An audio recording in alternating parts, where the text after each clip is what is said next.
Oh shoot. I clicked go live. Oh well. I wasn't ready. Hold up, let me... Alright, looks good. Welcome back, my friends, to another fun-filled day of traipsing about Elden Ring. One thing I noticed is I put these blurbs, right, like post something we've done to kind of give a bit of grounding as to where we are in the episode, but I realized that because of the open world nature of the game and the complete, like, lack of direction we've had, in addition to doing things very out of order, it doesn't really help anybody, you know exactly how far in the game we are. This says Post-Sellen. You could have found Sellen on day 1. We found Sellen on hour 40, or however, does it say? Hold on. Hour 38? Yeah. Good luck figuring out what Post-Sellen means. Alright. Buckle in, this is gonna be a long night. We have quite a bit of time in front of us. We're gonna see... We're gonna open her up and see what we can do here.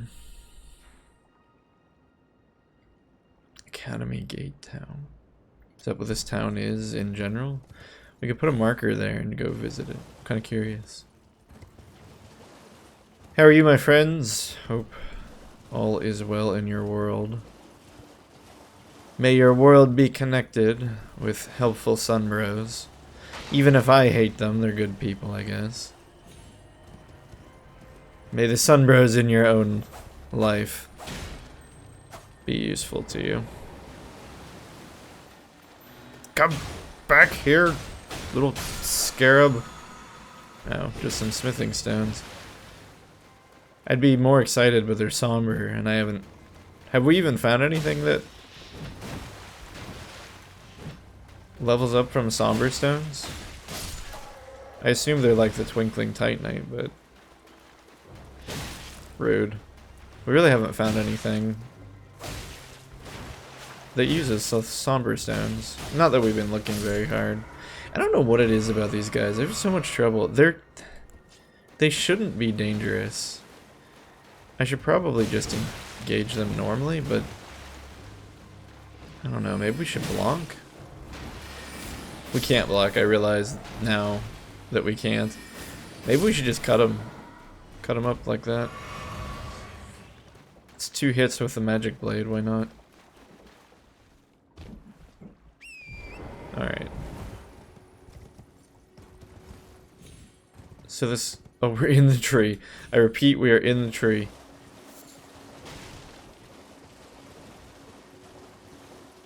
So this is the gate town. This is where the marker was, but... Does this do anything for us? Oh, Lepsis has played in Elden Ring. That's exciting. Maybe we'll summon him. Oh, wait, no, we can't.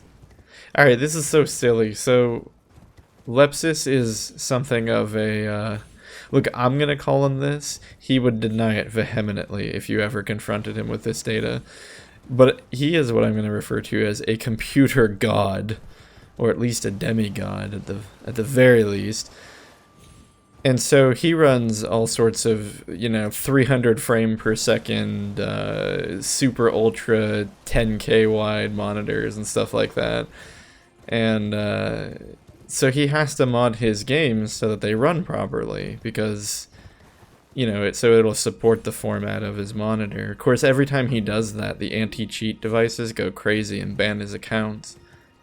Which is funny because he's like one of the he is the last person I would ever suspect of cheating anything for any kind of advantage. I won't say he's not competitive, but he's much more scholarly in his competition. It would never be to ruthlessly win through cheating, and yet he keeps getting banned from all these things. So anyway, all that's to say is that sadly, even though Lepsis is playing now, we will not be able to jolly co-op together. Because I'm pretty sure From Software has already banned his account. Oh, that's a crab. So here's this giant enemy crab. That one's never gonna get old. You know, it would be a good thing actually to make sure I am live. Are we live? Hello? It looks live. Camera's a little wonky though. Alright, that should do it. Hopefully. Alright.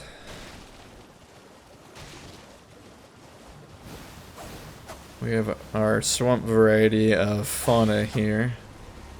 Oh, what's that? Oh, that one has a club.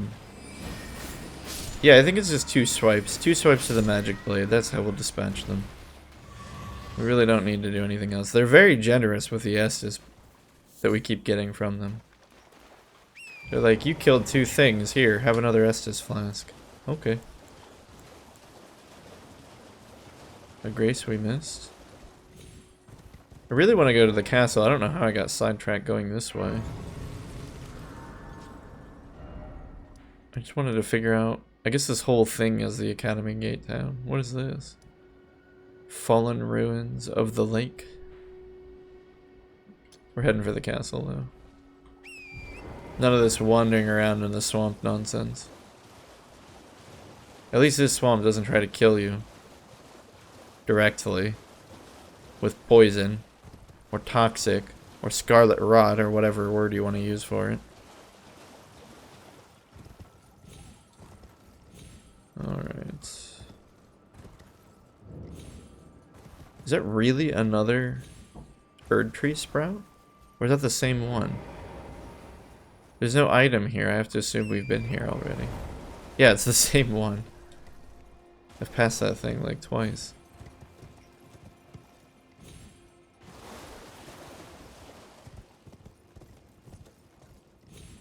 Yeah. I think we might be able to get onto that roof. I really want to try it.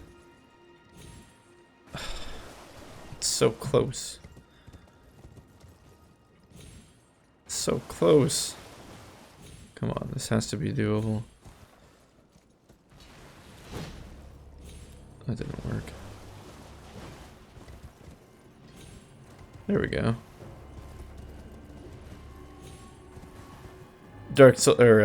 Elden Ring is just a game about horse clipping. Oh, there's dudes up there. I don't think we can, unless we can get on. Oh, we can. Okay, I was gonna say I don't think we can make it to this bridge, but oh, well, would have been better if I hadn't flubbed the double jump.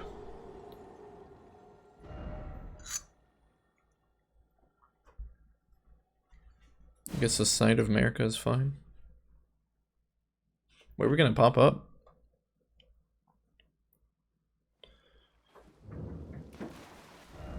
Back of the Academy Gate Town. It's not really any closer than this than the Grace would have been.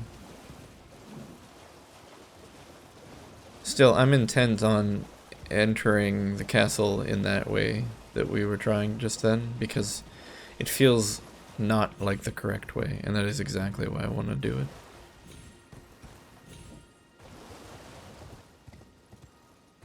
Like, you probably are intended to go across the bridge or something and fight 100 dudes, and I want to see what happens if we enter it this way. If I can get the horse onto the edge again. Okay. Slowly, slowly. Wait. No, we didn't do it this way. Hold on. That's the way we failed at doing it. We did it by clipping on this. That's right. Then we just turn around. No? Pretty sure this is how we did it.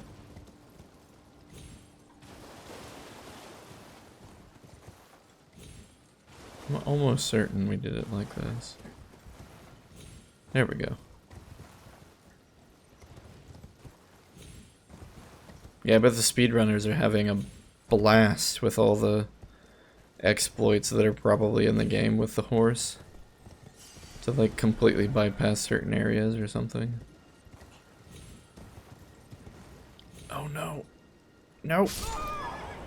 I tried to Yoshi jump off, like instinctively. Childhood has taught me to try to sacrifice Yoshi anytime I'm gonna fall to my doom. It doesn't work, surprisingly. Or not surprisingly.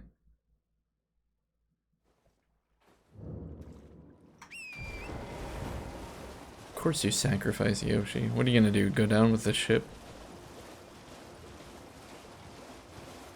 That would just be silly.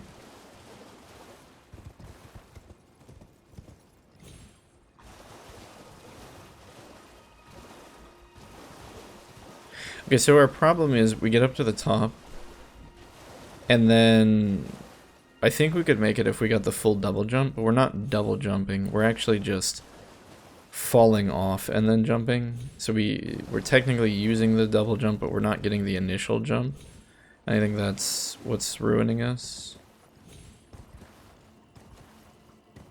Oh dear.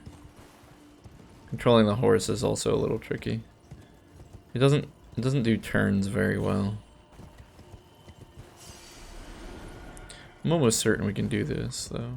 So we need to do this in a way where we get the first jump, because the problem is we're not getting the first jump, because I'm trying to make sure we run and then jump. So what if we just ran into this and then jump? There we go. Talk to the finger crone here. Please, I your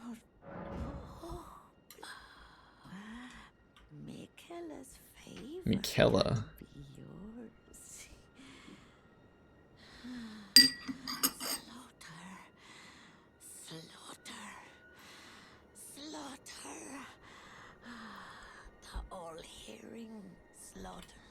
Oops. All you need to is snatch it from the big pot. Pity the poor, poor fool.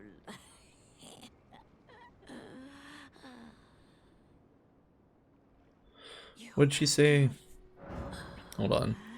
She said, but alas, it was for naught. The all-hearing slaughtered. Man, these crones, the things they say only ever make sense after you've done whatever. Did they just fall off the edge? That's funny. Anyway, yeah, like the crone talking about Godric and all that only made sense like after we had encountered him. So something about the hearing slaughtered, or the slaughtered hearing, and then something about pull them from a big pot, which was interesting. Pull what from a big pot? Something.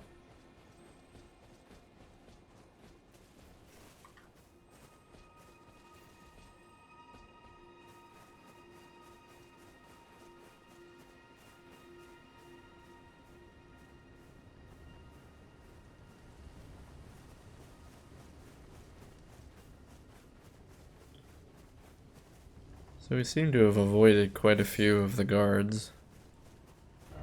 First off message. Yeah, thanks for that. Oh crap. So about that avoiding the guards thing.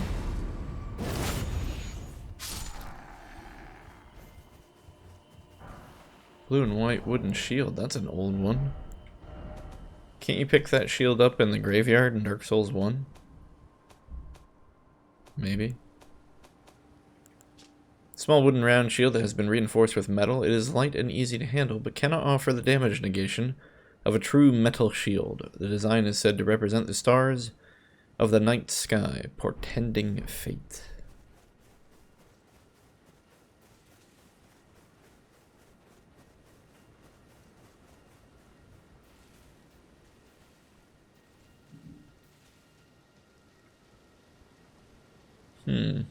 That seems like a whole mess in there. We're gonna breeze on past. It's nice to be advancing on a castle that doesn't have legions of ballista and archers shooting at you. Although it kind of looks like maybe we can't get in here. Key required ahead. Kind of looks that way. Be wary of grass. Visions of dragon. Meeting place map. You found a simple map. Check in the inventory.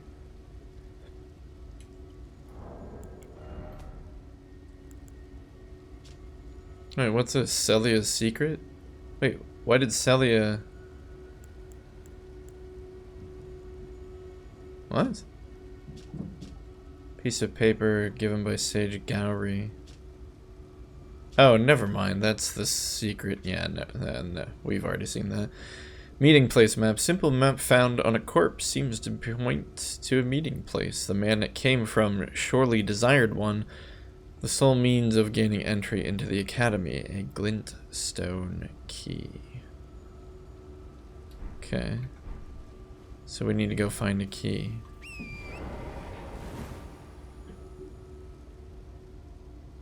I mean, was it like this island? It kind of looked like it.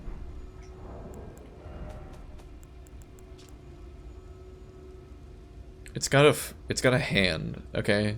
I know that's weird, but like, you see the snowflakes? Now look at the piece of island above the snowflakes. Like that weird peninsula. I'm gonna call that a hand. Let's look for the hand. Yeah, it totally is. There's the hand. And there's the little fragment. Yeah, that's exactly where we want to go then. Alright. I mean, that shouldn't be that hard.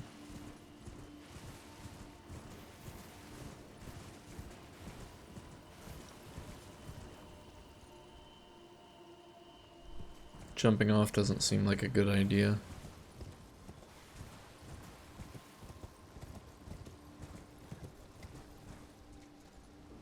We might be able to make it down there.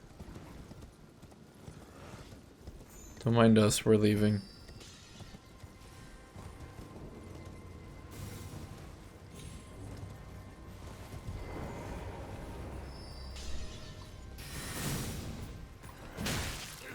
I just want to pillage the remains.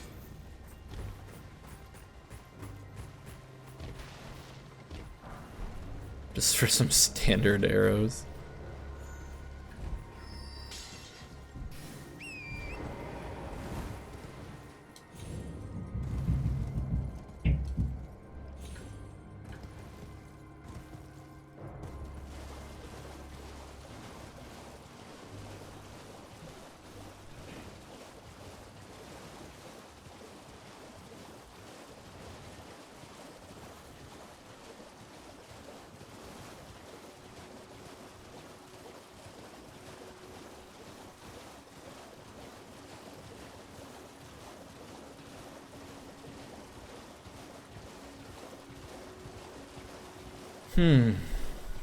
Kind of calming, all this mist.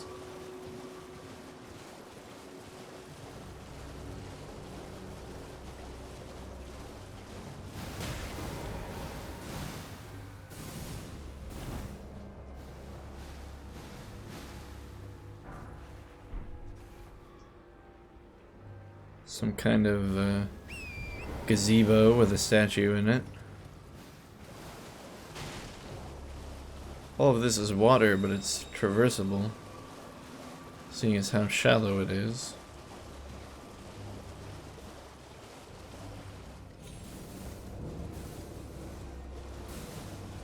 Temple Quarter, that guy's got a big stick.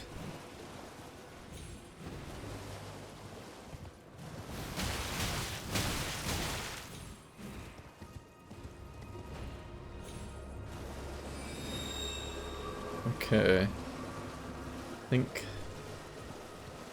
Is this our destination? No, our destination is further off.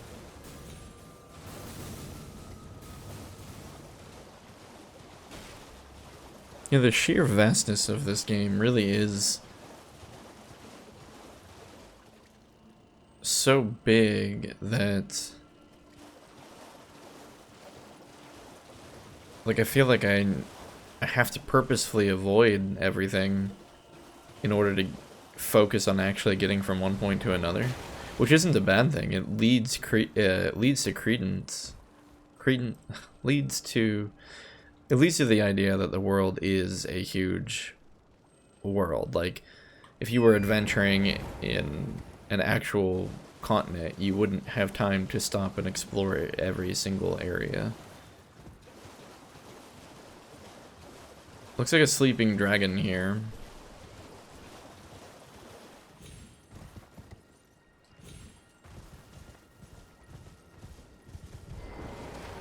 Is this where we need to be? Kind of does seem that way. Well, and then the inevitable question, is there any grace anywhere? Let's see if we can find a grace nearby. So that way we don't have to hike out here again. A lot of mana scarabs. Oh, hello. Goodbye, I guess.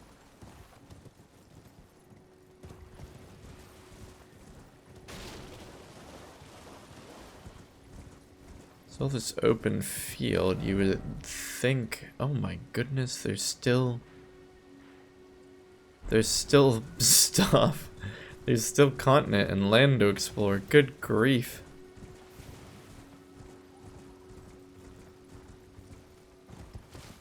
I was gonna say though, you would think with all this open space we'd be able to see if there was a grace anywhere nearby.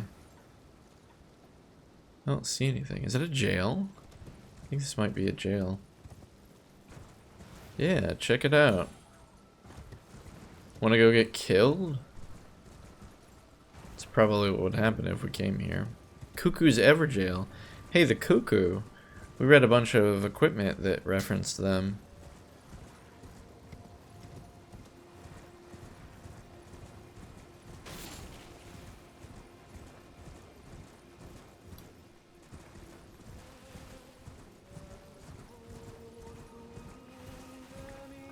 I hear singing.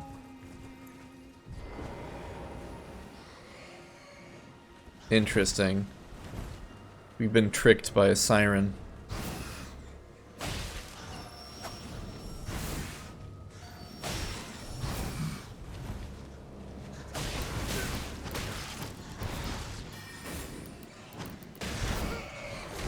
Oh! Oh, it, like, latched onto us. So much for finding that, grace.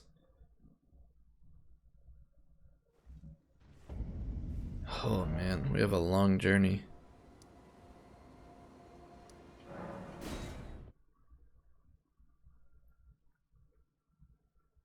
So it seemed like singing, but it was like a bat-like creature that was singing.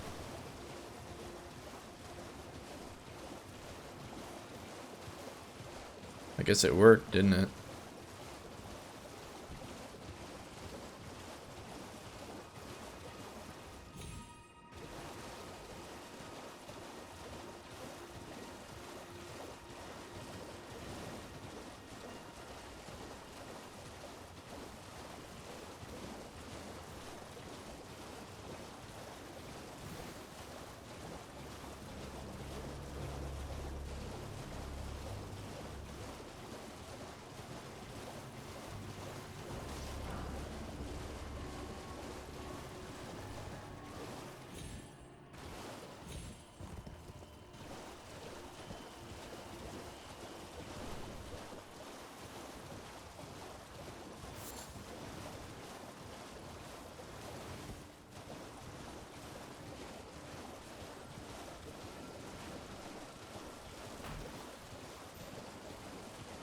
Okay. Of course, we have our dragon.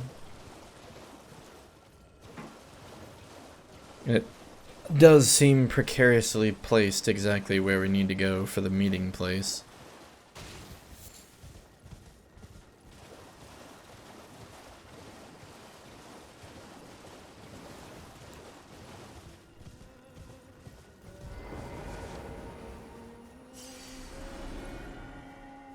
What's interesting about this is usually you think of a siren as being female, but this is a more male siren.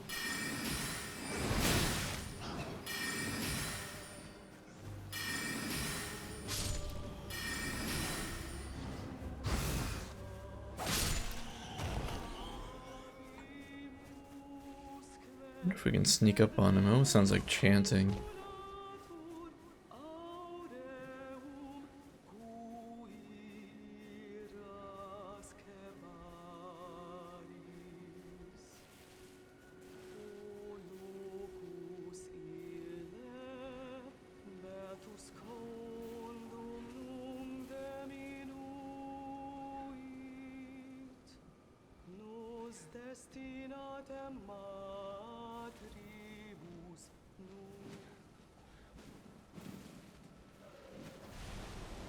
Yeah.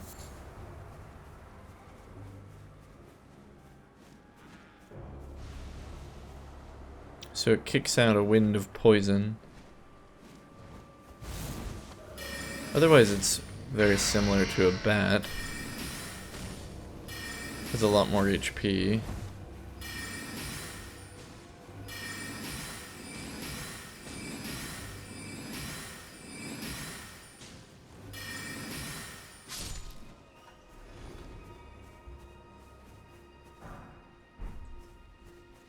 Strange.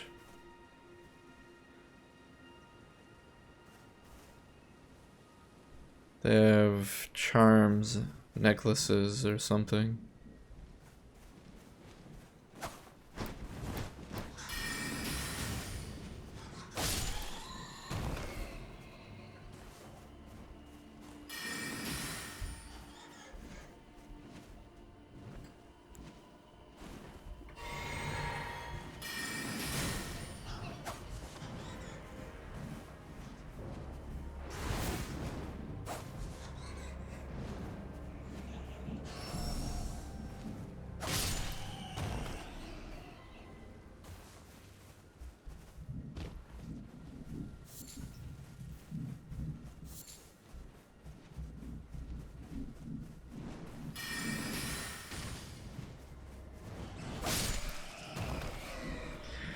This seems to be a nice compromise for fighting them. Bring them down low with magic and then finish them off with the dagger.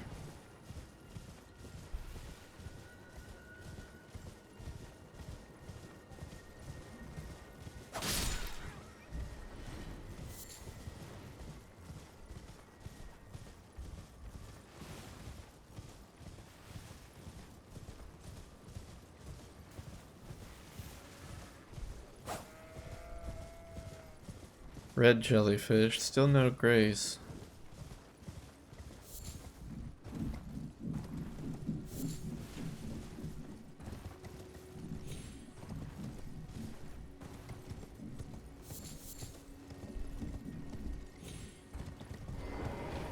Spirit of a giant?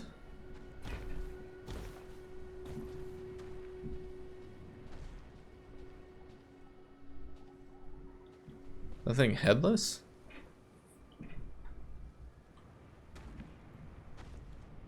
Yeah, it's like a headless giant.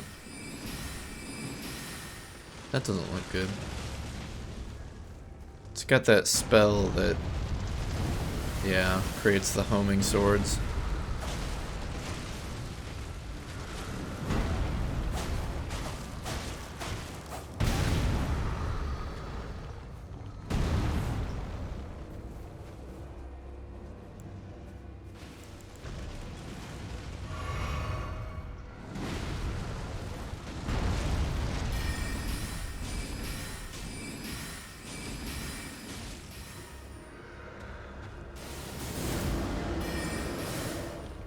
Oh, we fell.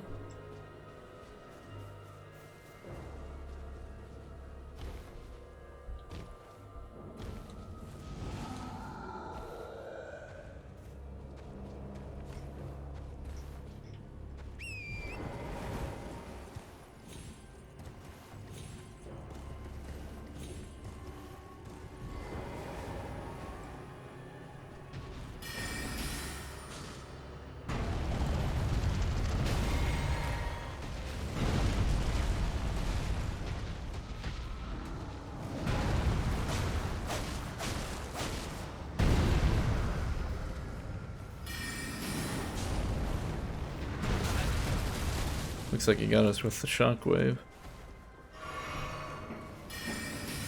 Oh, that's an interesting trick.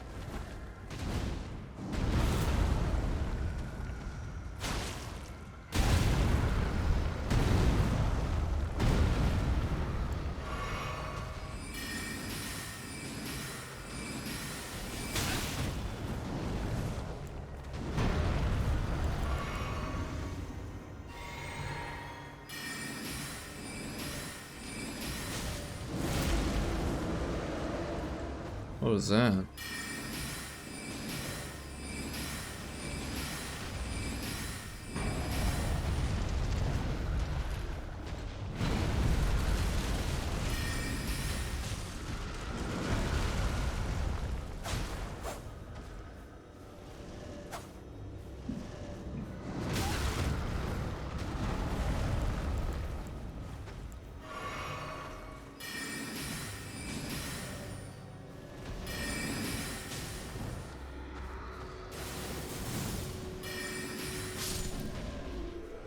We got him.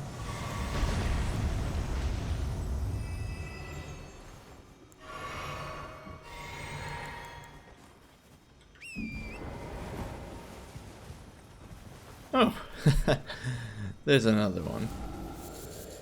Didn't this begin as a journey to find a grace that was closer to that dragon? How did it turn into this?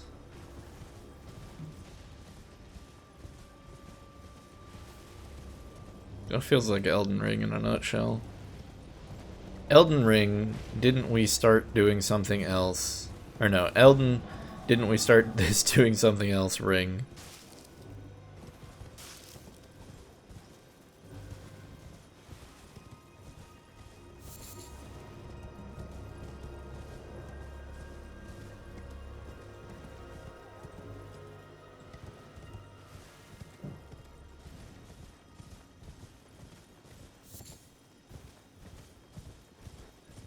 What are these?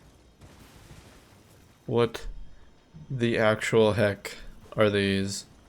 Oh, they're just crawfish. Never mind.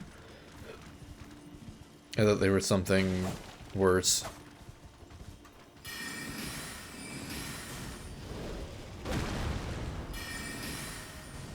Like, I thought there was some kind of horrible beetle. Oh! Forgot they could do that. He's like, alright, you want to fight ranged? Let's fight ranged. And then I said, right, I cede to you, sir. No thank you.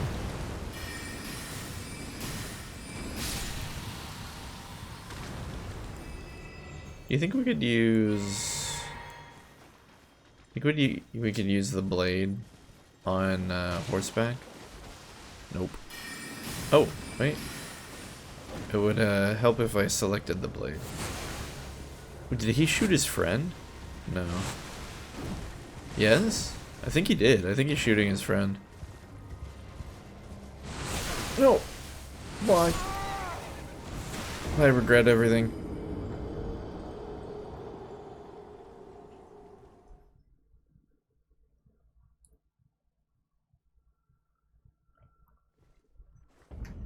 There's so many enemy types in this game. It's kind of staggering.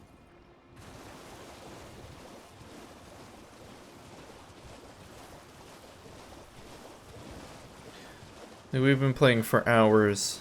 We're still running into new enemies.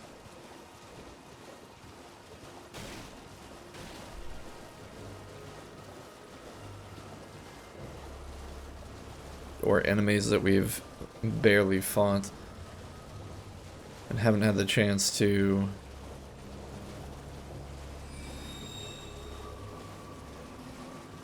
actually study them and learn how to fight them effectively.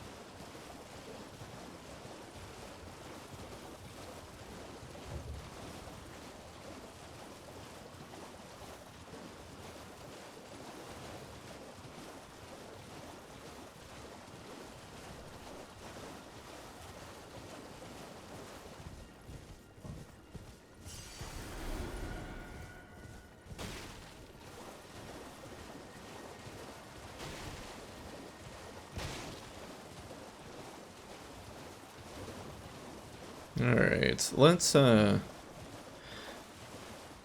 go engage with this dragon, because I think we're actually dying just as much as we would if we tried to fight him as we are looking for another grace. Glinstone Dragon Smarg.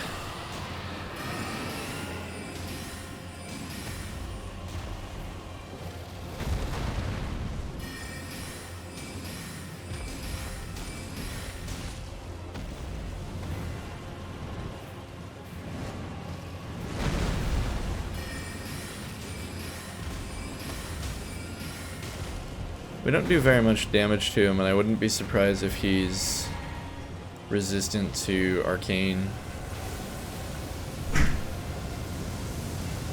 He kind of seems a lot like a Geel, though. Yeah, look at that. The firebomb deals 170.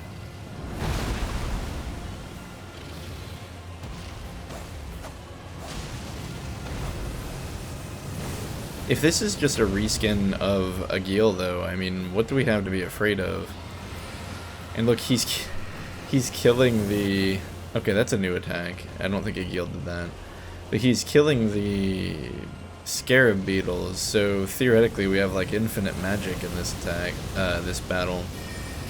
Might as well just keep casting, even though it's not doing very much damage. I don't see why we wouldn't. It's free real estate.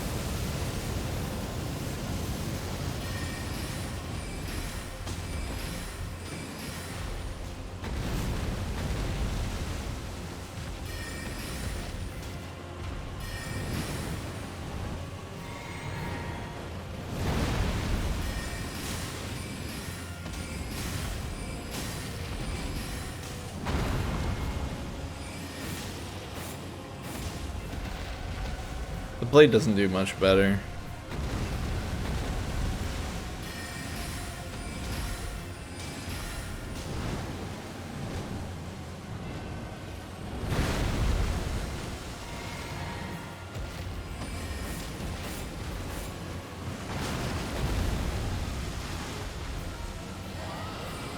Torrent looks a little tired. We're gonna heal him here.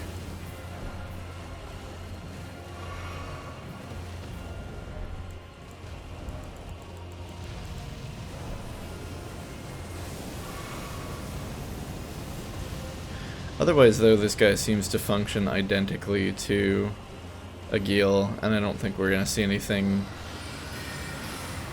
groundbreaking here.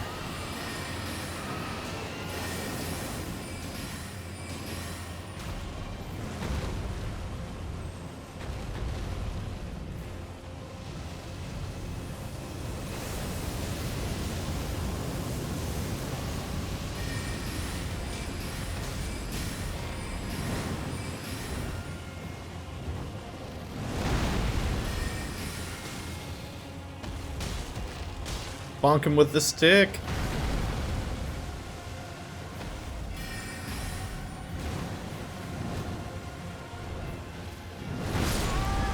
Oh. Oh. Did he just kill us in one hit? Because if so, that's kind of sad. He did sort of land right on top of us, though, so... I guess if a dragon landed on top of me, I'd probably die too. Our magic doesn't seem to be very good here, probably because he's resistant to it. Let's just grab 8 health flasks and we'll go in and fight him with, we'll just fight him with Misericord. I think that's fine.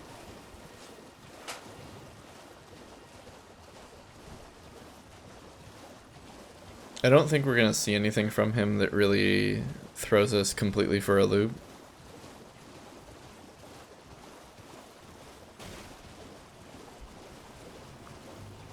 He just seems to do the standard fly around.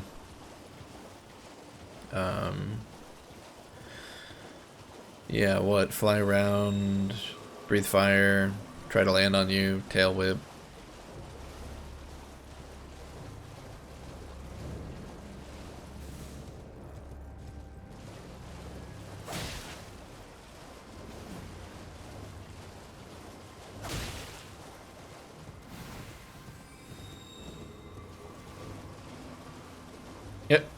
There's a grace.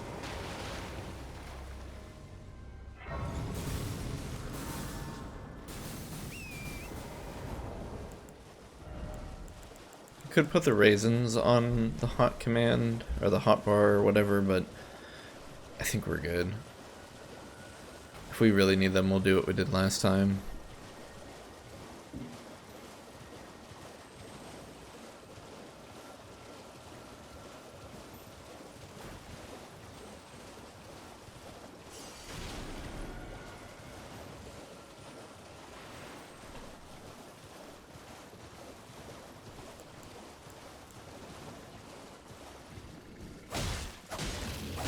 Yeah, those 3 swings dealt 186. It's already a lot more than our Glint Pebble was doing.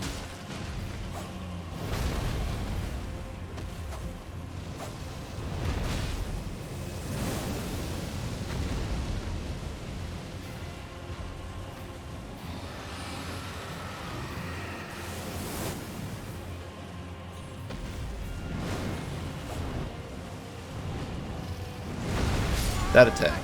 Oh my goodness, what? What hit us? Was it like his arm? Is that... It could be that we're outmatched, it could be that we're too low level and that we need to put points into armor or health or what have you, but it's not really difficult. It's just that, like, oh, if you happen to be in that hitbox, you die. So really all we need to do is just stay out of that hitbox. If he takes to the air, we just simply run away from him. I think that's see, like, we can survive that, but even then, like, he deals so much damage in general. Even Torrent is almost dead.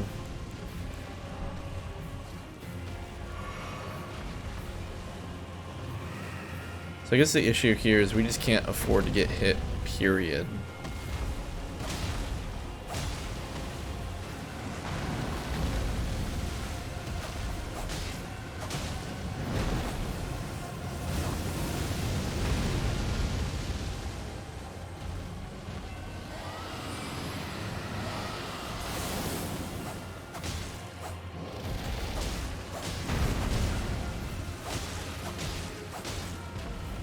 The wing is probably the safest place to attack.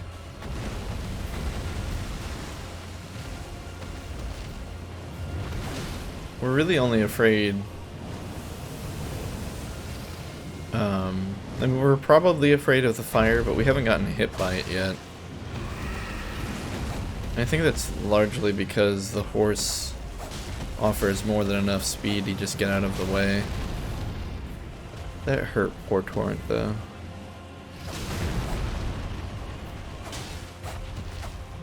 I mean, I assume he's gonna, yeah, do that. If we get behind him too much.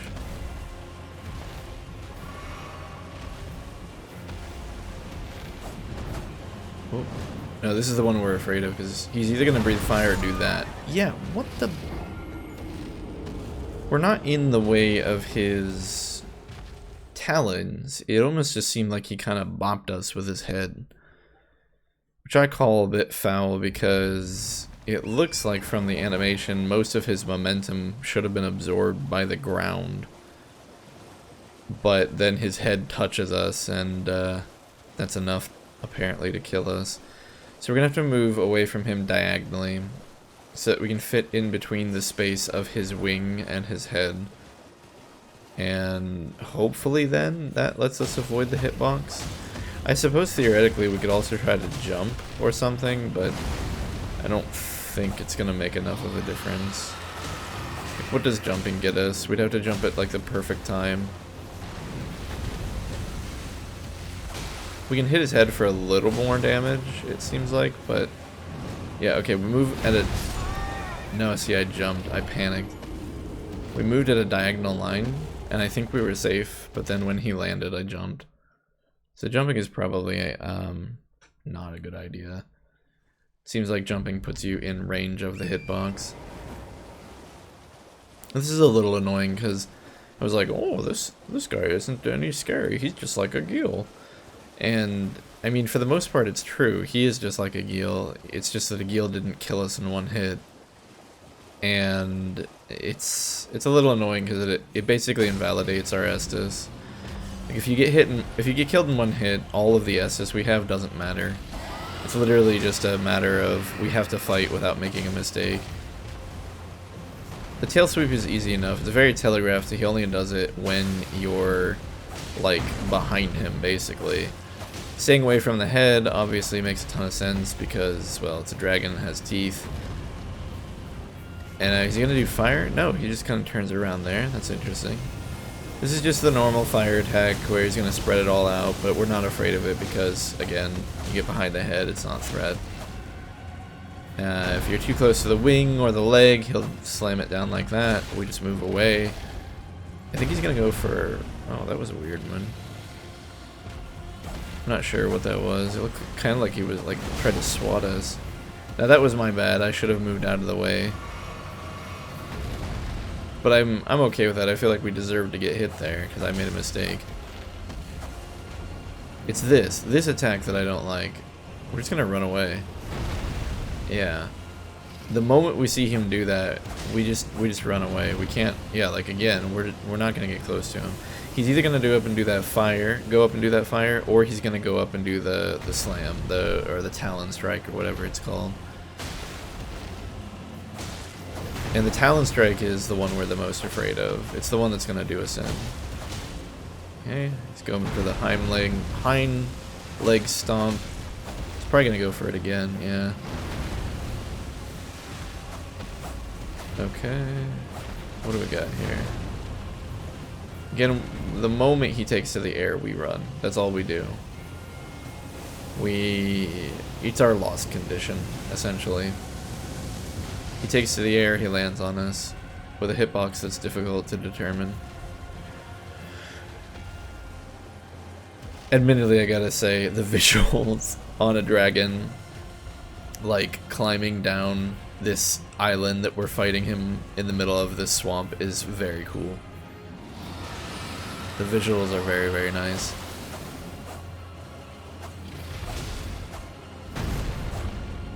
Okay, he did that weird Talon lunge thing. I'm assuming he's gonna try and swat us. Yeah. That looked like a bite, less like a tail sweep and more like a bite.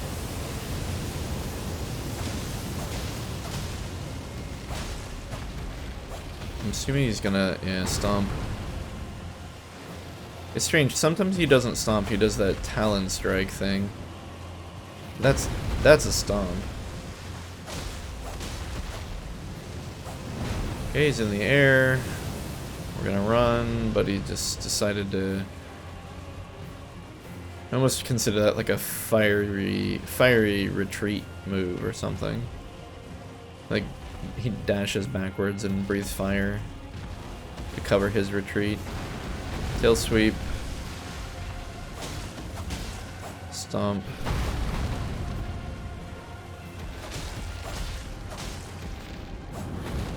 Okay, took to the air. It seems though sometimes he takes to the air just to get out of range. Like it's just a maneuverability thing he does. Oh, I think he's going in for the... Nope, goes in for the fire sweep. Why did we get a smithing stone? I think he killed a bug. Oh no, he's going in for the... Oh, that was so close. That's what we did though. We moved diagonally and we got right in between his head and his wings. And I think that lets us avoid the hitbox. Wait, what? What? What? Oh, apparently he decided to disappear and appear over there.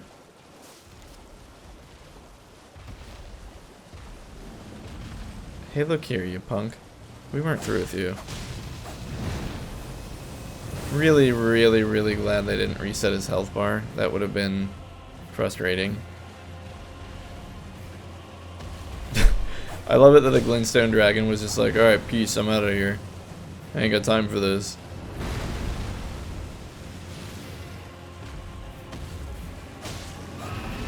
Oh, what the? Angry. Angry dragon. Stomp. Oh, tail sweep? No. Went in for the bite.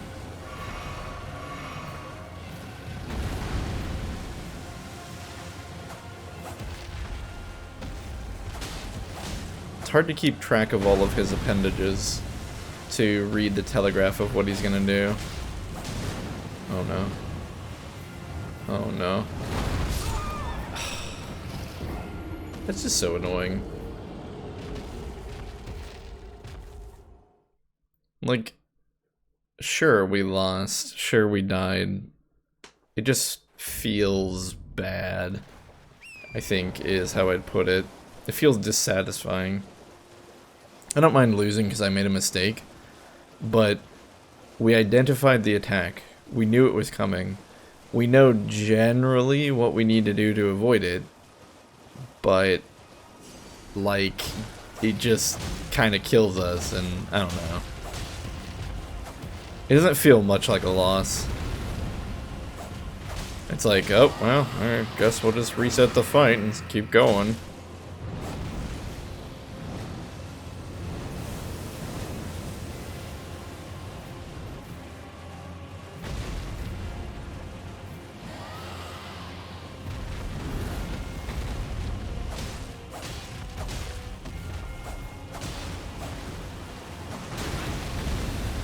Interesting, only the horse got hit there.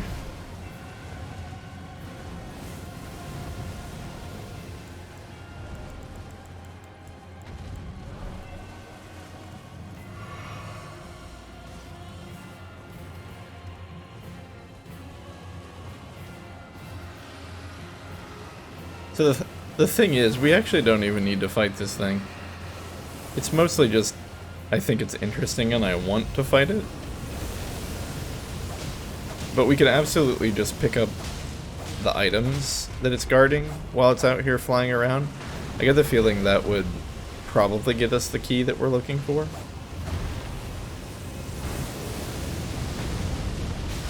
Oh. First time we've been hit by the flames.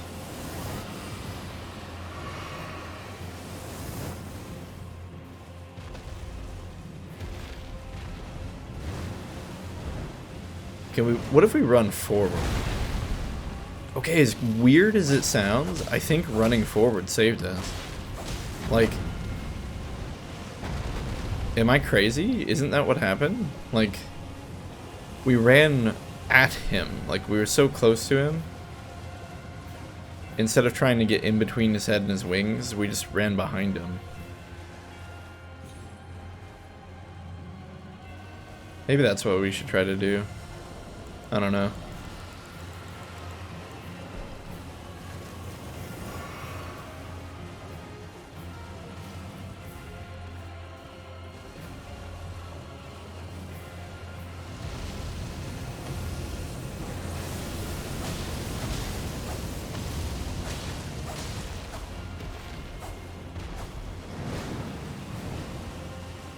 So I think we're far enough away. There are times where we're definitely far enough away that it doesn't matter if we run away. Like we can create enough distance from him that it's not a big deal. We should probably be using our fire pots or whatever they're called. Fire bombs.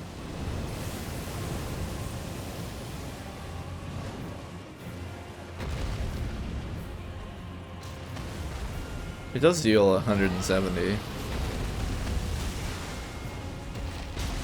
Oh, it's only 170 if we hit him in the head. Still though.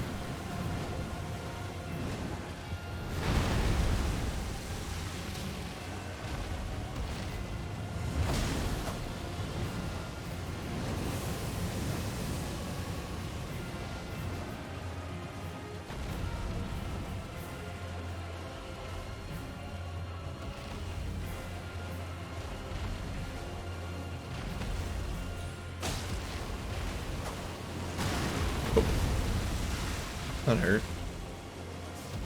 Wait, but again, Only Torrent got hit there. Oh no. Jeez, that's so scary.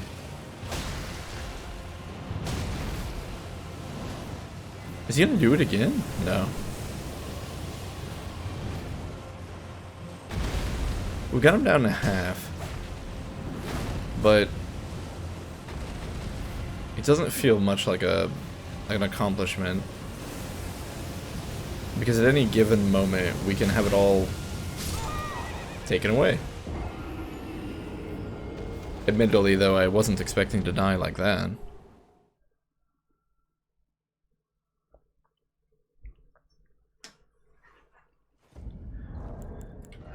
Okay, did we try and poison him?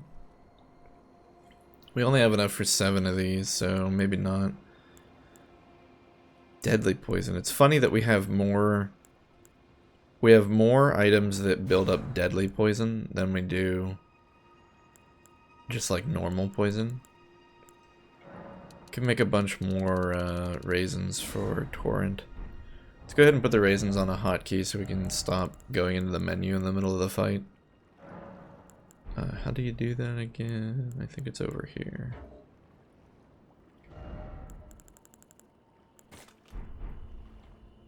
Cool.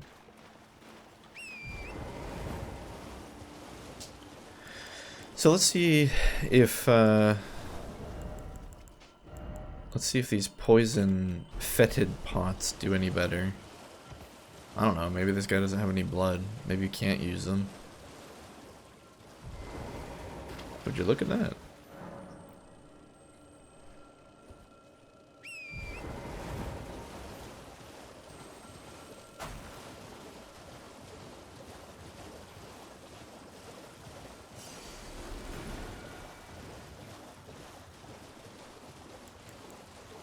Alright, let's try and poison him right at the beginning.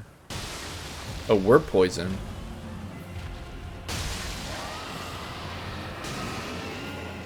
Get poisoned. I think we poisoned him.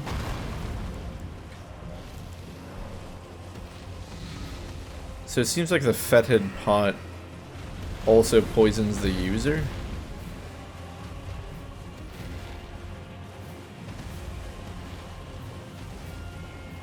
Still though, I mean, he's poisoned. Let's see how much damage this does.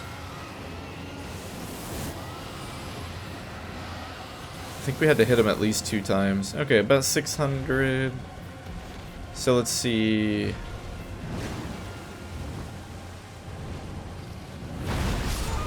My goodness.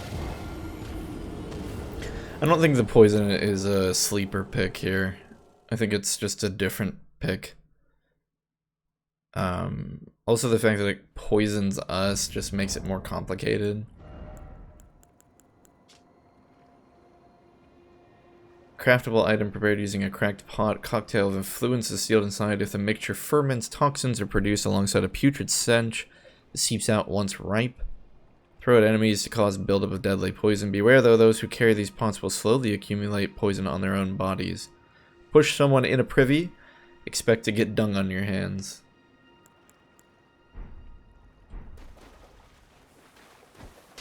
Yeah, using them just instantly poisons us.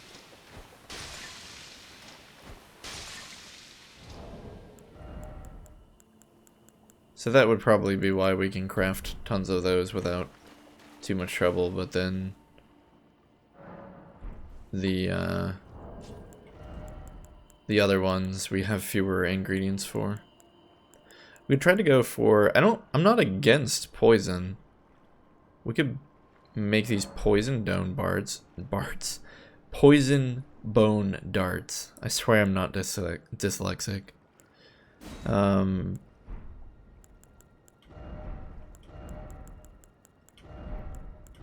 Let's see, 31, is that really a, can we only make 31?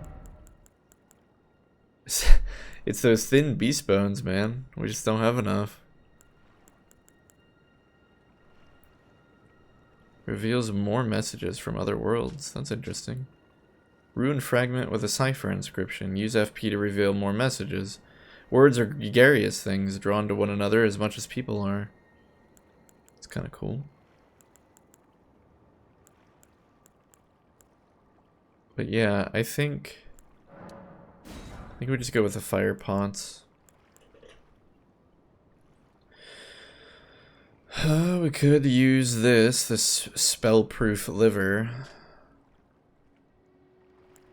I don't think we need to, though. I think we're good with this. And then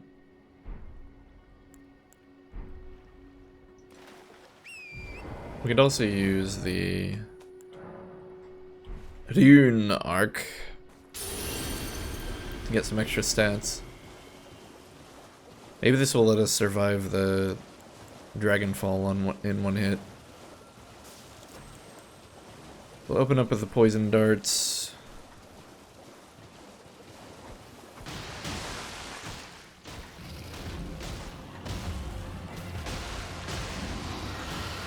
Is he poison? He is. Okay. Poison dealing 600. I mean, that's... Assuming it deals 600, I don't know. This might not be deadly poison, so maybe it's not the same. Come in here with the fire bombs. Although, don't we kind of want to... Ooh, that was bad. Don't we kind of want to use the fire bombs on the head to maximize damage?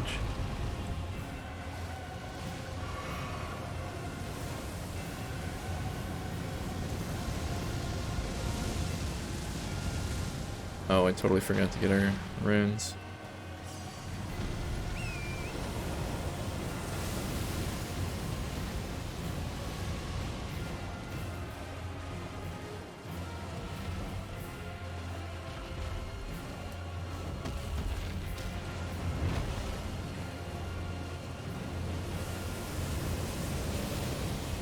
Wait, why has he been poisoned so long? We've dealt a lot of poison damage to this guy. Good grief. It's still going. Some of this has been, you know, fire pot damage, but still. Oh, we missed. It's still going.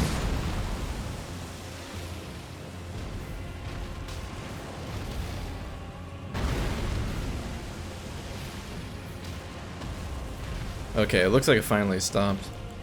Jeez. If we can do that, like, a couple more times.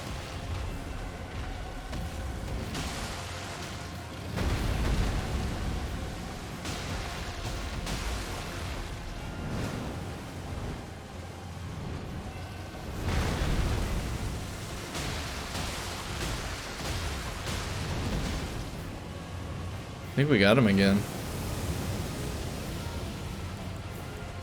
It's funny how effective that is.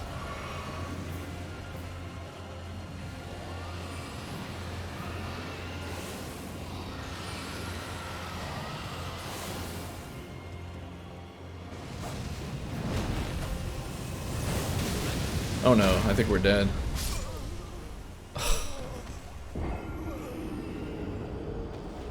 Ugh. Okay, so here's what we do.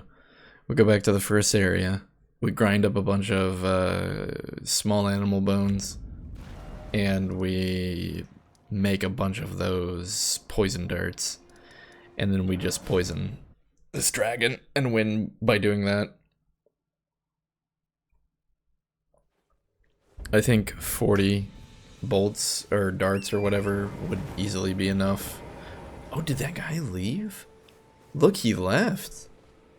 He finally left. Find yourself maidenless? Off to Liurnia with you then. Seek the Rose Church west of the gate town. Bravo. Interesting. I thought maybe he was gonna be one of those NPCs that literally sticks around the entire game if you don't, you know, push his plotline forward. But it looks like he ran off and decided to do his own thing, which is kind of neat. He was a punk anyway. And technically we're not maidenless.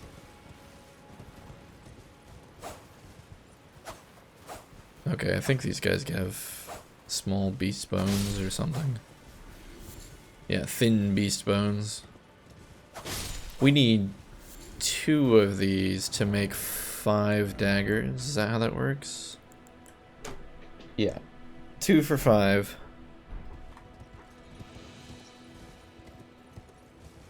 So it'll take a little while, but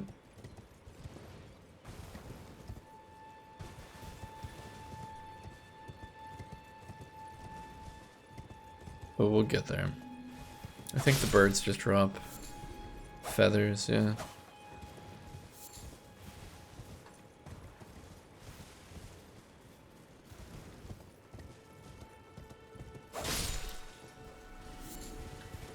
We're also getting a beast liver every now and then, I guess. Theoretically, if we had decided to use the spell-dried beast liver or whatever it was, we could have maybe resisted the fire. Maybe. Probably not, but we can lie to ourselves and say maybe. Impaling Thrust is the special ability of our S-Dog. The one we never use.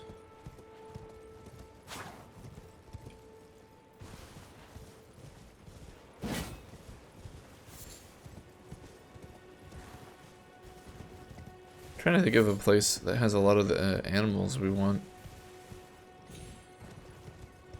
Hunting grounds, if you will.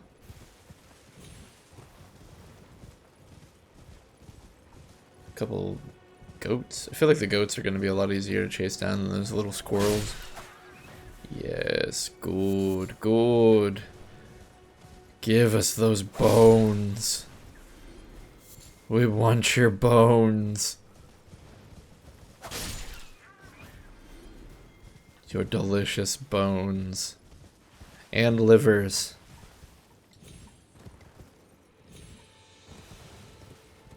What if these goats are tarnished?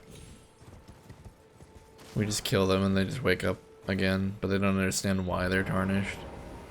Have we not done this? Hey, do a thing.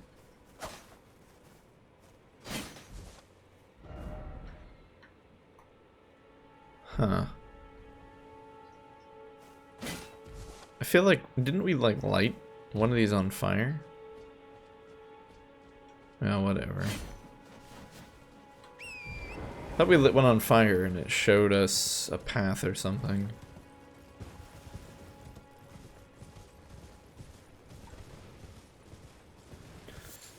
We need more bones. Bones.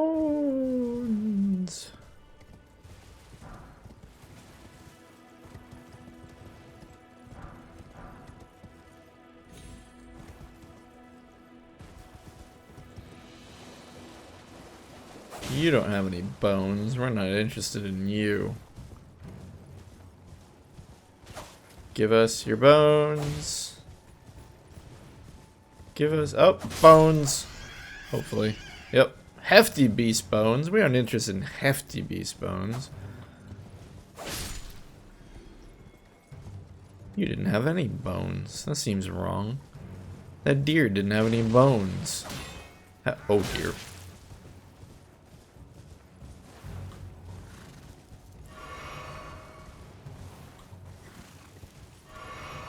Alright. Now more bones. Bones! Come unto me! Oh dear.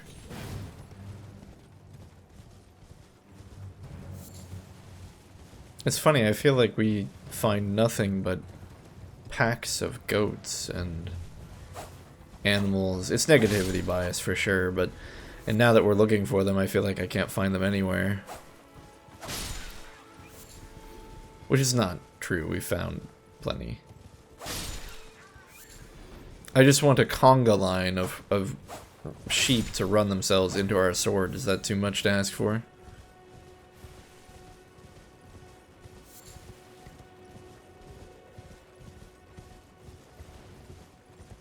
Yeah, we're gonna ignore you. Bones! Give me your bones. Bones, wonderful bones. We want all of your bones to turn them into poison darts. Don't feel bad, goats. Your lives are being spent in order that we may slay a dragon. Think of it that way. You're not dying. You're being repurposed to take down a beast far greater than you.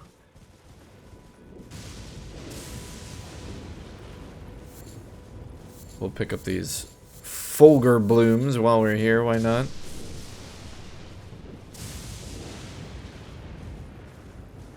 Heh, can your horse do this? No, I didn't think so. Oh shoot, there's a giant up here.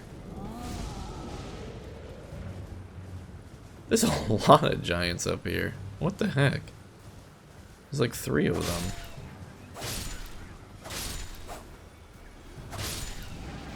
Please, sir, can I have some more? Okay, well, let's pick up these rune fragments that we never use and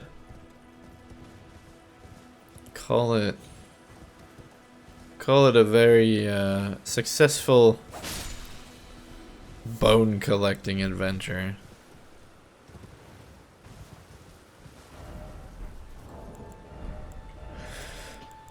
Alright. That's a lot of bones. We just want... Wait, hold on. So one of these makes 5. There. And we still have a whole 10 bones left. Which feels so small. But whatever. We haven't even tried fighting the jail. What are we doing with our life? Let's go get our runes. And then throw poison darts. Bone darts. Try to say poison and bone at the same time. Poden darts.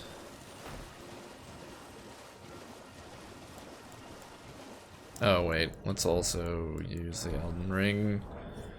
Or a fragment of it, as we are told. Let's also use the... We'll craft this spell-proof dried liver. And use it. Alright, punk. Let's go. It's gonna fill you full of daggers until you become infected. There we go. Oh no! I forgot to craft the flame pods, but whatever. Fire pods.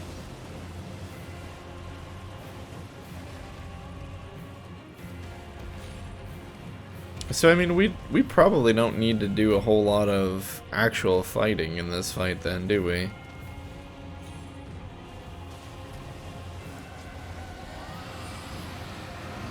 We can kind of zip in here and now, every now and then to kind of make this happen a little quicker.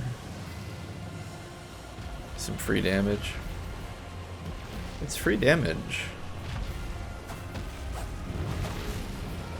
Oh no. I think we're gonna try to move into him again. Oh, he didn't land. What are you doing over there?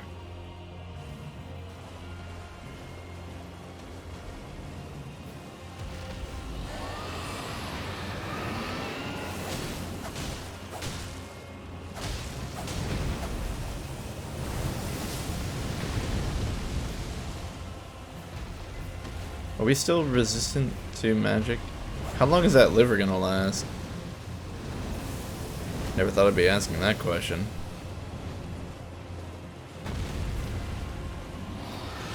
Oh gosh. Angry dragon.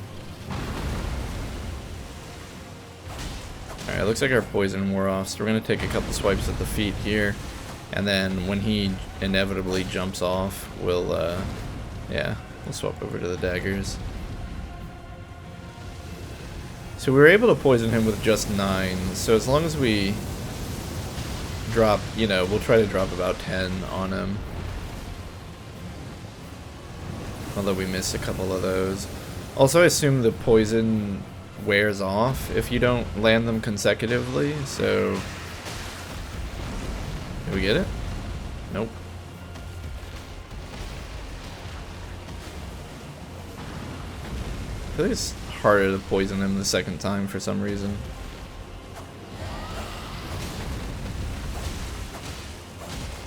I really wish we hadn't lost those forgot to craft those fire pots.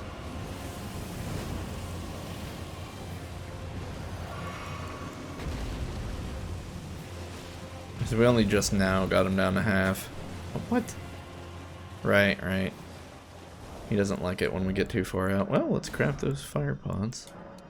And the poison feels a little cheap, but whatever. We'll just recraft our gear and now we'll win for sure, right? Right?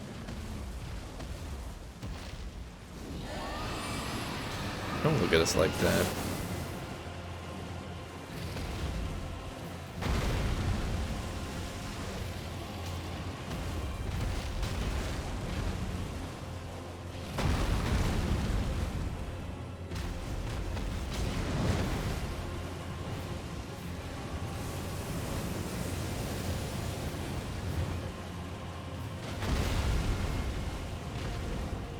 Uh-oh. Torrent, you must live. You must live.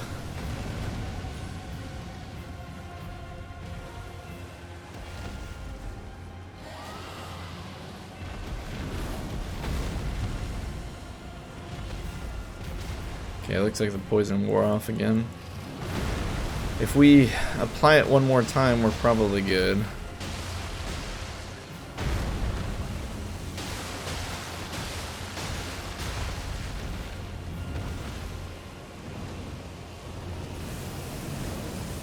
I think that dragonfly messed up his flight pattern.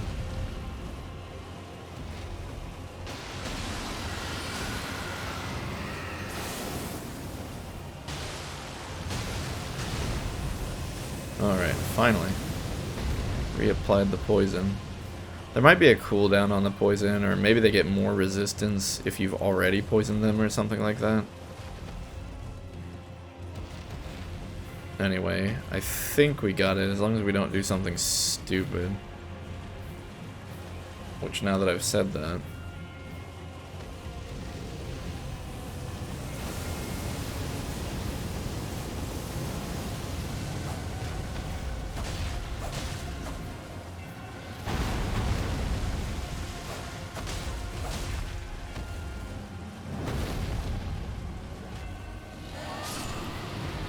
Well, we got him.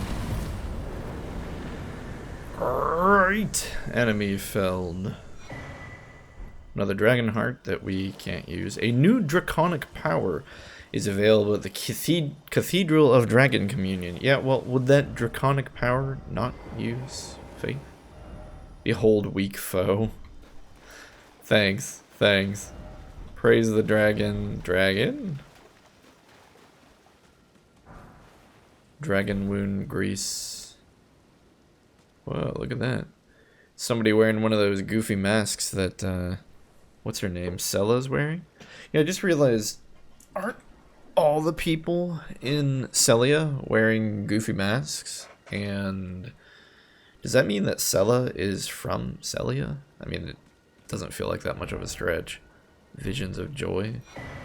Academy Glinstone Key. Alright.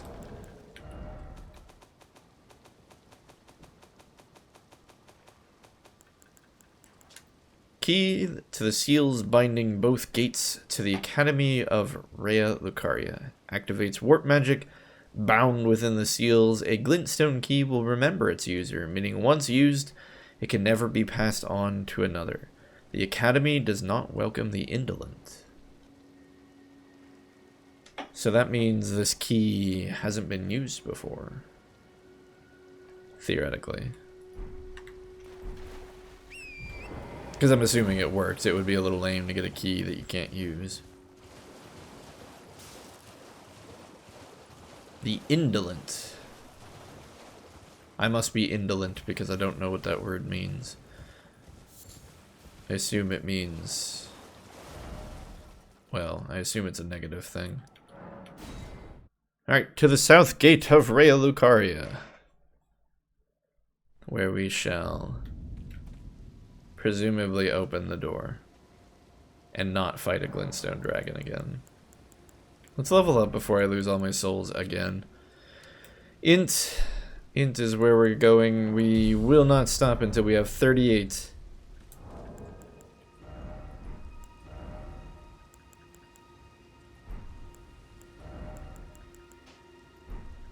We will craft some more bombs and swap our Estus back, and then I think we're good to go. Int, wonderful int.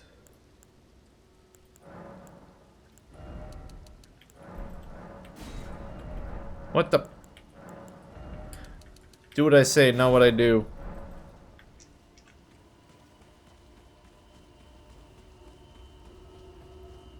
Examine seal? Oh, okay. So that must be the warp magic that it was talking about.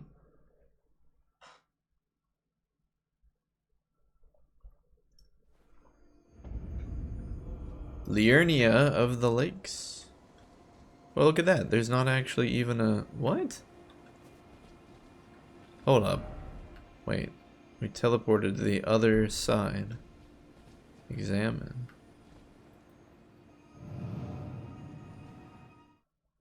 Huh. So it's a gate, but it... like, technically keeps people out because it's a physical gate, but it also just teleports you to a random, well, not random, but to a location within the city or whatever.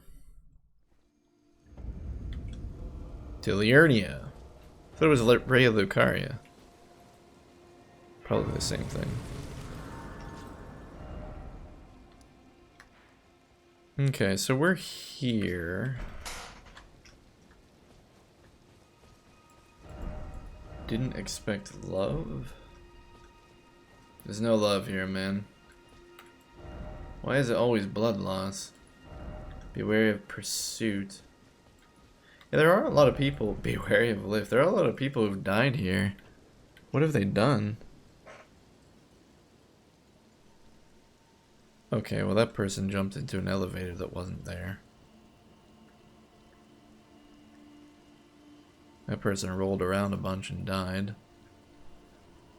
That person was fighting something and it looked like they got lit on fire. Maybe this is a PvP ground or something.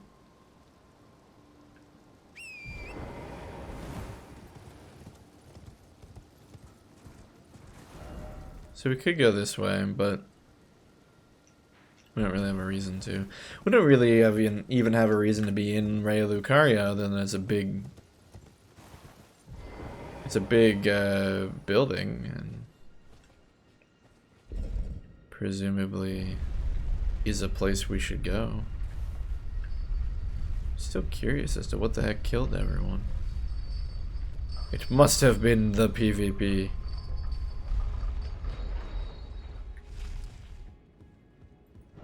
Gorgeous view ahead. The Academy of Rhea Lucaria. Look at that, just a box of Glinstones sitting around.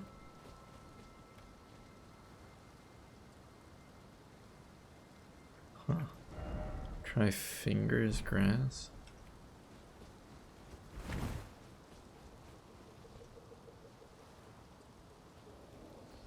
Something ahead.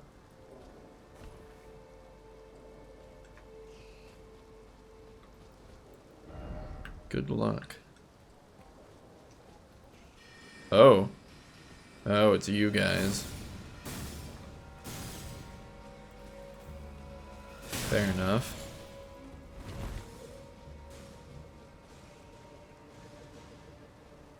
Well, we can't sneak up on them, but it looks like one of them's being kind enough to come to us, so... We're happy to wait.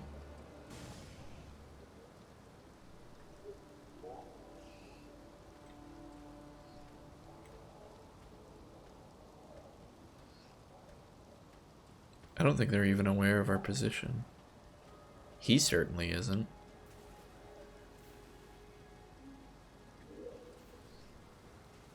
Like, hey, did you see him, Steve? Nah, man, I don't know where he is. Gotta go check this bush, yo. I found him! Oh, that was the worst sneak attack in the history of sneak attacks. Looks like they're casting Glinstone Pebble, so we're very familiar with that attack at least. He also tried to headbutt us, which was amusing. A lot of people died up here. Behold, confusion. Be wary of trap. Door ahead. Be wary of trap.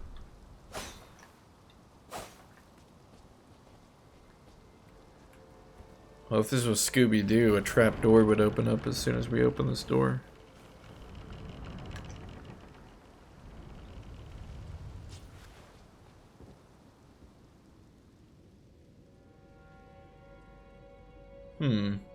I mean, I assume that's an enemy, so... What the... That must have been what I meant about be wary of trap.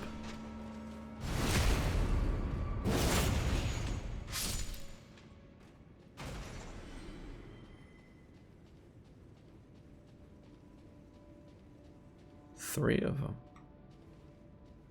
He's got his back to the column, so I can't get him.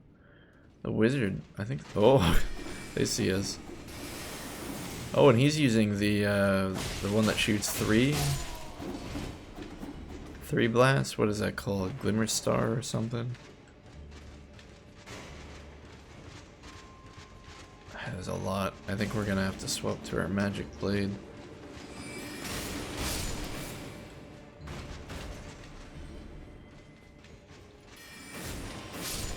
Yeah, see how that jump? We absolutely should open up with the jump. It removes the delay on the initial swing.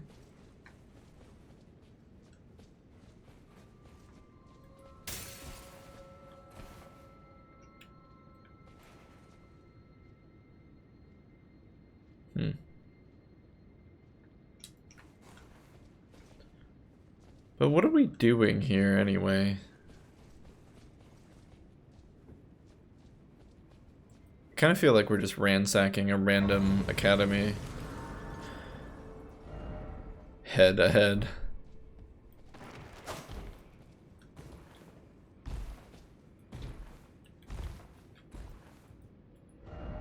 Visions of too high up.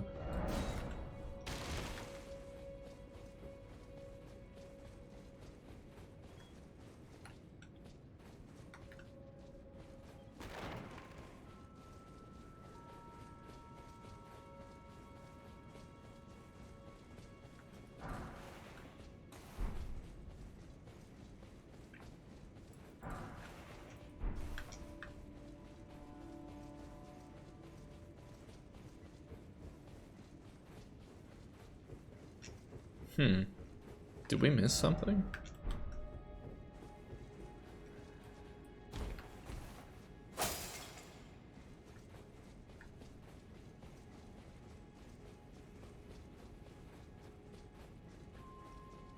Oh wait, we came in from here. Oh, and there's one of the... Always miss those.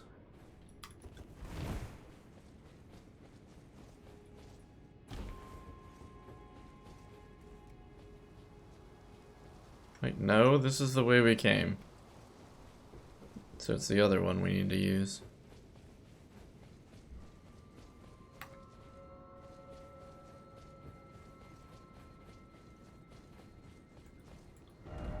Be wary of right, be wary of right. Let's go left. Hey, it's one of these really slow dudes, I think. Nope, never mind, just kidding. That's just some horrible ghoul. What is he doing? Is he gonna take his head off? Huh. What a weird creature. Be aware of left. Oh, no hugs, no hugs.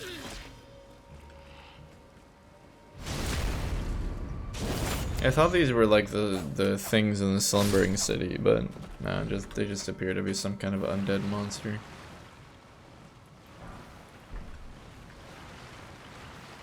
Rise from the graves.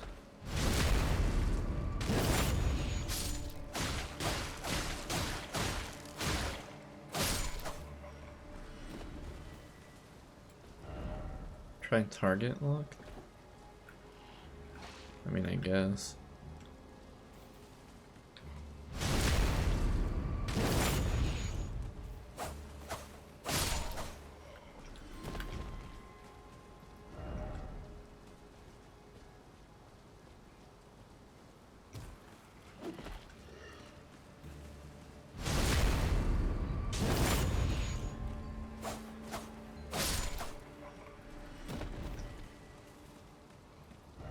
Be aware of cemetery.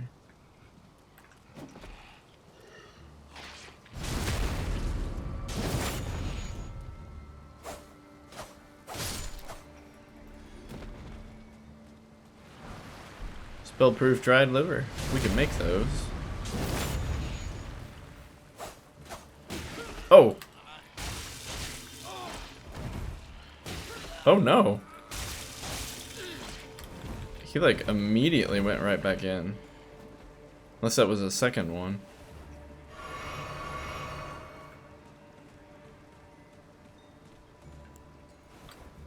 Oh, did they eat our magic? We had 0 magic. I think they did eat our magic.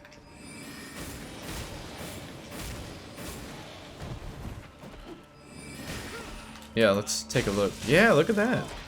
Our magic disappears. Interesting.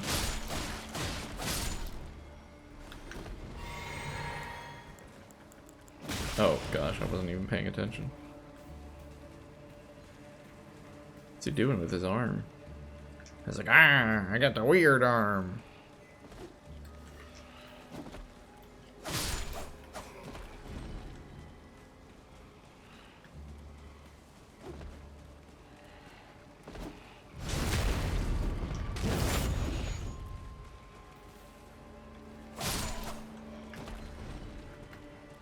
Magic really doesn't seem to be very effective against them. Will you let me go?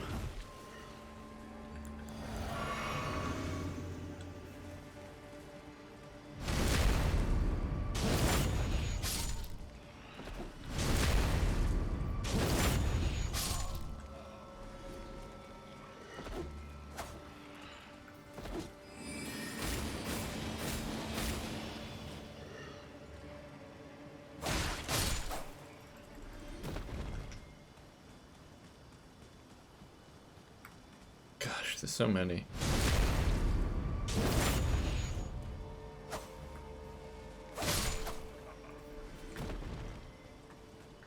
Seriously, guys, no one's allowed to complain about Dark Souls 2 having tons and tons of dudes anymore.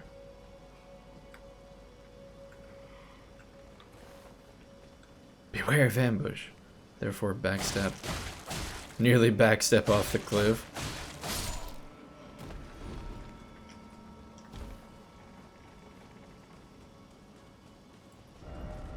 Why is it always dead end? Jumping required ahead. Probably.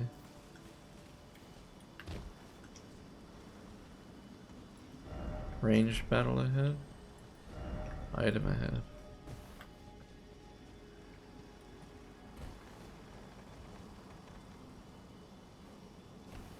Seems to be the end of the line.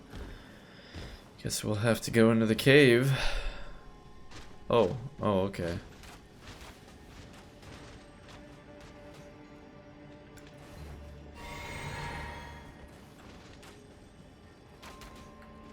think they fell off.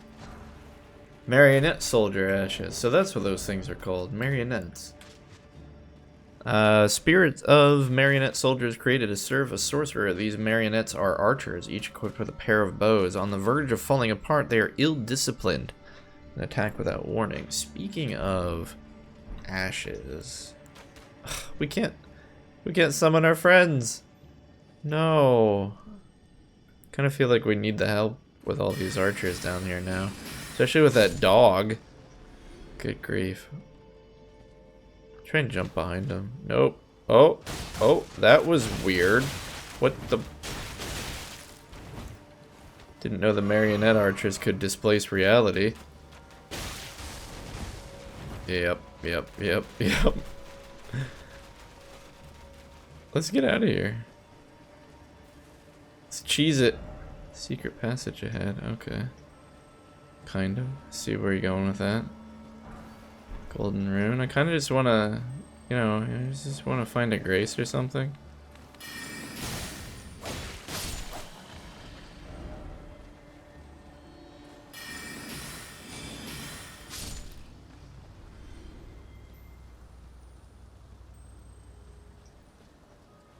We should be so lucky. Not today, doggo.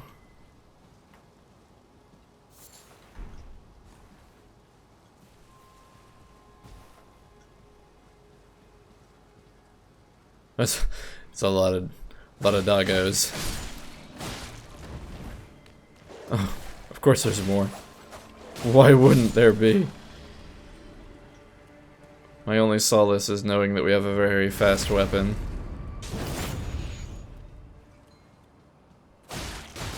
Oh, that's, I think that's it. Nope, we barely live. Somehow. So we have a choice we can make. We can teleport back and save our 14,000 souls. We actually can't teleport back. It's not gonna let us. Magic grease. Or we can go deeper. Still no lover. Therefore, try jumping. Jumping required ahead. What's up with all these angsty teens playing this game? Rain, rain.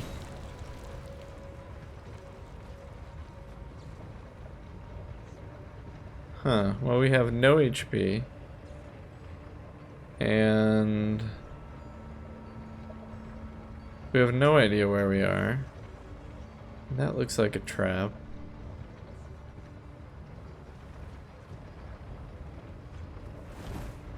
Oh no. I have made a mistake.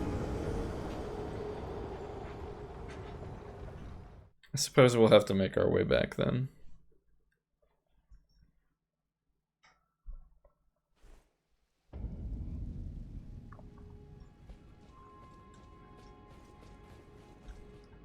So what did we learn? We learned that fighting these zombie things probably isn't worth it. It's not worth the time, it's not worth the hassle, it's not worth the HP we lose.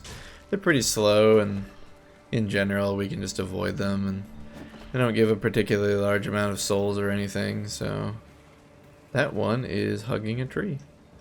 Also, this is not the direction we went. We took some weird path over here. The marionettes are dangerous.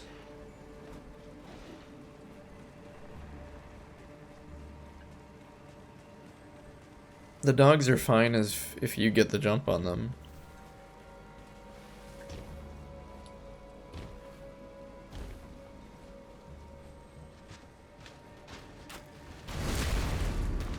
That wasn't too bad. Oh, this just leads to the same place we would have gone if we went across the bridge. The advantage of coming this way is we can take out the marionettes.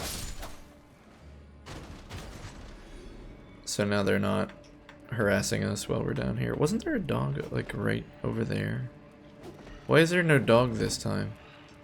That makes me suspicious. Wait, where are we? Is this not the same place?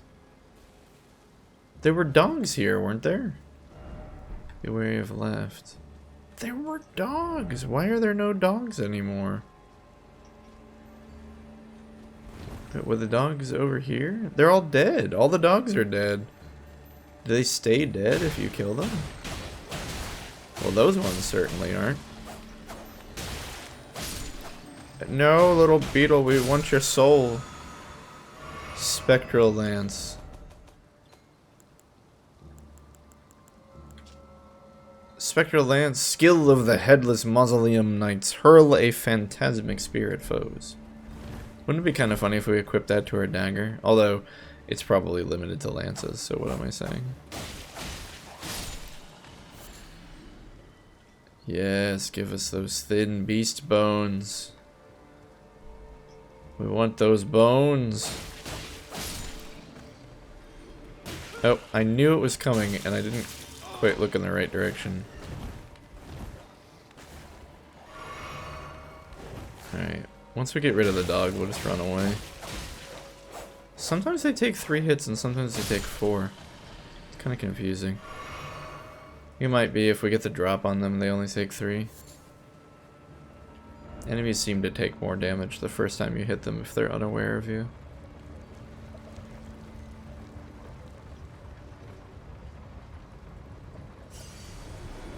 Alright, let's figure out what this is. This is probably a lightning trap or something. Interesting. It's one of those... We fought one of these guys... Yeah, the gravity dudes. He was like walking around on a beach. Oh no. Can we not backstab? Weird. Alright, we'll prepare to get hit with a lot of magic. We don't have the HP to deal with this.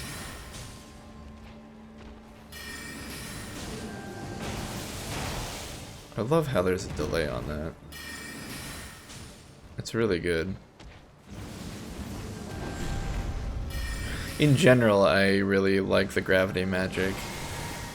Magic that relies... its advantage is more about displacement than it is about raw damage. It's fun. Oh, he's a little close. Let's try and hit him with the sword. I wonder if that would do anything cool. No. Just damage. Try jumping. Gravity well.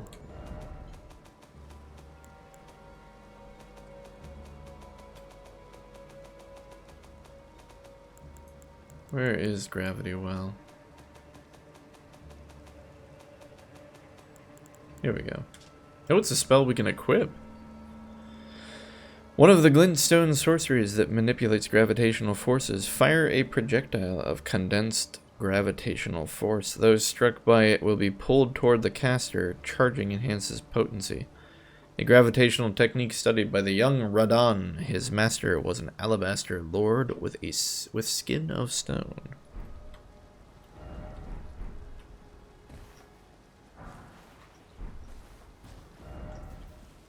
What does that mean, try jumping?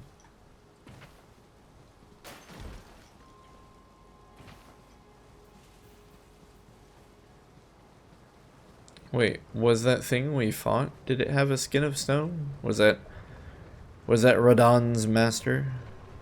Guess maybe not. Screw this up this time. It's like we have engaged in the complete madness that is Blighttown, and yet here's this giant, easily landed on elevator, and what do I do if not completely flub it?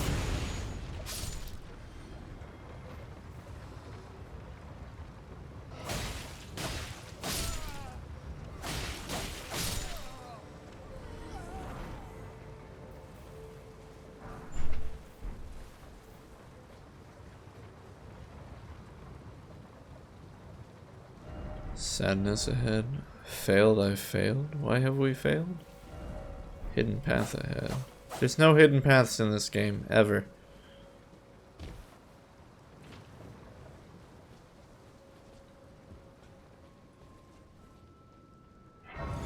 Okay, so we've made our way deeper into Rhea Lucaria. For what purpose, I do not know. We should probably rest. I feel like I've been running out of health more than... Oh, we can increase the number. No, just kidding.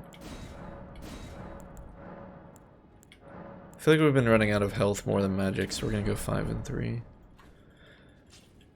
And... take another point in int.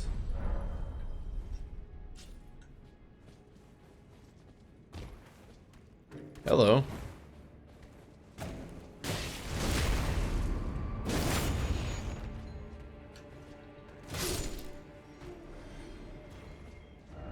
Hidden path ahead? More like hidden death ahead. Seek right. Treasure chest. Nothing on the ceiling. I'm highly suspicious of this, but no, there's nothing here. Ooh, a conspectus scroll. We'll have to give that to... a hidden passage! Interesting.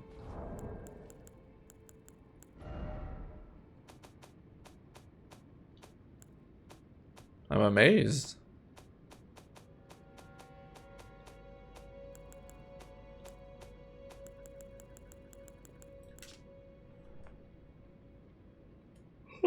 A sorcerer's scroll from the Academy of Rhea Lucaria details superior sorceries taught to scholars worthy of donning the stone crown and studying a certain conspectus. It can be given to a learned sorcerer to gain access to the following sorceries: Glinstone Comet Shard and Star Shower. And we got the Glinstone Craftsman's Cookbook.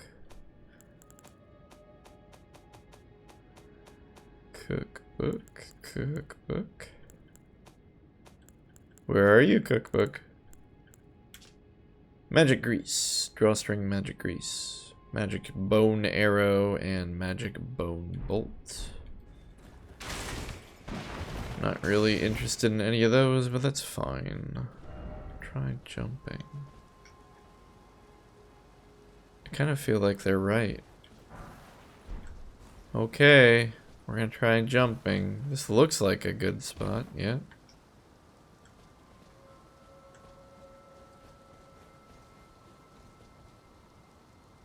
Huh.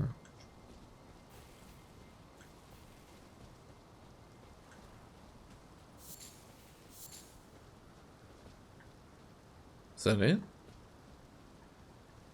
Maybe we'd be more excited if we knew what Trina's lilies even could be used to make, but oh, we can't get back up.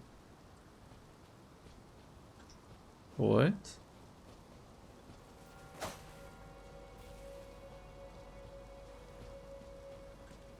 What?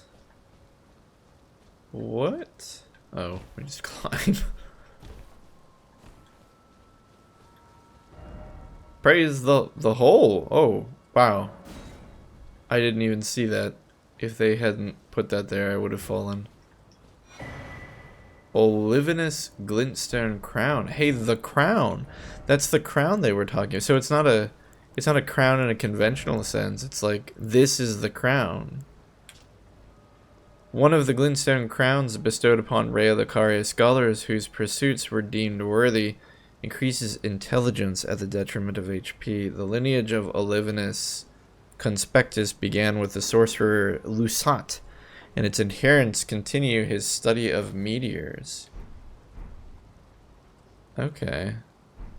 Well, we're not all about that, because we're playing Fashion Souls, so we'll keep the red cloak, but... hidden path ahead. Oh, maybe that's what they meant. We'll keep the red cloak, but... now we understand what is meant by the crown. So our sorceress teacher, Celia, for whatever reason, wears a different crown. Are these guys not hostile? No hidden path ahead, but don't give up. Hey, are you hostile? Okay, you're hostile. I just didn't want to stab you if you weren't. But aren't like a variant of these guys in Celia, the city of sorcery? That's fun to say. Celia, the city of sorcery. Celia, the city of surreptitious sorcery. Oh, nope. No backstabs. What an interesting way to make all the scholars look exactly the same, though. Because, like, presumably these are all different people, but we can't tell because they're wearing those crowns. Well, that was not quite what I meant to do. Alright. So what do we do here? Can we turn invisible? Wait, you don't suppose if we use the mimic thing, does this count? Will they be able to see us? We are not but a painting. We are just a painting. This is the least suspicious thing you'll ever see. We're just a painting. See, we really need to invade somebody's world and do this. Like, just sit here. And be like, yeah, dog, we're just a painting. Don't worry about it. Don't worry about it. And they're like, ah! Well, that'd be fun. It won't even be effective, like, combatively. Like, we'll never win a PvP fight that way, but I don't even care. That's not the point. The point is that this game is so big compared to the other games. Oh, we're gonna die here. The point is this game is so big compared to the other games that I doubt people have every single piece of the scenery memorized. Oh, it's one of those living pots. Kind of makes sense that a living pot would be in Raya Lucaria. It seems like kind of a magical thing. Living jar shard and a raw meat dumpling. Now I'm hungry. But like, in the previous games, you know, I think the camouflage spell existed in Dark Souls 2. I don't remember if it was in Dark Souls 1. Was it? It might have been. Regardless, both Dark Souls 1 and 2 were, you know, they were so small in comparison that it was very obvious when there would be something out of place. You'd be like, no, I'm pretty sure, you know, there shouldn't be a torch here, or there's no ballista in this place, or something like that. But in Elden Ring, the game is so big, I feel like you actually have a chance of pretending to be a random piece of the environment. Because, like, only the most dedicated of Elden Ring players are gonna have all of these bits and pieces of the environment memorized. Anyway, we got some leg wrappings.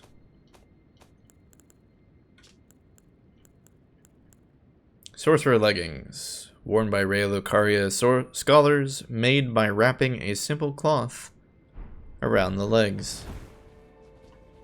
What would we look like with it?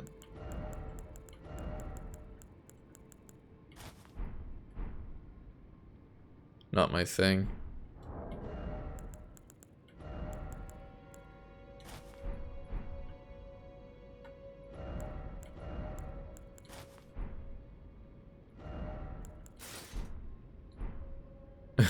That looks a little out of place.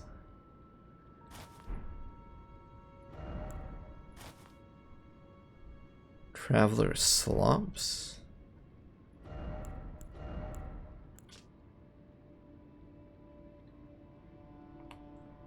Slops of a traveling perfumer of no renown, an associate of a healer he is said to be in search of new aromatics and flower gardens in hopes of treating misbegotten omen and all those seen as impure. What does that even mean? What's this?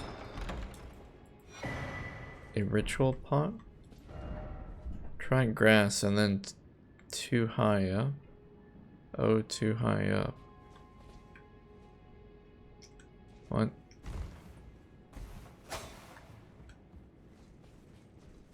I really don't understand what people mean sometimes. Oh, mage ahead and then ambush. Look at all those heads.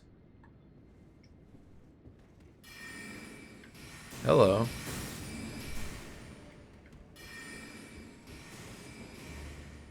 If only we could be invisible, you know?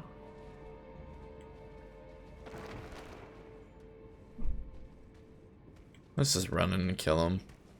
Tired of this messing around.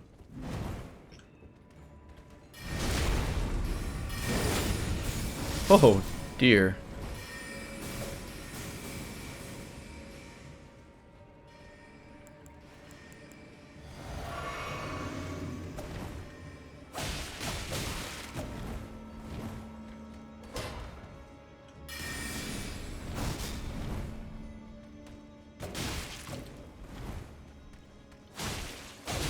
Man, this guy doesn't flinch. I think this is what kind of got us. And I should have recognized that the first time I hit him. But we can't win. Like a lot of these low armored enemies we can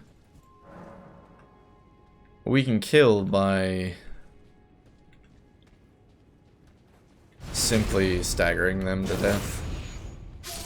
For example, like this guy over here, we can just be like, bah, bah, bah, bah. Because he kind of flinches when we hit him. And it's, no? Okay, I stand corrected. They don't flinch enough. No, none of these guys flinch. They're just kind of slow. So it always afforded us enough time to... Why were our souls down there? I think the trick here is we need to get in for a backstab because A, it eliminates the these guys. Oh, right, totally forgot about that guy. A, it eliminates them, but B, it also makes us invincible during the animation. Otherwise, we're gonna find ourselves in a situation where we're stuck behind these walls and we're looking at an entire barrage of, oh my.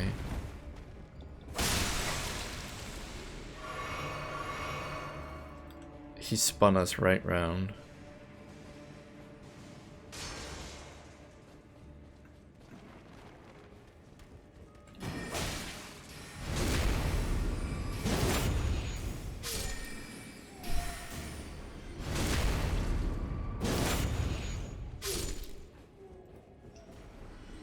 Okay, so what if we just shot him?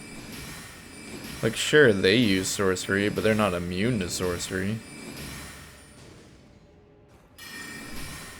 Yeah.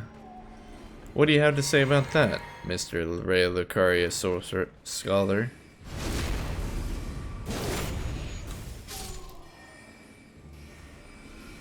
He's like, oh, what's that?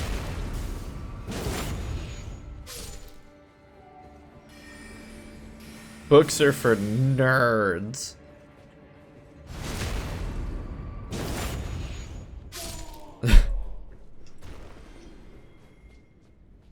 I mean, it's true, but that doesn't make it a bad thing.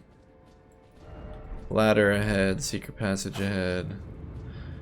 Goodness gracious, 2 secret paths in one place.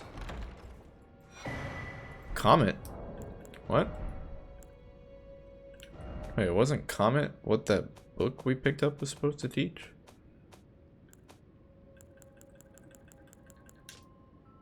No, this is Glinstone Comet Shard. Okay, so what's Comet?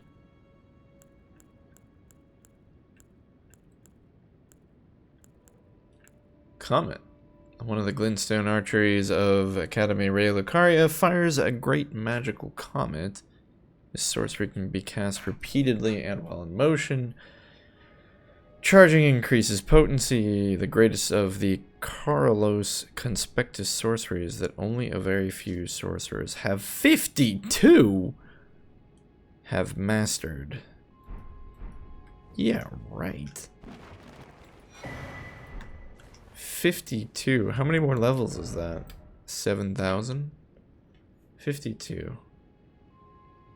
26 minus 52. We're halfway there. 26 more levels. Alright guys, we have our goal. 26 levels.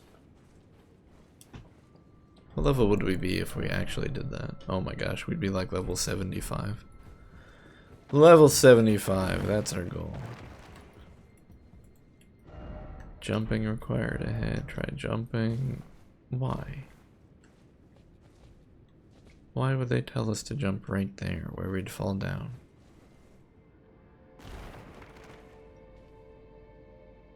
Where are we? And are you alive? Well, he was.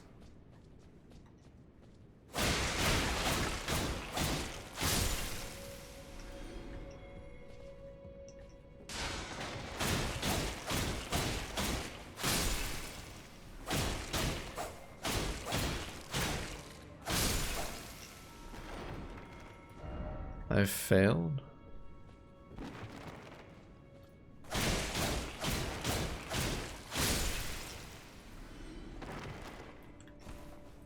What do we got here? A giant glintstone or something.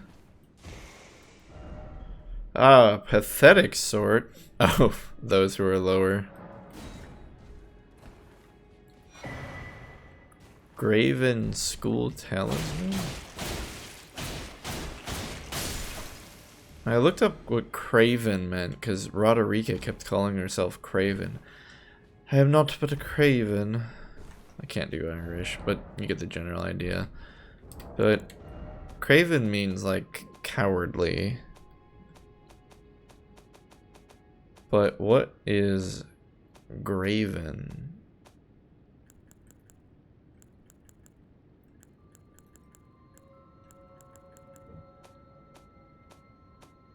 I have also already forgotten what the item looked like.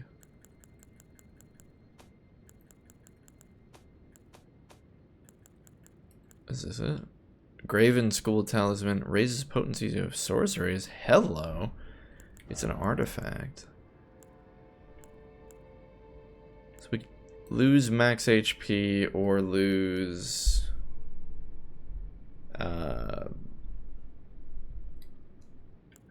stamina recovery speed. It's a tough choice. How much max HP are we talking about here?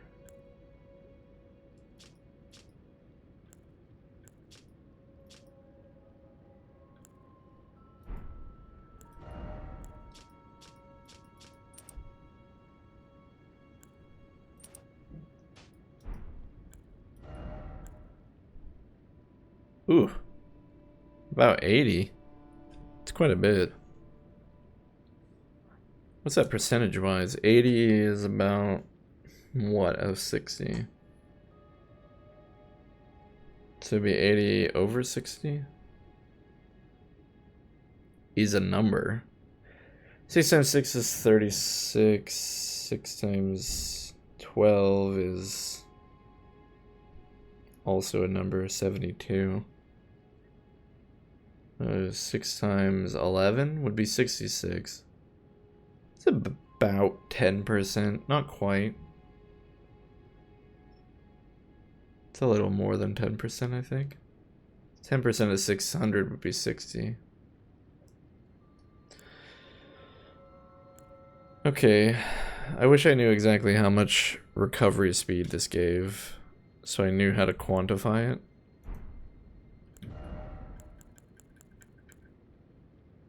Raises potency of sorceries. I feel like that's what we want, though. We'll worry about recovery speed of stamina later.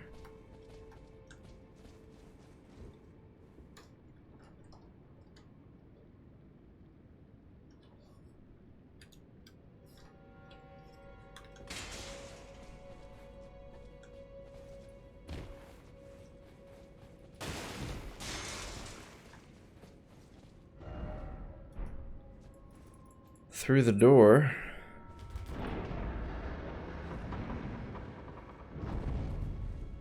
Oh, this looks familiar. We've been here.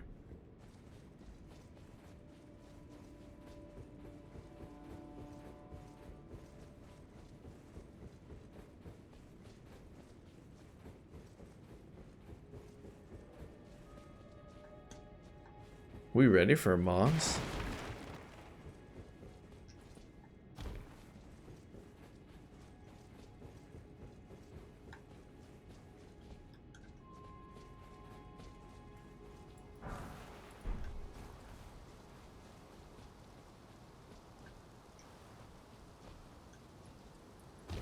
I thought we found one of those cups before, and it like had the tears of something in it or something. Something like that.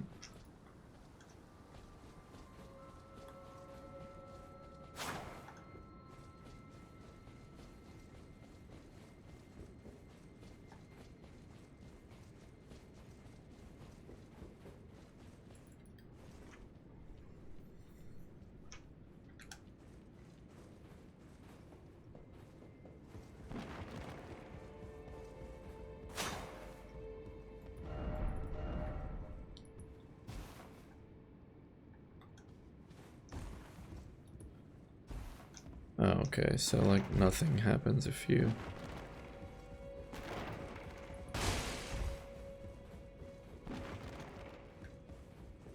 don't immediately jump into the hole. I'm assuming there's nothing special about this chandelier either. Alright, well...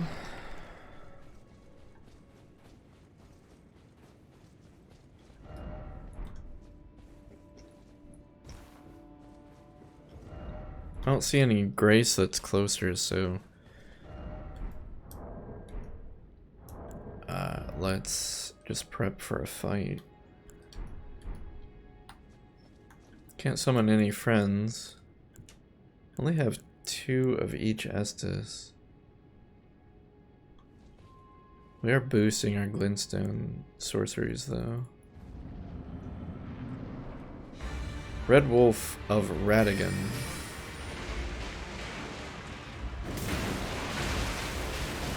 Oh, okay. You're one of those.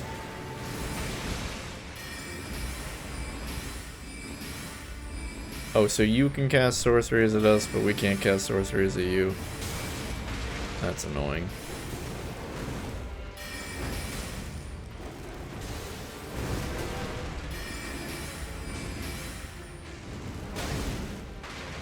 Goes in for the chomp. The chompy chomp. Oh. Well, suppose we'll just die.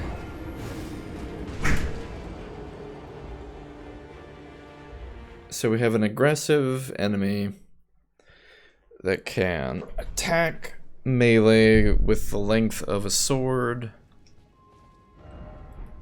Probably not very useful to use Glinstone Pebble.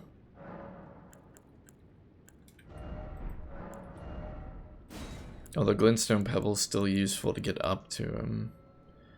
Glimplade Phalanx may be more useful. Magic Glimplade. Oh right, our Glimplade. Let's use that. I feel like that's going to be more useful in this fight. Wait, were you always here?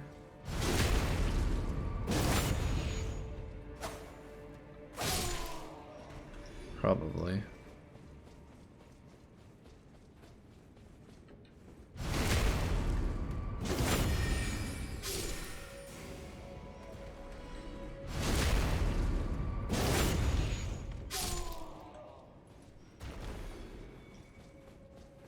Here's a question. Why are all these guys fighting us? Like, why do they attack us on sight? Are they like, hey, you shouldn't be here, or... I mean, I know it's not a Dark Souls game if everything isn't trying to kill you, so that's like the mechanical reason they fight you. But like, in-universe, why do they see you and immediately attack?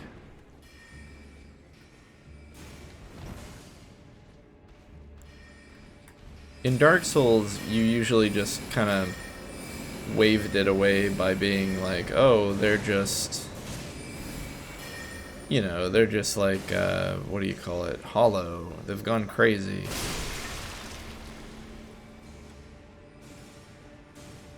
But why are these dudes fighting you? Like, what do they get out of it?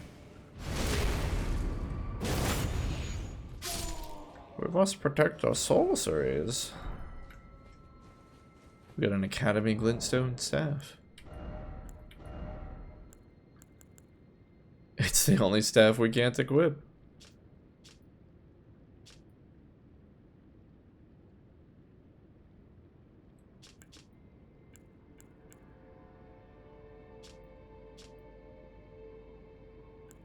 Huh. Did we ever try to equip the Astrologer's staff? Requires an int of 16. No, we probably saw that but didn't want it because the int S scaling on the Meteorite staff is really high. Plus it has a sorcery scaling of 158, so... like, why bother? Okay, the Academy... staff of the Academy of Rhea Lucaria, embedded with a turquoise glintstone. Only a recognized sorcerer is permitted to wield this staff. Okay.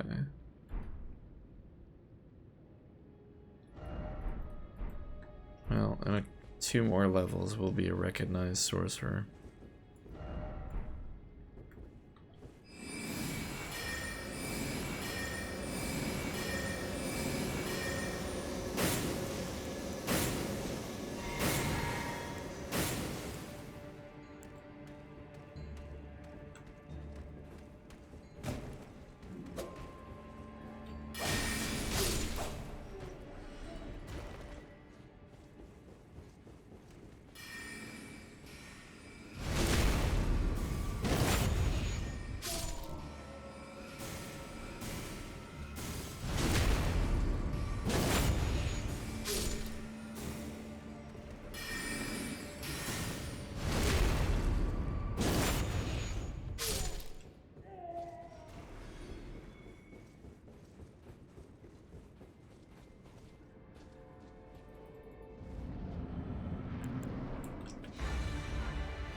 Alright, let's see if the Carrion Slicer has any... Oh my! Yeah, Carrion Slicer seems pretty good. And it helps that we've increased the damage of our sorceries through the use of... Oh, I got so greedy! Alright, that's fine. It helps that we've increased the damage of our sorceries through the Flask of the Wondrous Physic as well as the Talisman we got. But, yeah, the Slicer seems to be very effective.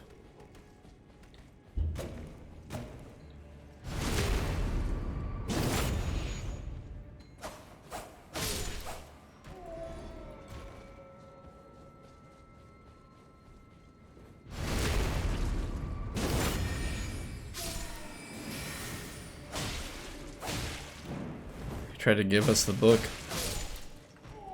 Hey, you kid.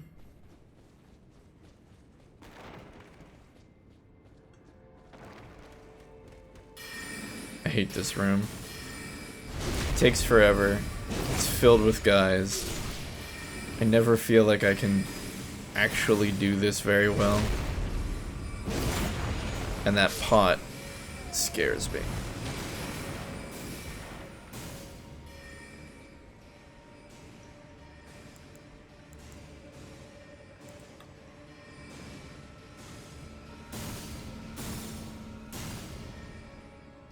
I don't know what that pot's doing.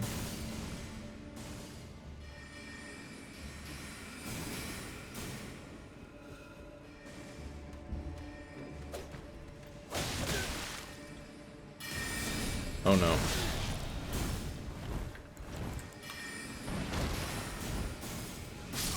Oh, sad times. I thought I could get greedy and just run past them, but... don't think it worked out very well. Well, with nothing to lose, let's just zip on by everyone.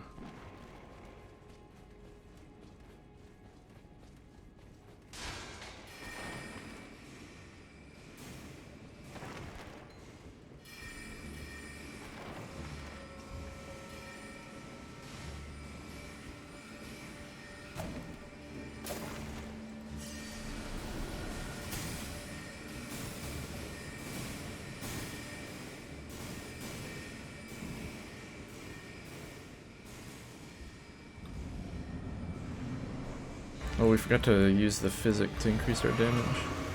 That's fine. Alright, this time as long as we don't get greedy and use the right spell.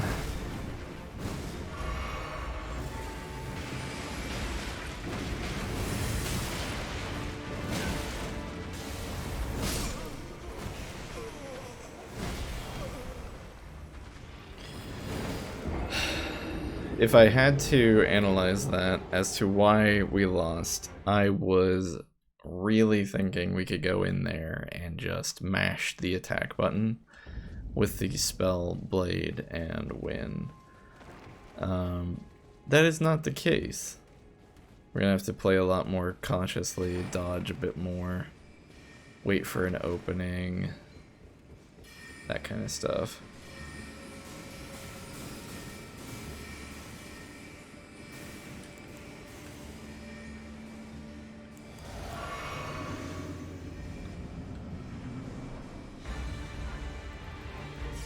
Okay, so let's respect this guy.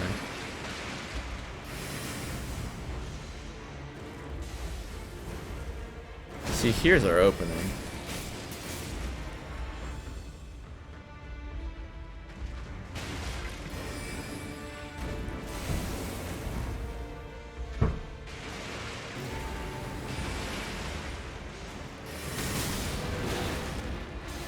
Uh-oh. Oh, the double swing. Alright. So you can swing twice and then plunge down from the air.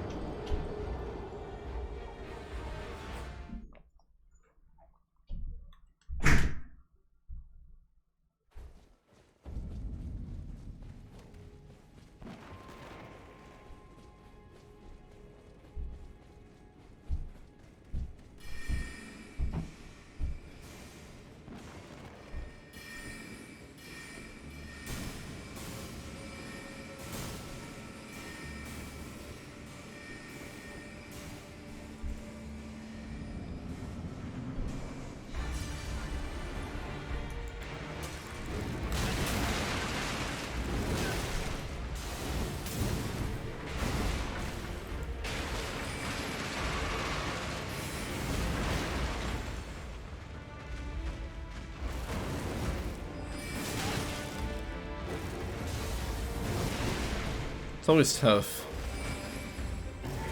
when you fight an enemy like this, because we're all about speed and maneuverability, and arguably this enemy has more speed and maneuverability than us. So our kind of the trait that we lean on in order to gain an advantage over an opponent is not effective against this thing. Which is partly why we have to play so cautiously.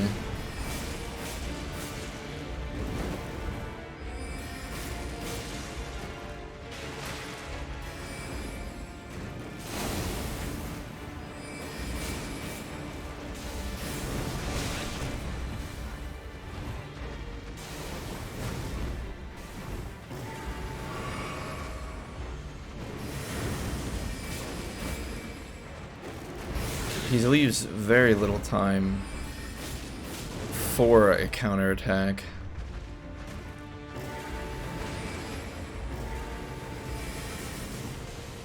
Except this, oh, I missed that. I didn't realize he'd summoned more Glimplades. I was gonna say, except for the attack where he jumps at you from a distance and lands. He gives you quite a bit of time, at least enough time for 3 carrion slicers, which is pretty good. Beyond that, though, it's tough to get a... It's tough to force an opportunity out of him.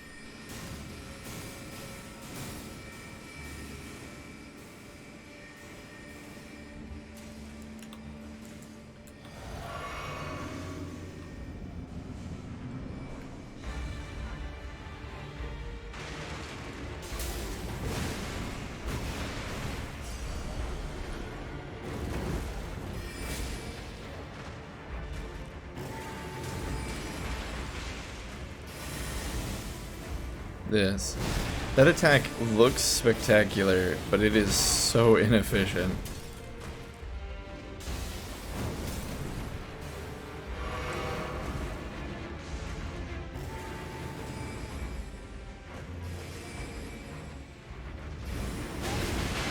Wow.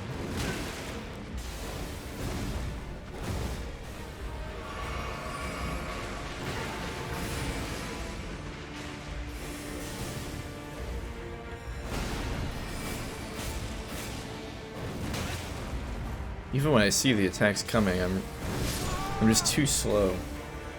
My timing's all wrong. The bite has to be reacted to very quickly, and the blade has a delay on it. Let's actually re-allot our flasks here. Because I don't think we don't need that much magic. He doesn't have a ton of HP. I'm pretty sure we could even kill him without really even needing a cerulean flask. I'm just taking it so that we have at least some margin of error. He doesn't have he doesn't have a ton of HP. We've been pretty close to winning a couple times.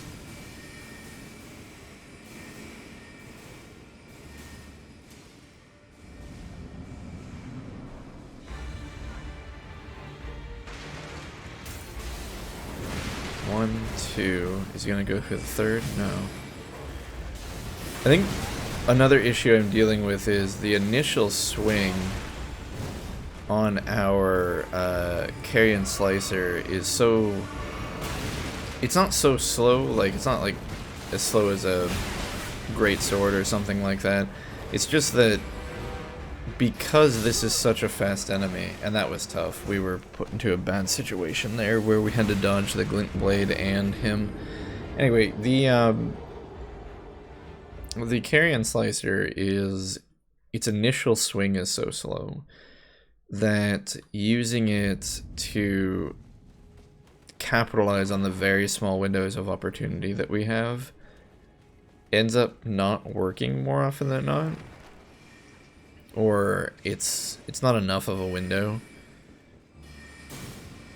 And so I'm not comfortable trying to go for it. We can do one of two things. We can just use the dagger, since the initial swing on the dagger is faster than the Carrion Blade, or we can try the jump attack with the Carrion Blade. I think the problem is the jump attack needs a lot of timing, like spatial awareness of where he is, where we are, where we're gonna land, that kind of stuff. I feel like the jump attack would be a bad idea. So why don't we just use the Carrion Slicer for that when we know we can get the 3 swings in, and then we'll try to use the dagger for the smaller windows of opportunity that maybe he reveals. Like here, if he was closer, we might use the dagger. Oh my goodness. Getting schooled.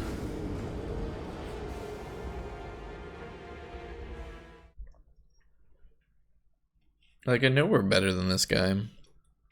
I think that's what's getting to me. I know we can beat him.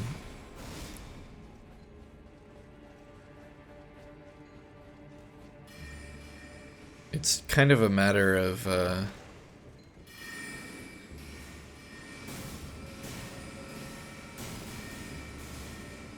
I'm making too many mistakes, way too many mistakes.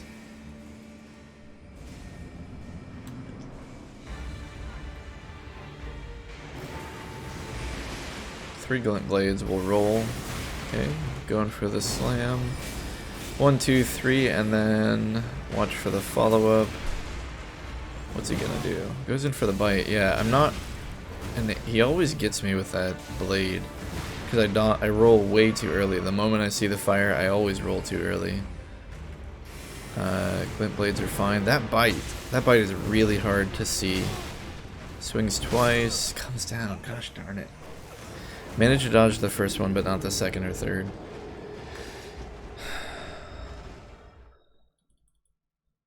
This guy's definitely getting the better of me.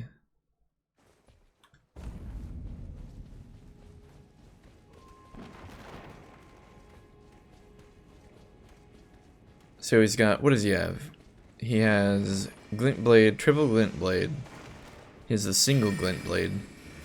I'm actually okay with the triple Glintblade because it's easy enough. He gives you enough time to roll out of the way. It's the single Glintblade that's more difficult because oftentimes he'll use it in tandem with another attack.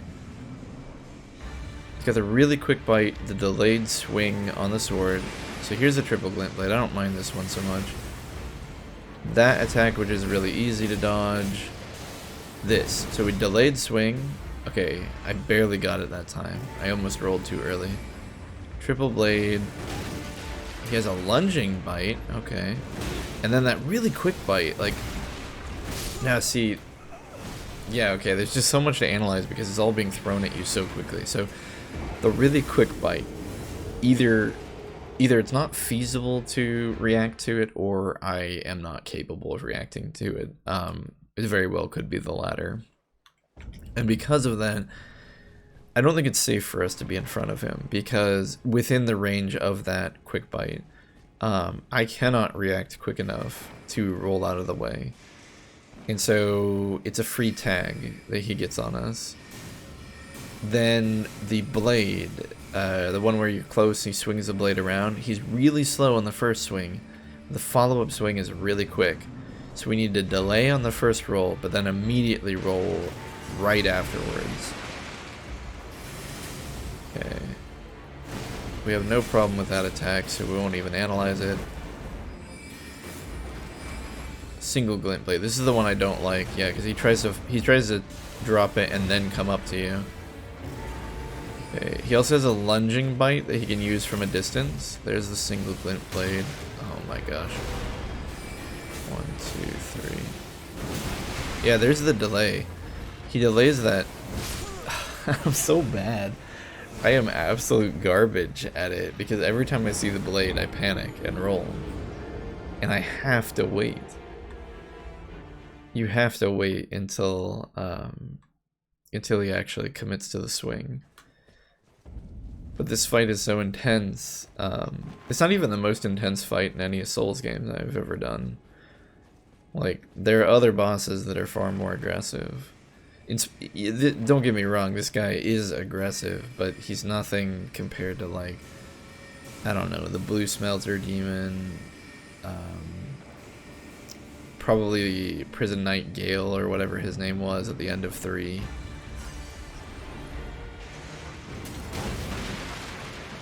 I tried to roll, but my timing was bad.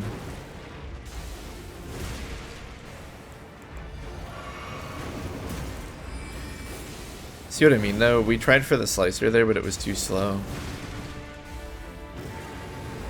Okay, the triple glint blade roll, and then just going in for the plunge. 3 tags, and we're out. And again, I rolled way too early on that blade of his, the red blade.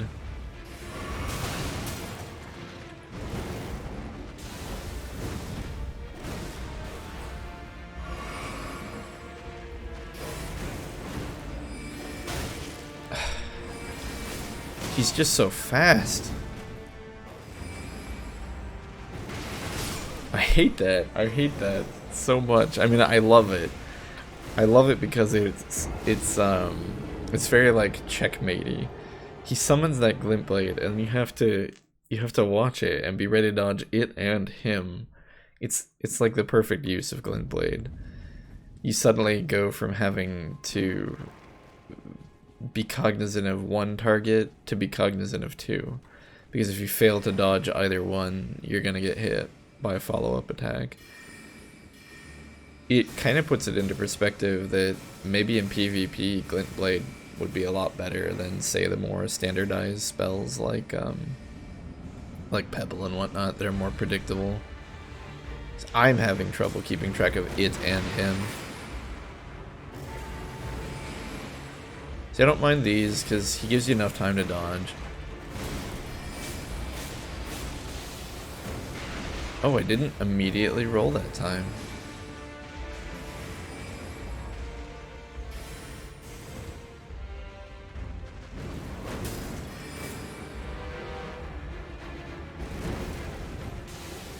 There, delayed, fast, and then the plunge. Okay, we did it. It's the first time we did that without messing up.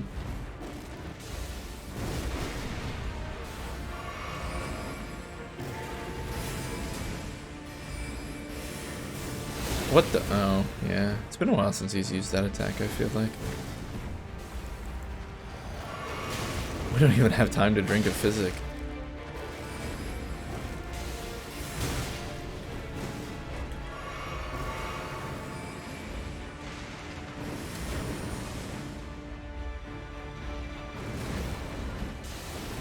Delay, fast, plunge. Oh, and that's a different attack. That's like a spin. I hadn't really differentiated it. Bugger. Oh, that time he didn't give us time to dodge when he did the 3. Fast, plunge, tag him once, and then let's get out. When he plunges, when you're right up next to him, you don't have enough time to... Okay. You don't have enough time to hit him 3 times like he does with the long range plunge. Oh. Good gravy. That was a fun fight. I was absolutely getting wrecked, and I felt like I was losing because of my fault. Like, I think that was the best part of that. Like, no, it didn't feel great to... Weak foe seems familiar. It didn't feel great to keep losing, but, like, I felt like I was being bested.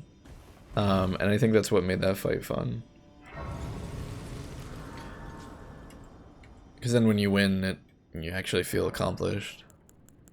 Even though, arguably, I feel like I should have played that a lot better. Getting the dodge on the blade, the red blade of his, where he swings it slow the first time and fast the second time. I really liked that. I really liked the fact that he used Glimplade against you. A spell that up until this point we had been using quite effectively, and then suddenly to be on the receiving end of it, this concept of a spell that lingers independent of the enemy, and then you have to watch it and the enemy, and yeah, no, it was just good. He was aggressive, very aggressive, but still left just enough of a window of opportunity open that you could get a couple swings in here and there. I feel like we struggle quite a bit with enemies like that in general, because like when I think back to when we were fighting Leonide or whatever he was very similar, where he was super quick. It was pretty difficult to match his speed. Telling us to jump. Why would we jump?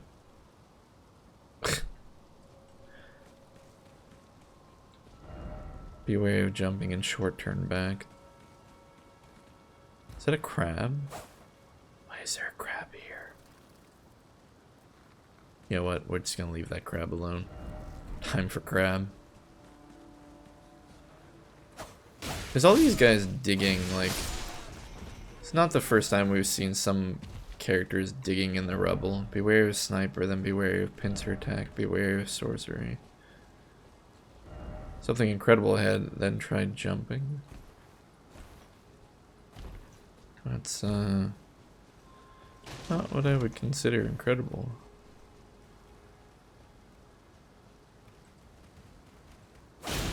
Oh, you have many heads.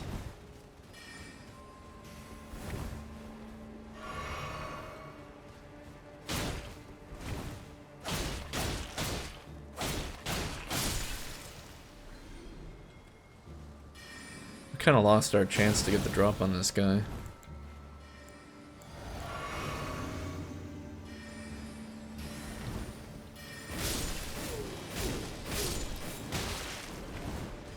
Although that seemed to work pretty well.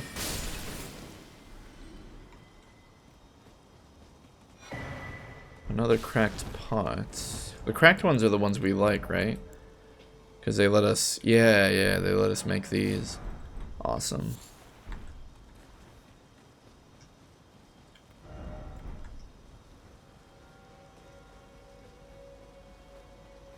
Alright, so apparently there's a sniper up here? Oh. Oh. I see. Oh. Okay. The indecision killed me. After a certain point I was like, wait, no, we should go back down. I think the decision to go down was the wrong one.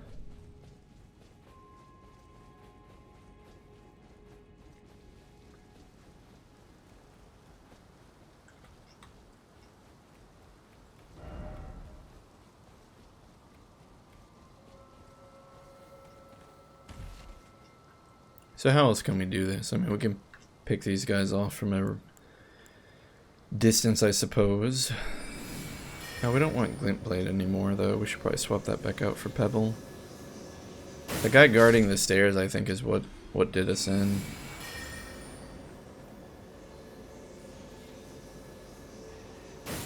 Interesting, they're just gonna walk down now? Oh, unfortunate.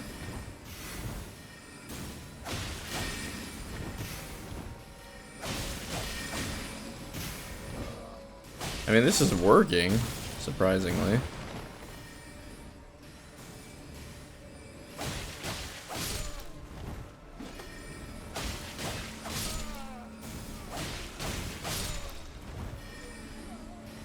Oh, you're like right here.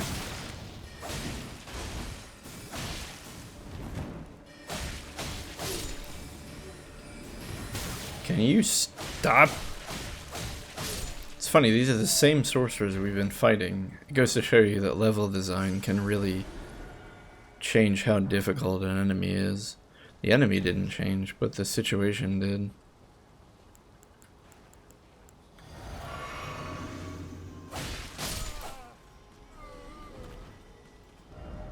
Try jumping. I mean, we could. Down required.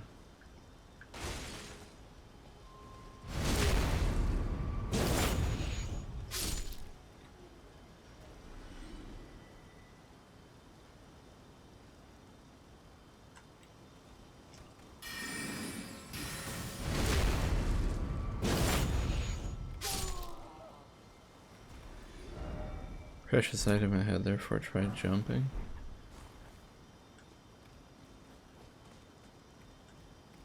Sure. We'll give it a shot.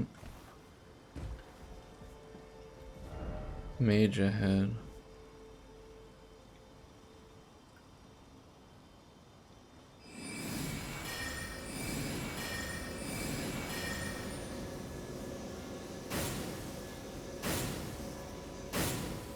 What is that thing? Uh-oh. We killed him by landing on him. What is it? Oh, it's a crab. What? It's like a glowing crab. We got the Carlos Glinstone crown. One of the Glinstone crowns bestowed upon Rea Lucaria scholars who proceed deem worthy increases intelligence to the detriment of stamina. Carlos Conspectus is the oldest of the Academy lineages by study. Begat the sorcerer Azure. Scholars who follow in his footsteps pursue the mysteries of comets. Alright. Well.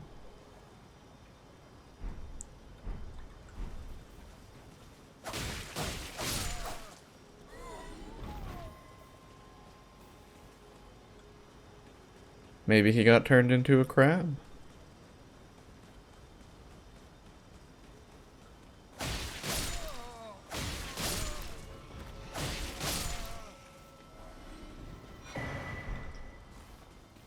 Golden seed is nice. Hello. Oh. You are a scary crab. It's also emitting some kind of dust.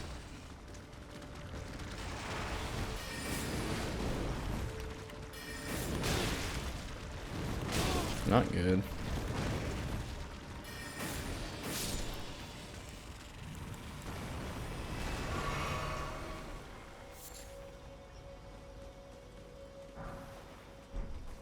Golden rune, golden rune.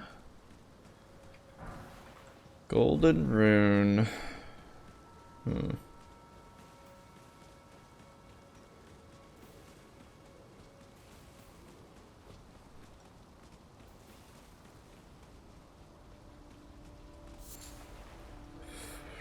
Glinstone Firefly, also one of those horrible guillotine things. So, the last metallic guillotine thing we found actually turned out to just be a dude, like, controlling it from behind. So, what the... Okay, so I'm gonna go out on a limb and say it's not a dude controlling it from behind. It's got a horrible abomination inside of it.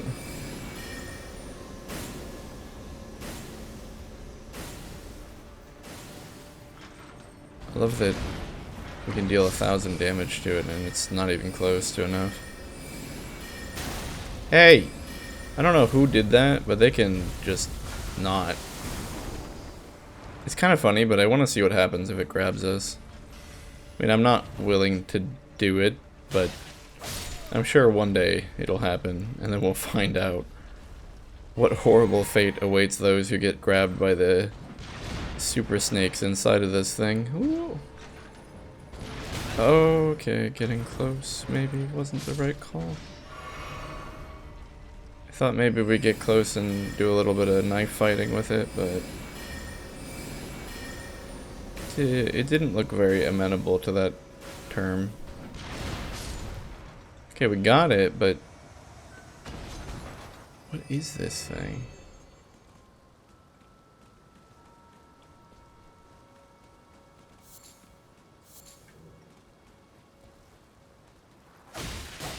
It's not even like we need to kill these guys.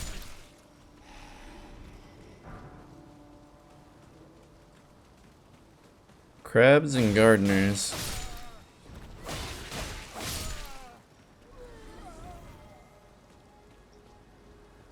Oh, hooray.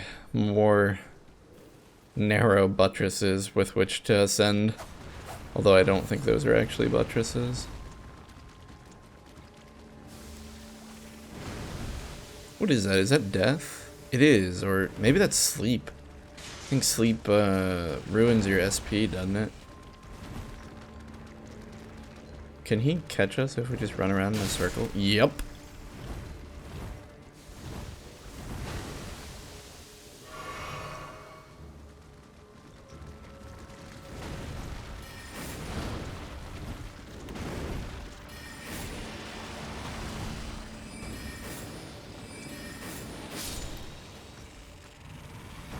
I gotta say, the carrion slicer, I think it complements our playstyle quite well. It's a high damage, fast used spell.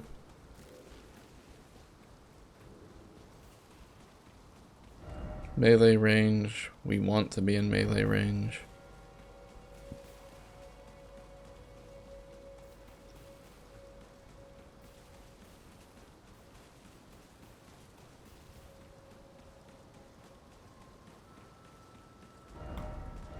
Don't think required ahead.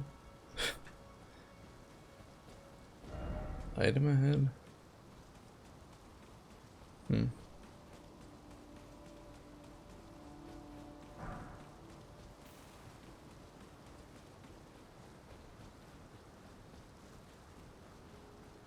Well, I guess it's up to the buttresses.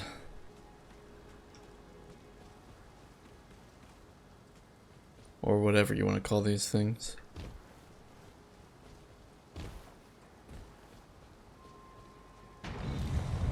Huh? Oh. Why? Why? Why? Just why?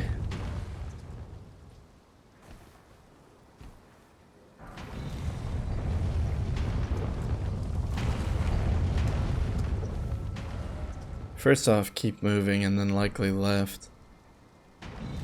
Left? Left will get us killed.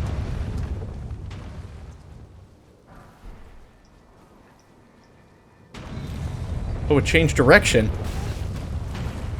He didn't go the same way.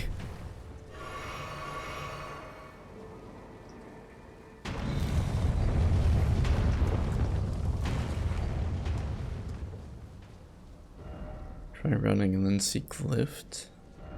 You don't have the right, you don't have the right. Cannot open from this side, I see. Teleporter. See, I don't... These teleporters are interesting, but they're almost always like one way. Not almost always, but I feel like about half the time they're one way. Try lift. Try lift. Try lift where?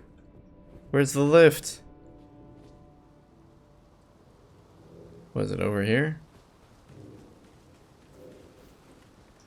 Bro, do you even lift?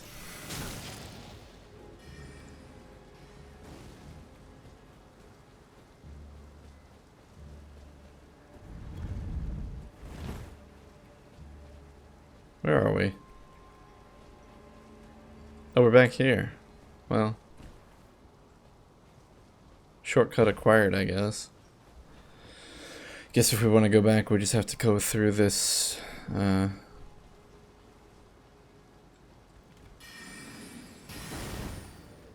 through this door. It's like a super knight. I don't want to fight you, super knight. I want to get rid of your magic friend first. Moongrum, carrion knight. What are you doing here, Moongrum? Oh, kicking our butt. That's what.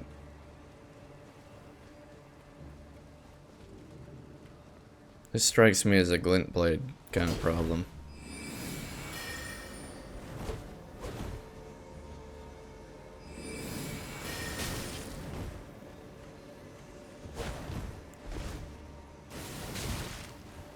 Uh-oh.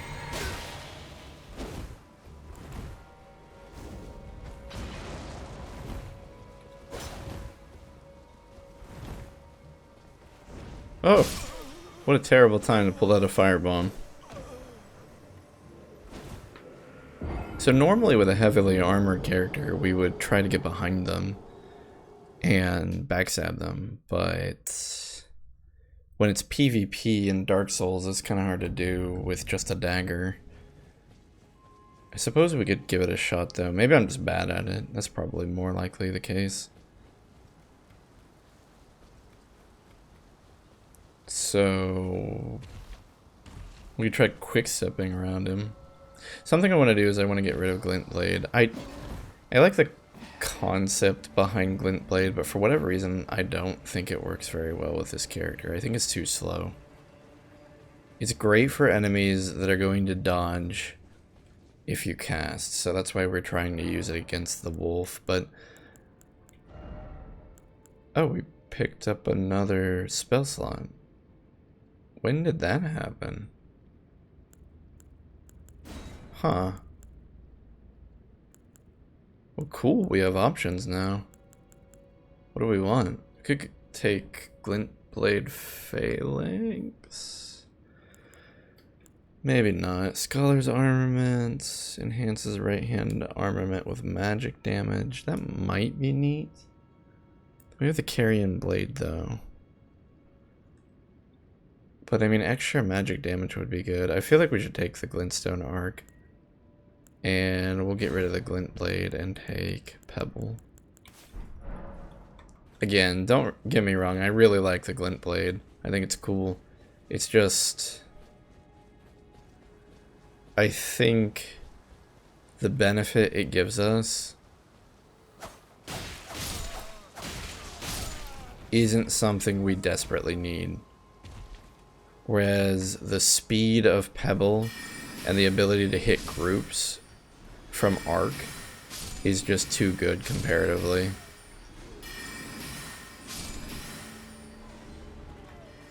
And the FP efficiency of Pebble is really strong.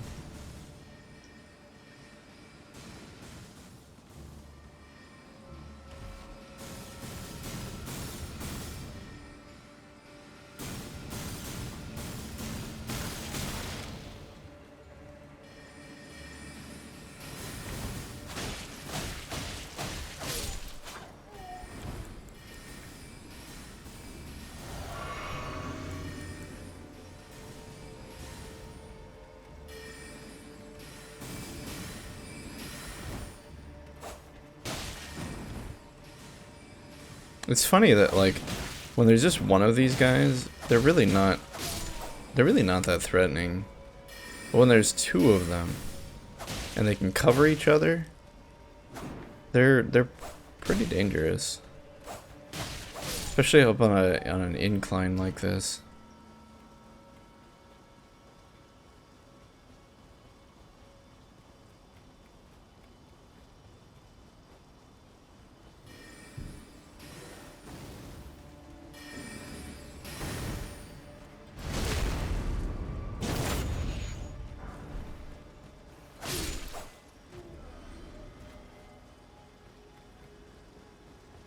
Oh, he is right there.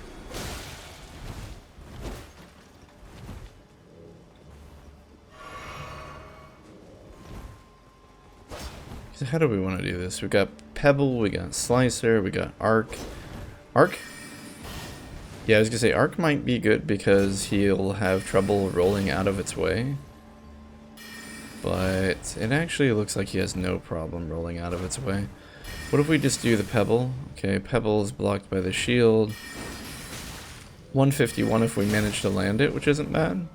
Of course, he will roll out of the way. But it's fast, right? So there's a good chance he'll be in mid-animation when we use it, and we'll tag him with it anyway. Now, what about the Slicer? The Slicer is the more dangerous one, I feel like. But it's probably also the one with a bigger payoff, if we can get it to work. Chances of getting it to work seem a little low, though. Maybe if we unlock and have a more free roam kind of... he jumps. It's interesting that he jumps. Is he going? Yeah. Oh, he just parried us. He parried our Carrion Slicer. I didn't even know that was possible. Apparently the Carrion Slicer counts as a sword. Oh, we broke his shield. Oh, but he does not like that. Oh my goodness. So if we repetitively swing the Carrion Slicer, he just straight up counters it, which is both cool and terrifying. So perhaps our best bet is the jumping attack with the Carrion Slicer. We can wait for him to leave us an opening, we do a jump attack, we go in with the Slicer. If he blocks, we have the chance of breaking the shield. But we also don't want to continuously swing, because when we do that, then he parries us. And I feel like that's fair. Like, if you were facing a human and you were doing something repetitive, chances are, you know, they'd adapt and react to it. So I'm okay with being punished for, you know, doing the same move over and over again.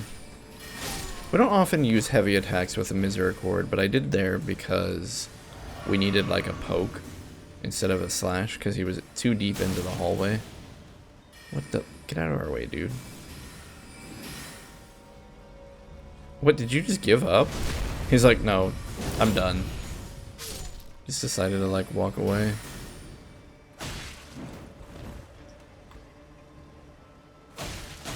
Are you also done? They both just gave up. Okay, we got that sorcerer on the right here. But other than that, we will immediately fight the knight afterwards.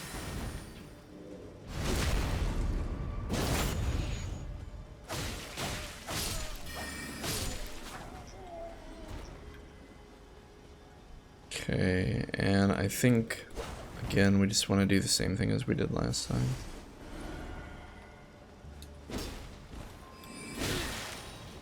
Oh, goodness.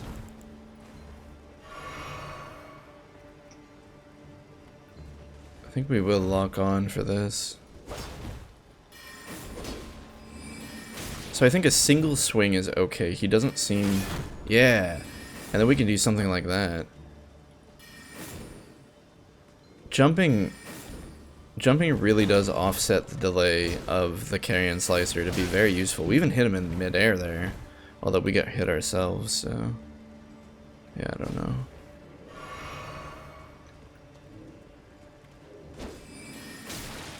I really like the carrion slicer. It is just...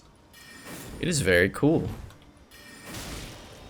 It's nice to have a longer ranged melee attack, you know, kind of something you can pull out sort of as a surprise. Oh, oh. Okay, he got pretty aggressive there. He also pulled out a staff to show that he's not just a knight. He has the ability to use magic as well. I think he did that the last time we fought him. But we were already dead, so I didn't realize that he pulled out a staff. So we need to keep an eye out on that. If he's got the shield, we can do the song and dance where we maneuver around him and, you know, do the jump attack. But when he pulls out the staff, we're going to have to change our strategy. I love that. I love the fact that... Like, I don't know about you, I don't do a ton of PvP. But when you're PvPing with somebody... Fighting a human, of course, is just very different from fighting an NPC. An NPC won't react to you. It won't learn to what you're doing. You can use the same strategy against an NPC over and over again, and it will always have the same outcome. But with a human, it won't. A human will... If a human sees you doing the same thing over and over, they'll learn from what you're doing and essentially... expect it, and then when they expect it, they'll do something to counter it. So if you always use a jump attack, they'll expect you to use a jump attack and then wait for you to use it and then counter with something of their own. Of course, then the mind games begin, because if you expect them to expect you to do a jump attack and you expect them to counter the jump attack in a specific way, then you can counter their counter and so on and so forth. But regardless, in general, when fighting a human, unpredictability is one of your best attributes you can have. So, the NPC is fighting a human, he's fighting us.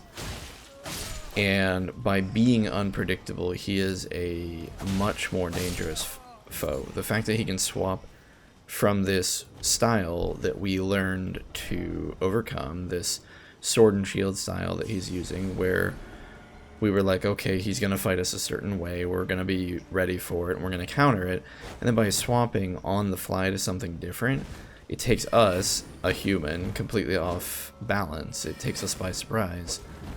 So I really like... I really like that this invader slash character, whatever he is, I like that he has two fighting styles. It's kind of a little bit like Havel the Rock. When you fought him in Dark Souls 1, he would swap back and forth between one-handed and two-handed attacks.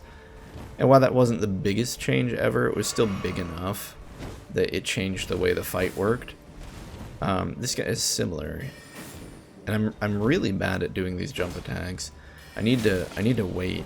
I'm doing them too early and we're wasting them in the air. I need to do it right before we land. Like that. Like that's a lot better. And we can follow it up if we break the guard and whatnot.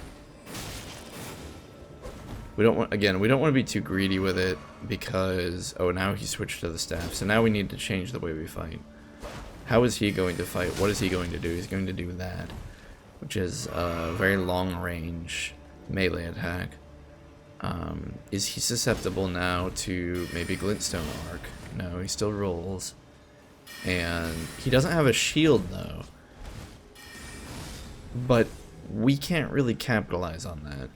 In fact, we would rather him just have the shield. We prefer to fight slower, bigger enemies so we can use our speed to our advantage. He still likes to do jump attacks. We could potentially... Well, that kind of worked. We could potentially quick step behind him, like that. But no, he just keeps swinging.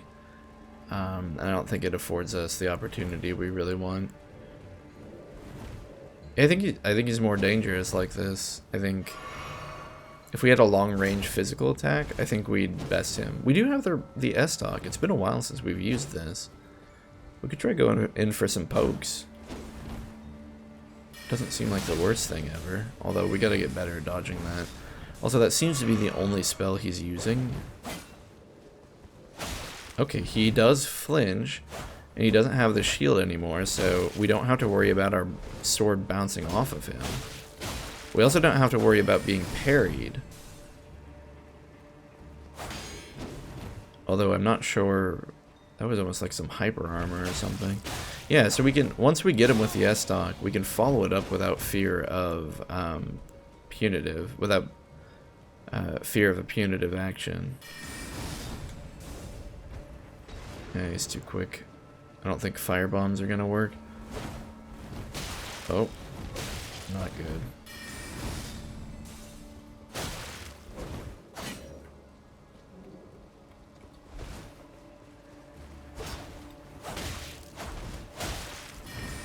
Ooh. This is where I wish we had the, Oh, what was that? Tell me you saw that. He like blocked, but he was swinging. What? How does that work? If that's a new mechanic or an old one, I don't actually know. I'm not familiar with what he did there. He did that earlier in the fight, but I thought he still took damage. It looked like he didn't even take damage there. Okay, so I think Glinstone Arc is no good in this fight. Maybe we do... I think we take Scholar's Armament and we enchant the S-Stock. I think the S-Stock is good. When he swaps over... When he gets rid of the shield, we want ranged physical. Because he can't defend himself against physical attacks if he doesn't have a shield. He's still wearing heavy armor, so he's not like the most nimble character in the world. So like, he's not...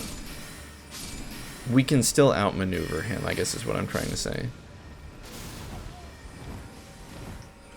So I'm not worried about him running circles around us. And I think, you know, the S-Stock affords us the range we need. It's physical. Ideally something like a spear would be even better. But obviously we don't use a spear. And the S-Stock is plenty long enough.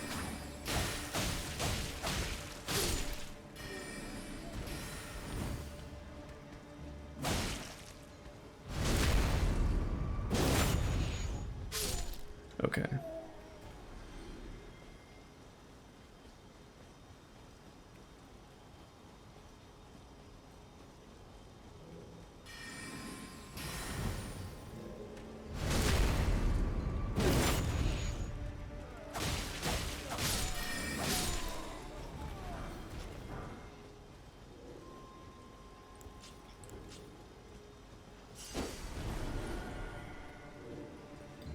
Oh, I thought I had the carrion blade, carrion slicer.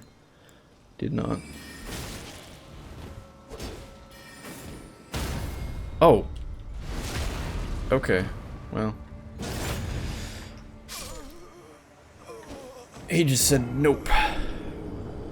I feel a little bad about that. I guess we kind of did follow up with a repeated attack. And maybe that's why he was able to parry us. Or maybe it's just random. One of the things I really liked about some of the enemies that countered, or I should say parried you in Dark Souls 1, is they entered a unique stance. So they telegraphed their parry. And I don't know if this guy is doing that or not. It could very well be that I just don't know how to read him yet, and so he does enter a stance. Now, of course, if you were PvPing against a human player, they don't enter a stance, they just counter you, or parry you, I should say. So in that sense, it's more like as if a human had invaded us, or we're fighting an intelligent, you know, we're fighting an entity that is on par ability-wise with us. Like, that knight can do everything that we can, and vice versa. The only thing separating us are our builds and what weapons we chose to use. But like the base abilities of both of us is the same. So if he telegraphed his parry, it would not quite feel as much of like an authentic fight with an equal. But on that same token, he's a computer and doesn't need to react the same way a human would in order to parry, so it's tough. It's kind of weird because you could program a computer that would parry every single attack perfectly, but it wouldn't really be, the fight wouldn't feel authentic because a human can't really parry every attack perfectly from another human.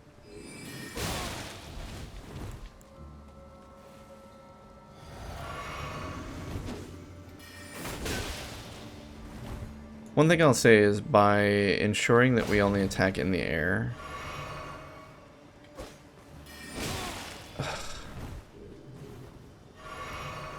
by ensuring that we only attack in the air,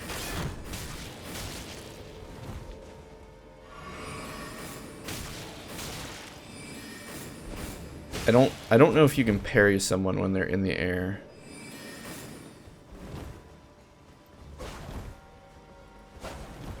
Okay, we need to swap to the S-Stock, and then we're gonna enchant it.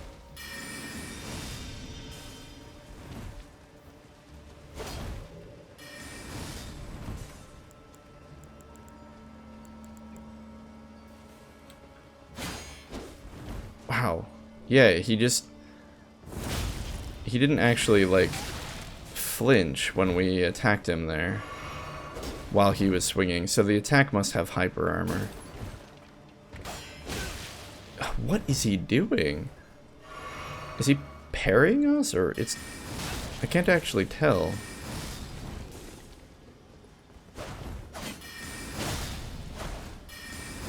Oh man, I keep seeing our life flash before our eyes. He's got one hit, but so do we. Whew.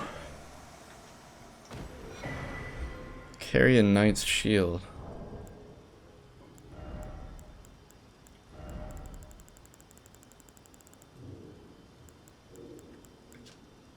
Teardrop-shaped, medium-sized shield embedded with blue glintstones, carried by knights who served the Carrion royal family.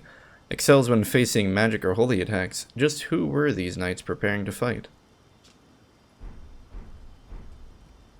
I will say the S-Stock looks pretty cool when you enchant it. Do we just go back? Try mushroom but tunnel?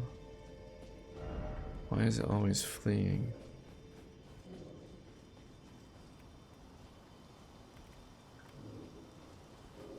I guess we could go down the tunnel. I mean, what do we have to lose but a meager 15,000 souls? And our dignity. Oh, I keep wanting to check this. We have these mimic grace items. Do they function as a grace? Or do they just look like a grace and they're just there for the memes? Here it is. Mimic grace. Grace mimic. What happens when we use this? No, it's literally just a mimic. That's funny. You could lure someone over, I suppose. Maybe. I don't really feel like it, but yeah, alright. We can't use it.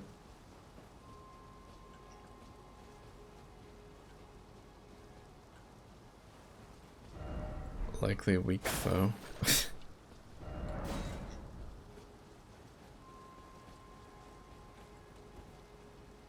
This seems like a bad idea.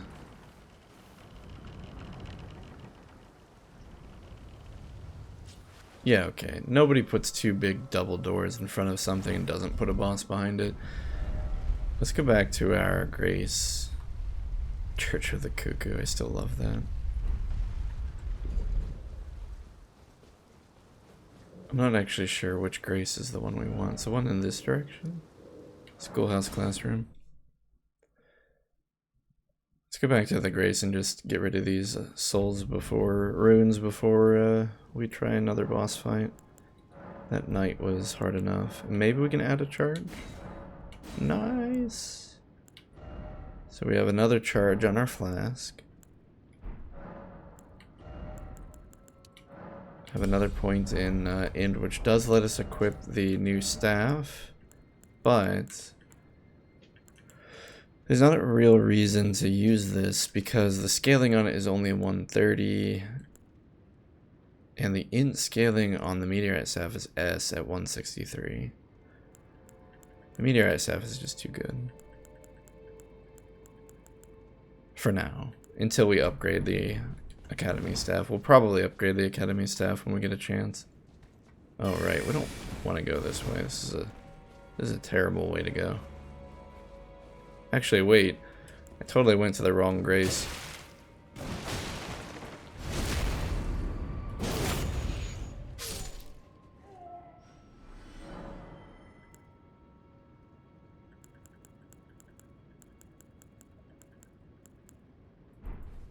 I don't know what I was trying to do there. So is it here we need to go? The Church of the Cuckoo. The Church of the Cuckoo. Why'd they call it that? The Church of the Cuckoo. No, this is not where we want to be. I keep forgetting you don't need to go to the Grace in order to teleport. Maybe it's the debate parlor that we want to go to. Yeah, this is it.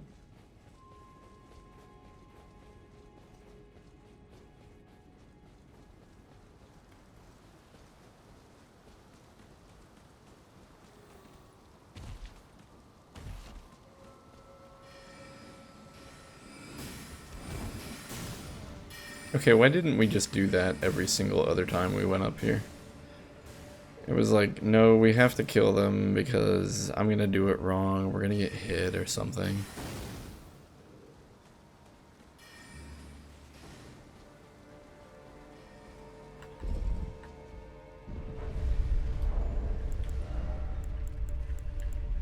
Yeah, we could use the spell-proof dried liver against one of these guys. Okay. What horrible thing awaits us here? We might as well put magic on our misericord. I'm getting a Godric vibe here.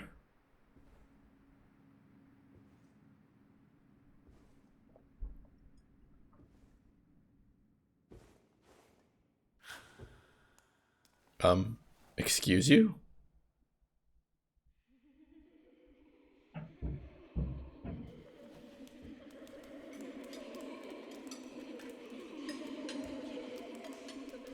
Well, that's terrifying.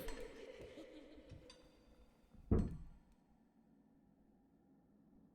are all these children here? Hush, little Culver.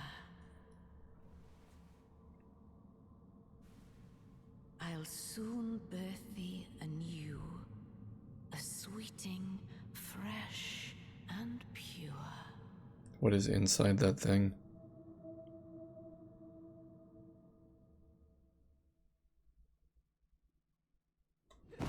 Okay. This looks like a spin on the Deacons of the Deep.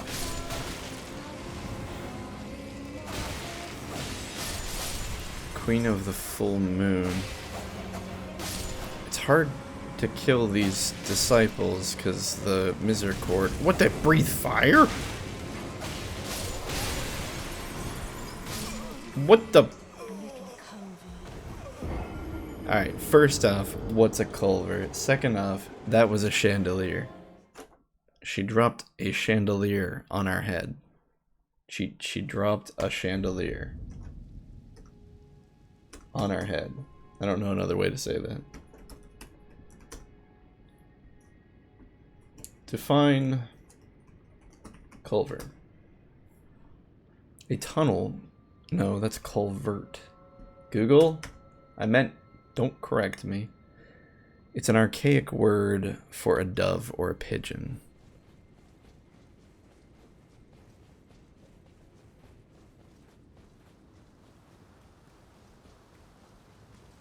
So, yeah. Interesting.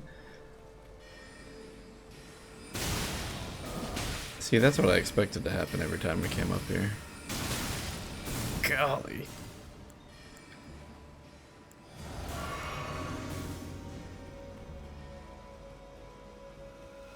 There was some weird knight guarding her.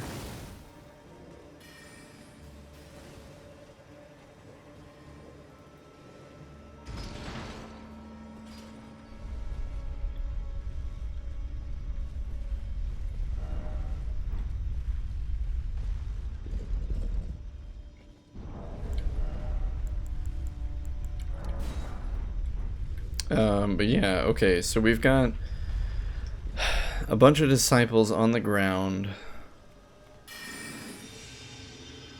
We could try the S-Stock. The S-Stock isn't upgraded. Let's ignore that.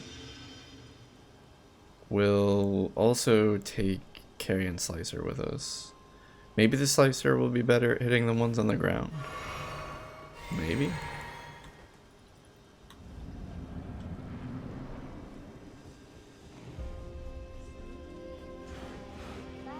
Wait, this is Renala? I feel like we should know Renala. And yeah, it's definitely easier to hit the priests or disciples, whatever you want to call them. Definitely easier to. That chandelier apparently is scripted to fall at that exact place.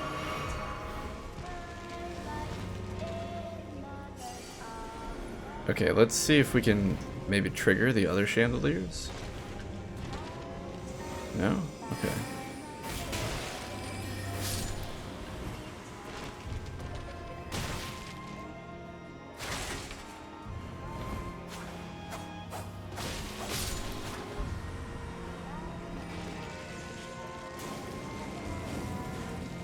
Just waiting for another, yep, waiting for another chandelier to fall on her head.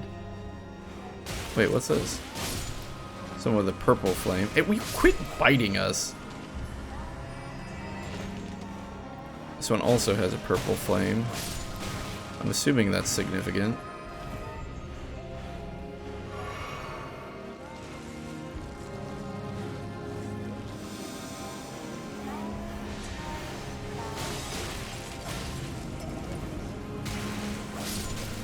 Oh, they're getting...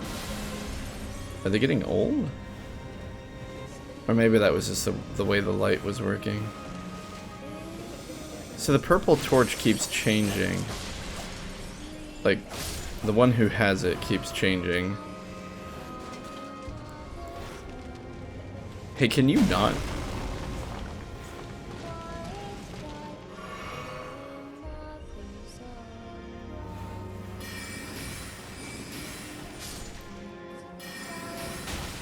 That book is so annoying. Oh my gosh. It is the worst. Where is it coming from? It's coming from the one who has the purple torch. The others just kind of... They just kind of sit around and they'll breathe fire at you. Also, that's a lot of chandeliers dropping.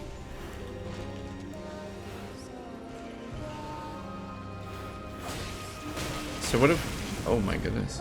What if we just went after the one with the purple torch?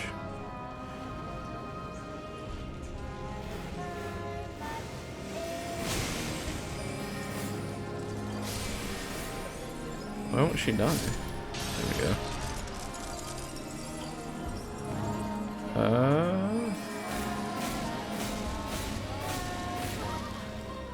We're out of magic. And we exploded. We are not a pigeon. We are not a pigeon, lady. Okay, so all of that is actually pretty interesting. We have a purple torch, the significance of which we cannot be 100% certain, but it appears to be connected with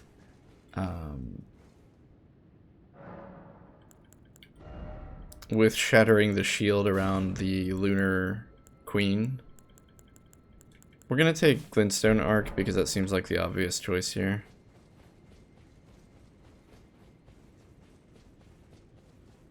I wish our Misericord better hit the disciples on the ground. They kind of don't, and it makes it a little difficult.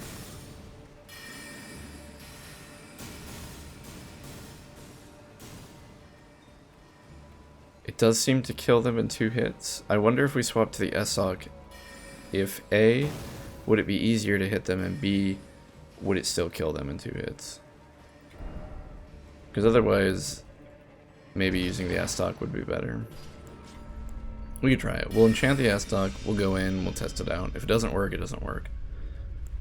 Glinstone Arc will probably be super good at hitting the groups, but I think they respawn. I mean, it seems kind of clear that they respawn. So killing them isn't our goal. Because we can kill them in bulk all we want, but it's not going to get us anywhere. We need to kill the one with the purple torch. Purple torch. Was that a... Wait, was that a body that we saw drop off? I think it was. Anyway. And we don't even need to kill them. We just need to... attack them. Oh, here's a... So there's more than one with the purple torch at any given moment. That's gonna explode if we touch it.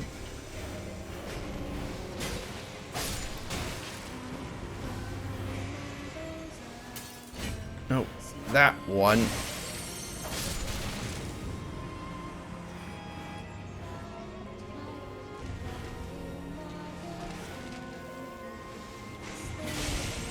And yeah, the SOX still seems to kill them in 2 hits.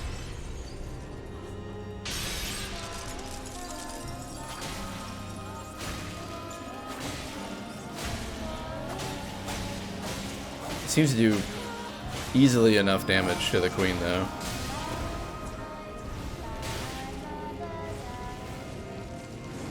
Oh wait, that's the Lancer, or the,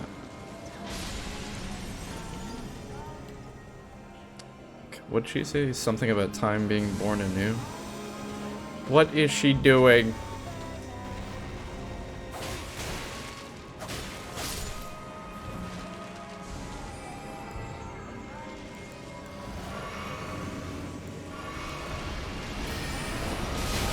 Oh. What? What even did that?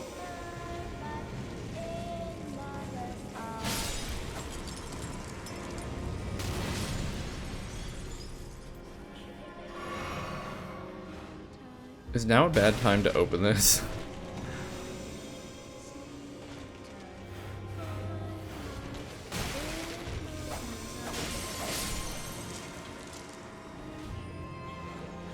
So we can listen to what are you doing? Attack that way. We can listen to the sound of the song being sung in order to help us locate where the one with the torch is that we want.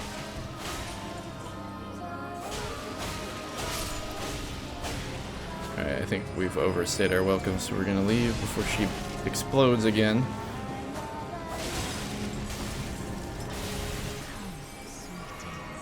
Now, is she healing when she does this? Let's kind of take a look. When she draws them in? I don't think so. I don't really know what she's doing when she pulls them in like that.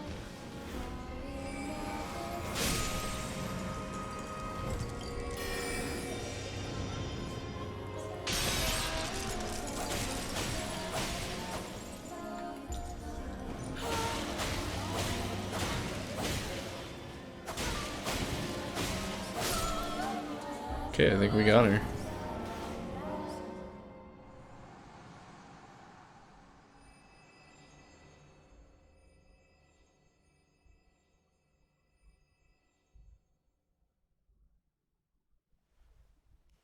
Lady, what are you?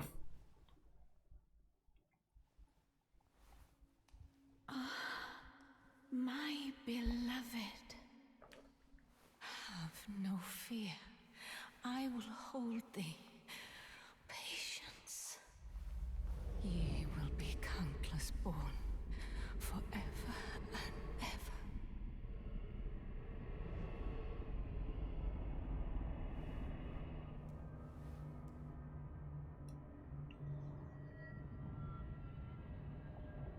Upon my name is Rani the Witch.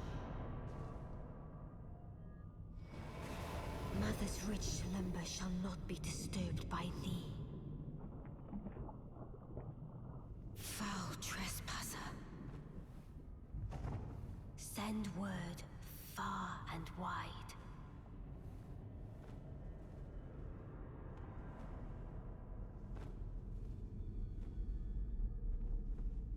Of the last queen of Caria, Renala of the full moon. Dang.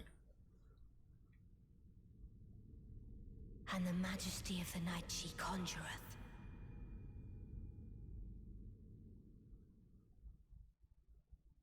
So what the heck did that all mean? Oh, good, good. Oh, she has hyper beam.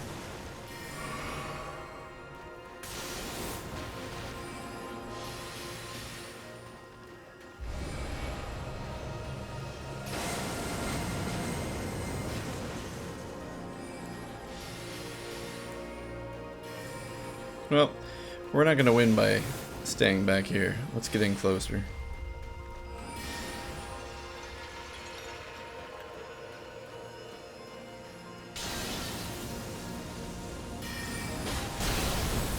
Oh, power of the moon hurts. Lieth under my moon.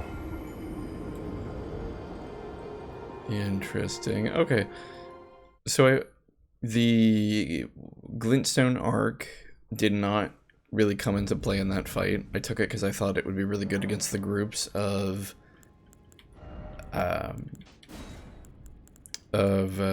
scholars or whatever they were. I think we're gonna go back to the Pebble. The Scholar's Armament was pretty useful. What else do we want?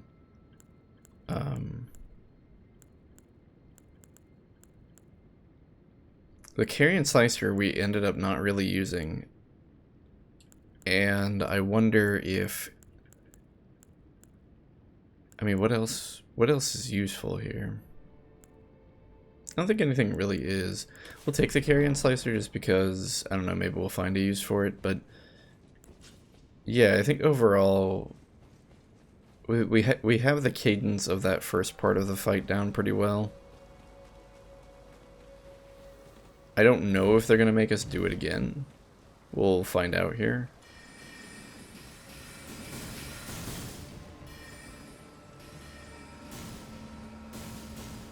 But if they do, I'm pretty confident that we'd start getting into a pattern where we could do it pretty easily without getting damaged too much.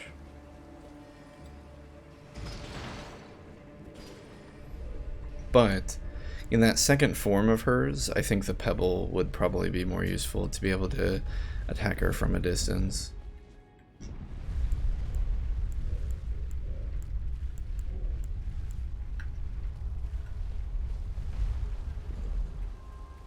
Let's go ahead and send the elevator back down so we don't have to wait on it again when we inevitably die.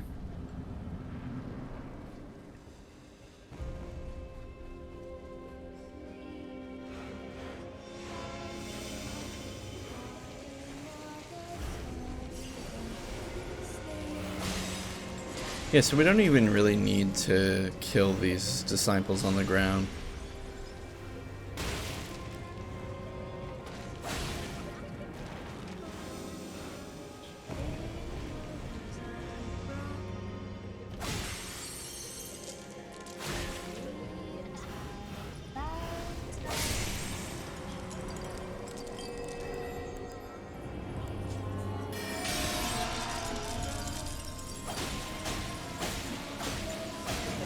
Is it wise to use the S-Sock here? Or should we enchant the Misericord? Would that deal more damage?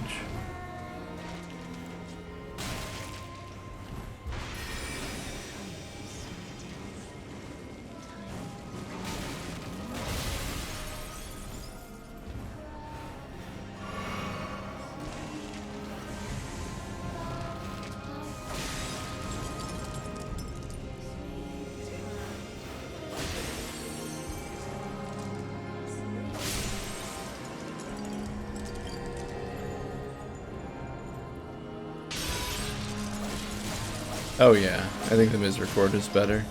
It's faster, seems to deal more damage. We actually run out of stamina.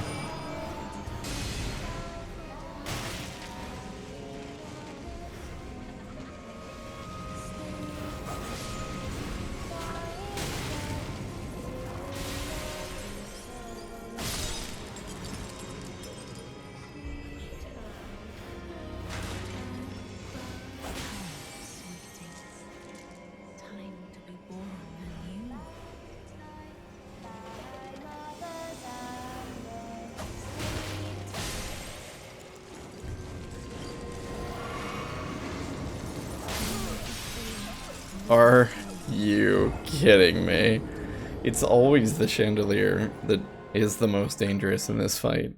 There seem to be about 2, maybe 3 locations where they have the potential to fall down. Looking up that high during the fight is difficult because, first off, the camera only goes up so high. You can't actually look up after a certain point. And secondly, obviously there's so much stuff going on in the fight that keeping track of the ceiling is just another added challenge. We could try to memorize the locations where the chandelier falls and avoid those spots. I don't know if that's possible. I don't know if at some point you have to go through them in order to get to one of the scholars that is singing. We are able to use the singing of the scholars in order to identify where they are much faster. I don't know why there are multiple scholars with the purple flame, so to say. Are they the ones calling down the chandelier? Or are they the ones enchanting various objects in the environment, like the globe that comes after us? Chandelier definitely fell there.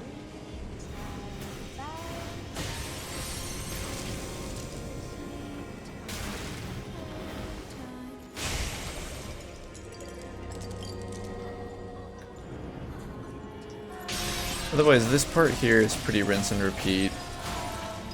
We knock her down, we run through our combo.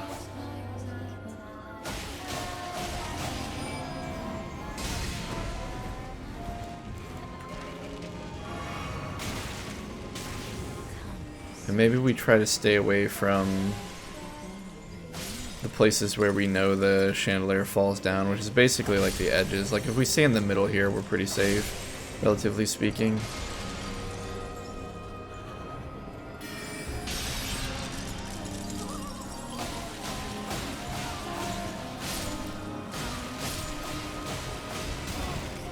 What hit us? I don't think we can do it in 2 full rotations there. We're gonna need the 3rd.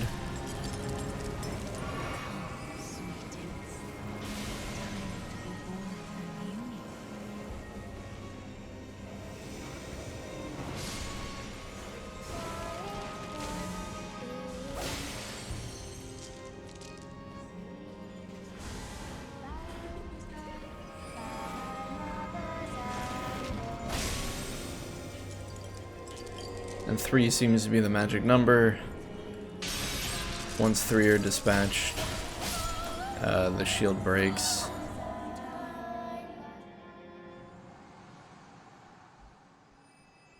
This was a cool cinematic, but we're gonna go ahead and skip it.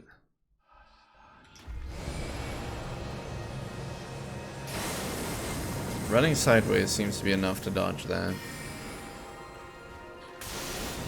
Now, is she susceptible to just being pelted with Glinstone Pebble?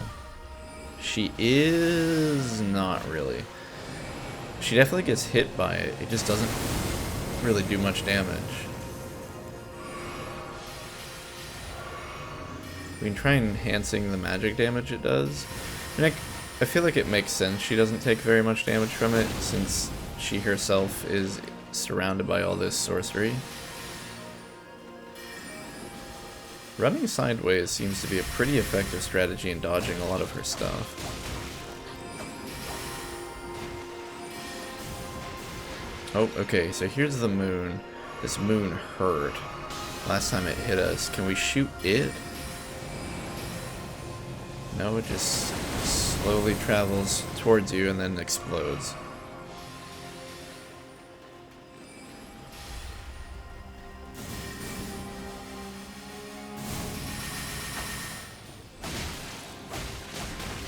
Oh, she throws her staff and then it comes back. That's what's hitting us.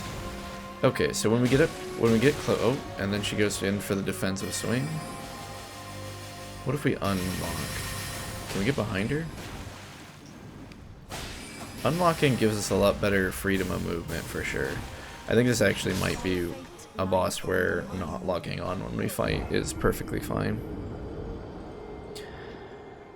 Giving our blade extra magic damage in that fight may help, but it doesn't seem like it's going to be a big part of helping in that second stage. It seems to help in the first stage.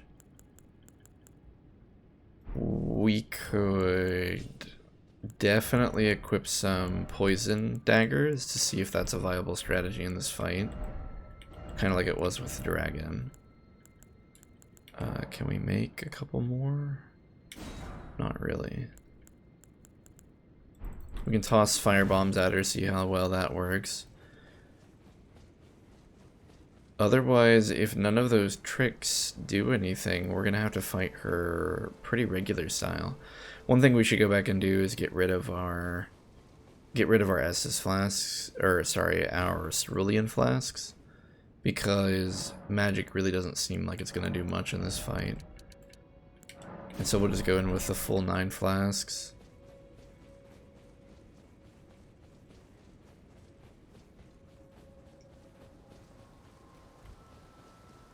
Otherwise, the first fight is very manageable if you stay in the middle, which circumvents the danger of the chandeliers.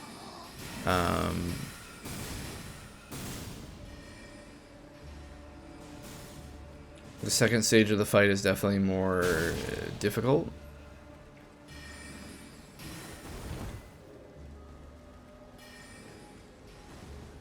Running sideways seems to get us a lot of ground, or it keeps us safe for the most part. The issue, of course, is that if we're running sideways all the time, we're never gonna actually hurt her. Getting close is difficult. We may need to swap to the S-Dock in that fight.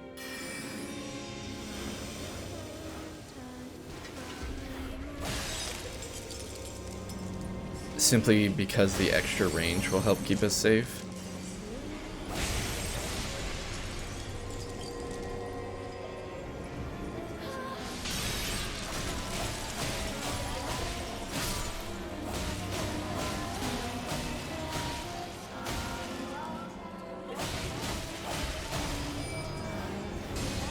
I think we got her down below half that time. We might have a chance of dispatching her in 2 rotations, which would be nice.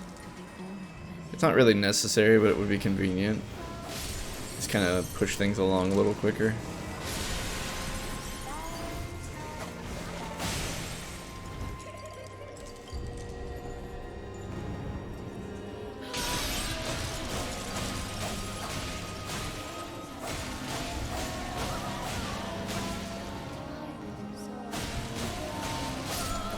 Now, is Queen Renala, was she the one who, like, isn't actually an offspring of the gods, but she married into her position, so to say? Okay, we're gonna unlock and see if that helps us here. We're gonna keep running sideways. She throws the staff, comes back to her. We're dealing 103 while the blade is enchanted. We're gonna see how much damage we do after it becomes unenchanted. I don't see any reason to stay close to her when she's used the moon. We can just, again, run sideways. Now, why didn't running sideways work that time? Maybe running sideways only works if we're locked on because the arc we get on her is appropriate for dodging that. Otherwise, we can just try to roll sideways. I don't like the idea of rolling sideways just because it requires more precision, and I'm not 100% familiar with the telegraph or timing of the moonbeam. The hyper beam one, not the one where she actually summons the moon. It seemed to hit us multiple times too, so maybe I should be mashing the roll button if it catches us, and maybe we'll get a brief window of a recovery frame or something to roll out of it. I'm not sure. I was a little disappointed though that it seemed we had plenty of Estus, we had plenty of you know, various items here to try out on her, and we didn't get to use them since we kind of just got hit and died immediately. We definitely didn't need the cerulean flasks, so that was a good call to convert them all into the crimson ones.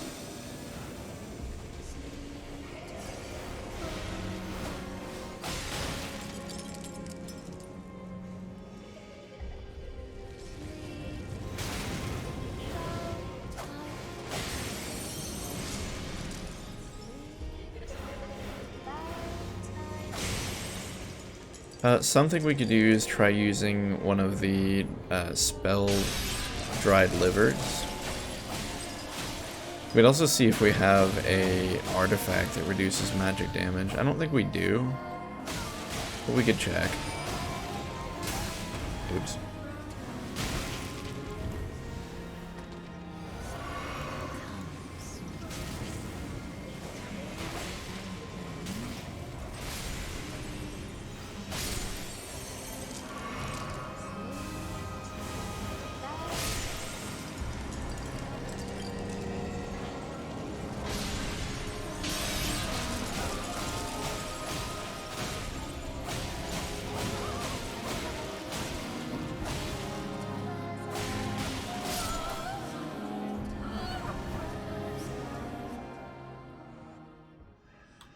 Okay, so we're gonna lock on and run sideways and see if that works. Nope. Okay. So it's not about locking on, it's about the proper arc.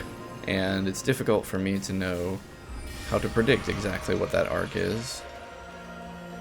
Now if we just run away when she uses this, I mean, is that an issue? Also, maybe the arc only works if you have a certain distance on her. That would make sense since the beam would take time. Yeah, that's what it is. You have to be far enough away. So we can't rely on running sideways to dodge the hyper beam if we're close to her. She defends herself quite handedly with the spinning blade. Spinning staff, I should say. Oh, man. We just don't have a lot of breathing room here. Well, it's not even about breathing room, it's more just that you don't have a lot of openings, I think, is how to put it.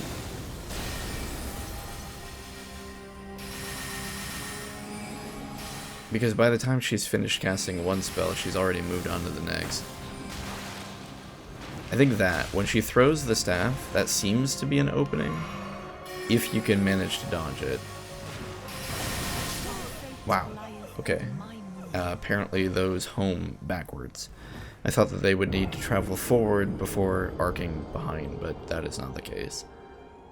So, I'll be honest, I'm a bit at a loss, because even with a weapon as fast as our dagger, there wasn't a opening, an obvious opening to attack her. Like, after she casts any of her spells, she immediately moves on to the next one. she doesn't let you get close, because if you're too close to her, she'll spin her staff around in a defensive maneuver really without too much warning, and so you can't like have the time to roll away or something. You just need to not be there when she does it. Kind of the same way where she chucks the staff at you. You know, it's nice if you're running sideways and she throws the staff past your head, but it doesn't seem... It's not good. Like getting up close to her when she uses that is not good, because on the off chance she does hit you with it, it then is going to multi-hit if she catches you on the full spin. Because apparently she throws it, it goes to a location, spins around, and then returns back to her.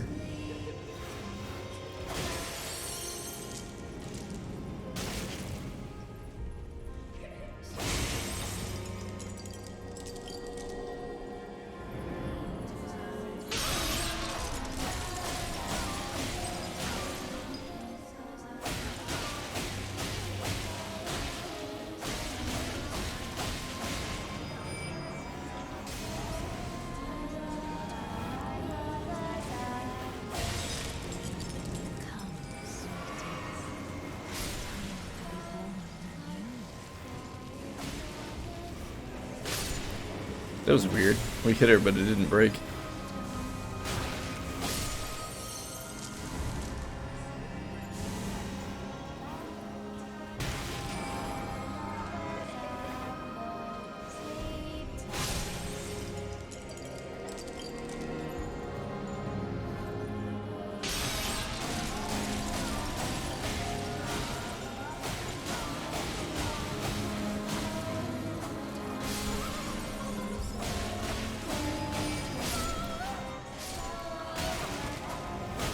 Interesting, you can still deal damage to her after her health bar has disappeared. The numbers kept appearing.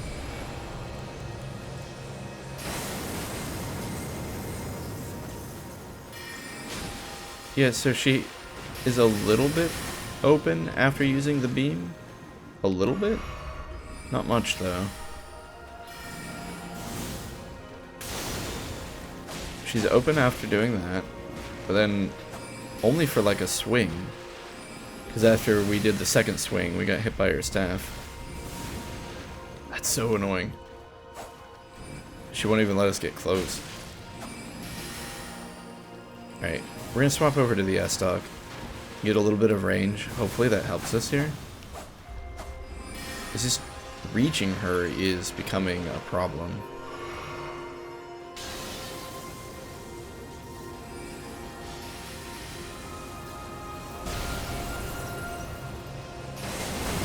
I saw it coming, but it didn't hit the button properly.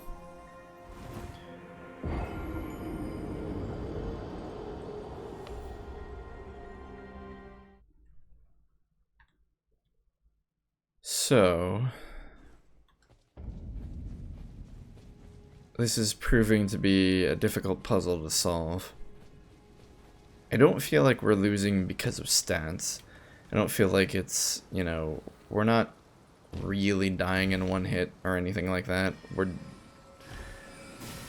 What I feel like is I don't have a very good answer to what the boss is doing. First stage, fine. It's kind of like a filler stage. We don't really have any trouble with that right now. But the second stage.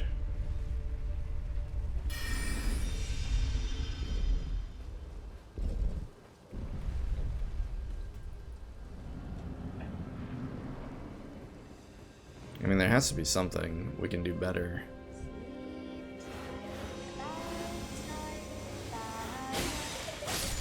I'm gonna see if using the S-Stock in this first stage changes anything. Because if it doesn't, we might as well just keep the S-Stock out.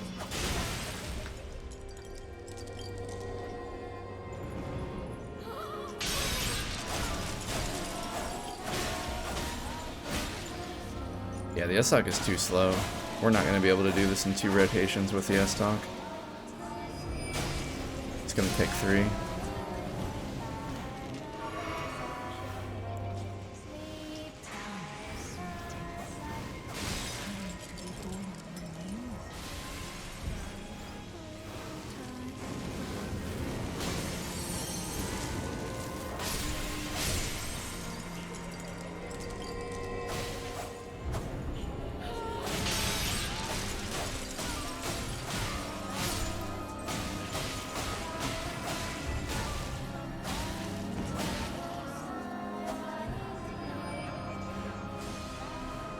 Oh, not all of them have candles. Some of them have pens.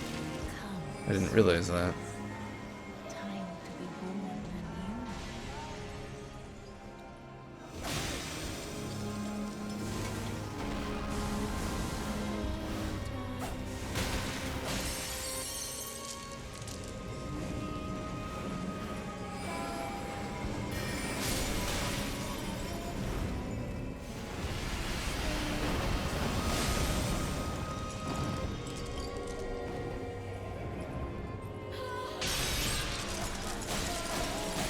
Oh, is she floating in a crib?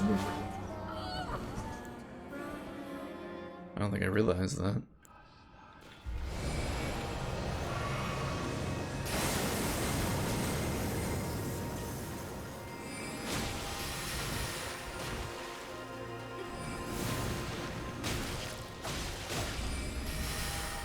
I think we just have to be really aggressive with her.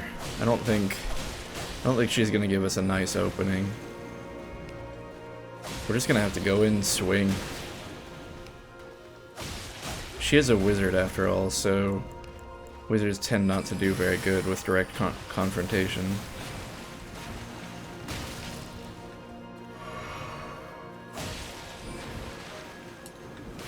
We can watch her hand to know where the staff is gonna return. The staff is gonna return to her hand. That attack, I don't really know how to predict or counter effectively. The one where she spins her staff around.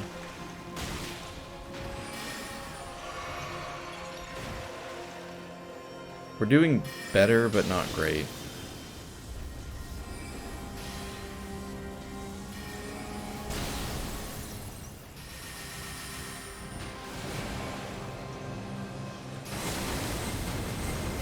Okay, I did get tagged by that, but yes, there is the potential to roll to get out of it. Oh, what? What?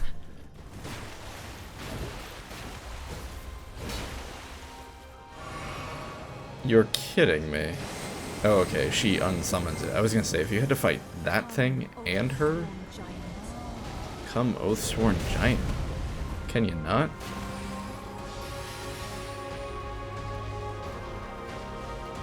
If we attack this giant, does it hurt her? No. No, definitely not. Why? Why are there dogs? Alright, we're going right after her. We need to ignore these phantoms.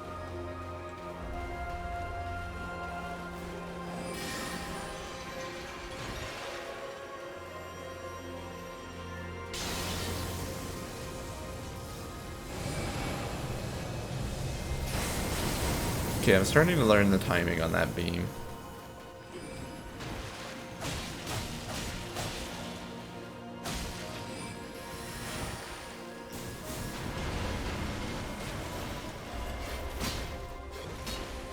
Looks like one of those Aurorians or whatever they were, Boreans from Dark Souls 3.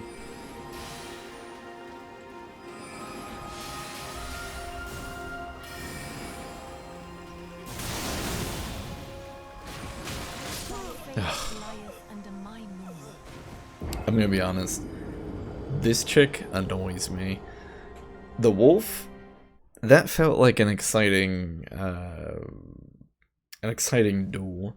This feels obnoxious, and not like from a, oh, this is bad game design kind of way or something like that. No, the design on this boss is perfectly fine. Having a boss like this is completely acceptable. It's different, you know. It's your standard. How do you create a spellcasting boss?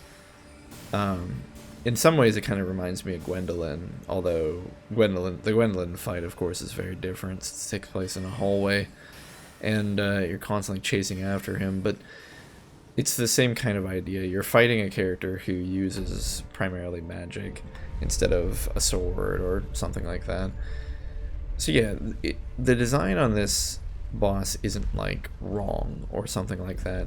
She just bothers me, like on a personal level. I'm like, gosh darn this Queen of the Full Moon, and as she regally looks down upon us and fights in what I would consider it feels very unfair, which is funny because we've dispatched tons of bosses in this game by hitting them with magic from afar.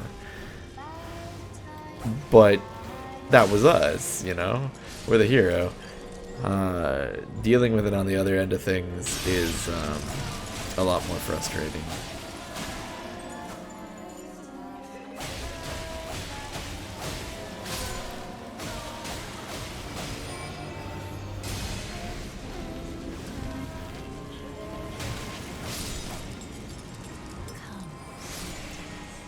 I feel looked down upon by her.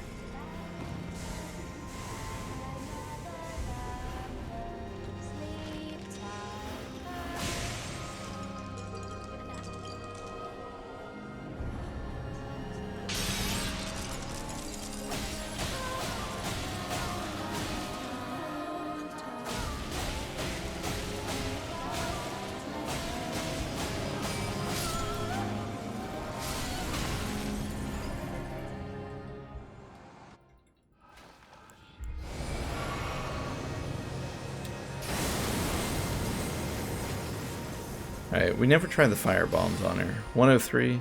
Okay. It's damage, but it's not gonna win us the fight.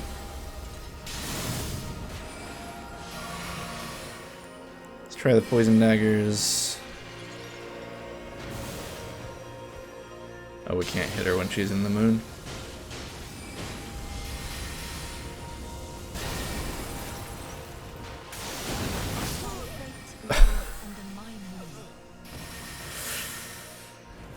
Ooh, she gets under my skin. I think it's because when you get outplayed, like the wolf, right?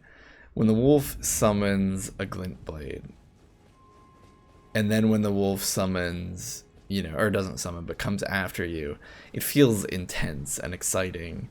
And I think it's like tilting me that everything she does, everything the queen does is so slow and lazy, and like she looks very comfortable when she's doing what she's doing. It doesn't really even look or feel like she's fighting you directly. She's this lofty thing floating around, and because essentially that was the same thing, right? She summoned as the wolf. She summoned a thing that was telegraphed, like it's very telegraphed. It was this series of magic bolts or whatever. They were very obviously floating in the sky. We had time to react to them, and then she followed it up with a second attack. It was a very similar situation where we had one attack and then a second attack. We had to pay attention to both and dodge both, creating that double threat scenario. But for some reason when she does it, it drives me nuts.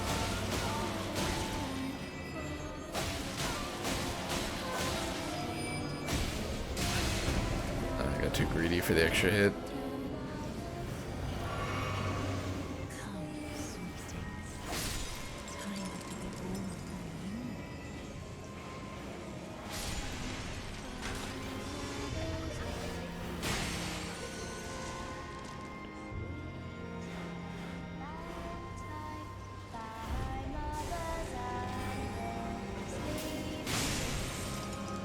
Okay.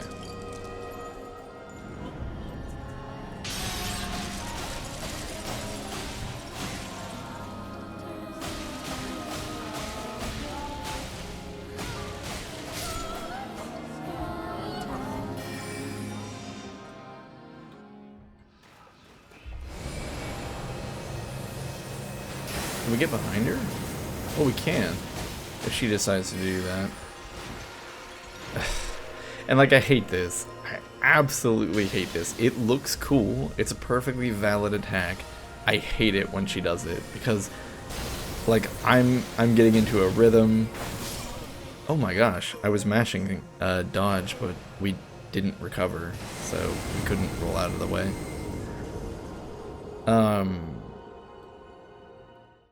Yeah, I absolutely hate it when she turns into a moon and shoots the moon at us, because I feel like I'm getting into a rhythm, the cadence of the fight. I feel like I'm controlling it, and then she just decides like, nah, I don't think so, and then just like kind of floats away and turns into a moon, and suddenly the cadence of the fight is completely reset. We have to wait for her. We have to give her space because the moon is going to chase us. It's going to explode. It's going to deal a lot of damage. We can't just sit there and ignore it. And yeah, it completely resets the cadence of the fight. I don't know another way to say that.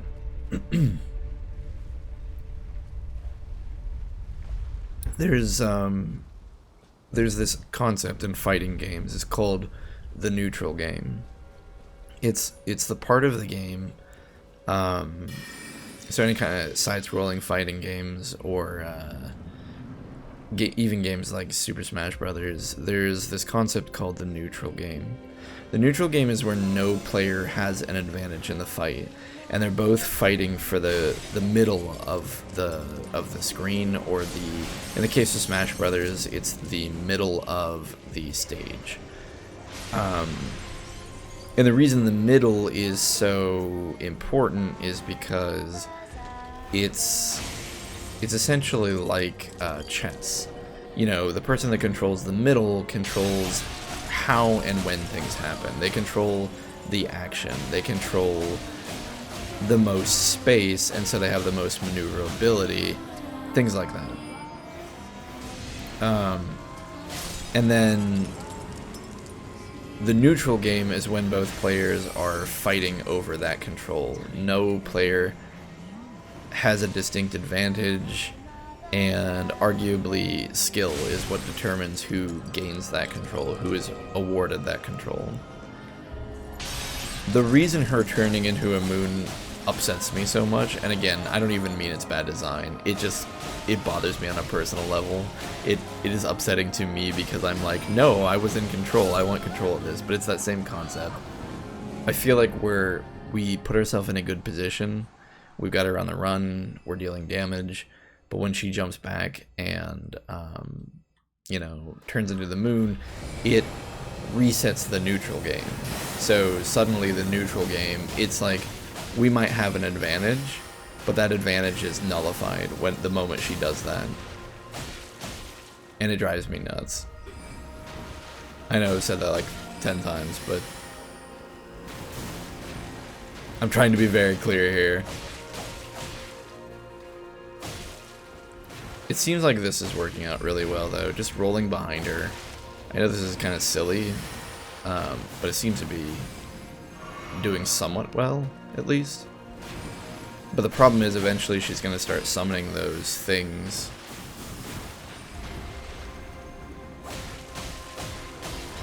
Yeah, like that. Okay, so when she does that, it doesn't actually damage us. It knocks us back. We don't receive any damage. And this is really rough because, yeah, because of that. Because trying to fight off, like, the 4 dogs and her at the same time is obviously difficult. Now, this is an interesting boss fight for another reason, and that is, I have noticed this entire time that we can summon Spirit Ashes in that fight. We can't summon Spirit Ashes running up here, but like you see the symbol on the left, we can summon the Spirit Ashes right now. So, actually, maybe we couldn't summon them running up here initially because the HUD... No, because we can't summon them here either. Anyway, we could fight her on her own terms and summon our own allies to assist. And maybe that's what we should do. Like, if she's gonna summon allies to assist her, we should summon allies to do the same. Not doing that hasn't been a matter of pride. It's honestly just been, I kept seeing it and thinking about it, but then not really being like, oh, we should do that. It was kind of like preoccupied by everything else in this fight. But yeah, I think that's probably what we should do. The moment she knocks us away, we should absolutely summon our skeleton bros. And at the very least, they'll distract her summons. Which should give us the opportunity that we need. Alright. 1, 2, 3, 4, 5, and then we leave.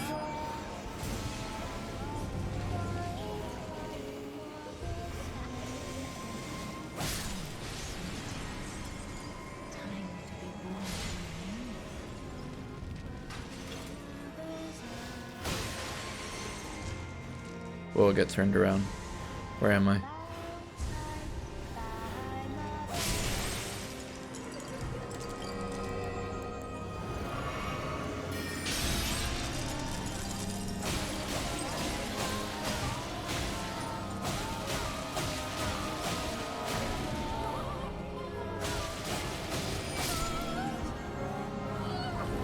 Okay.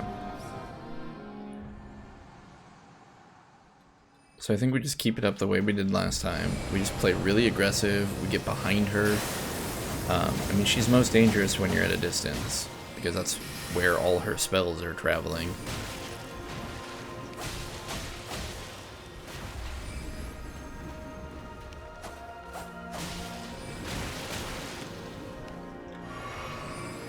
Okay, I think I made a mistake there by not getting behind her. I thought, oh, we're in front of her, we're okay.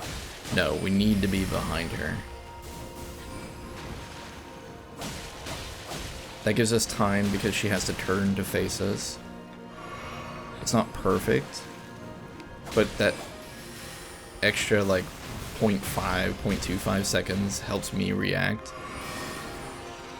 And now we have to leave.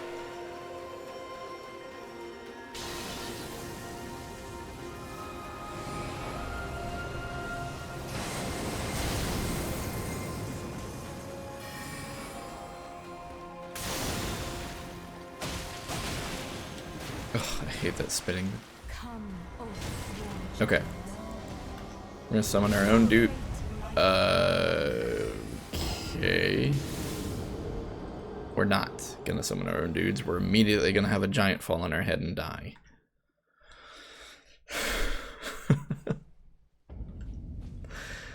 I have fought more frustrating bosses than her. She's not going to break us, but I'm starting to hold a bit of a personal grudge against this boss.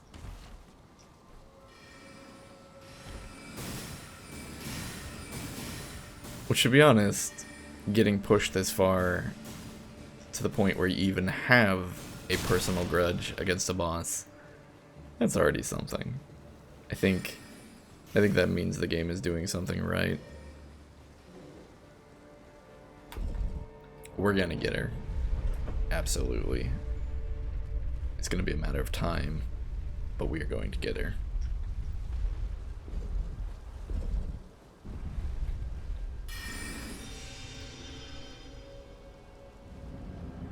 I think, what do we do? So we tried to immediately respond when she started summoning things by summoning something of our own. The problem with that, of course, was she immediately summoned a giant who killed us. So in a way, that's not an option.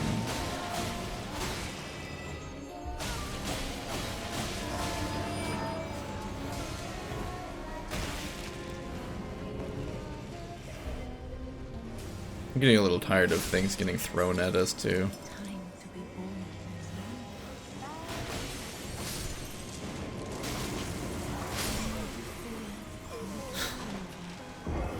And things dropping on her head, and getting our toes lit on fire.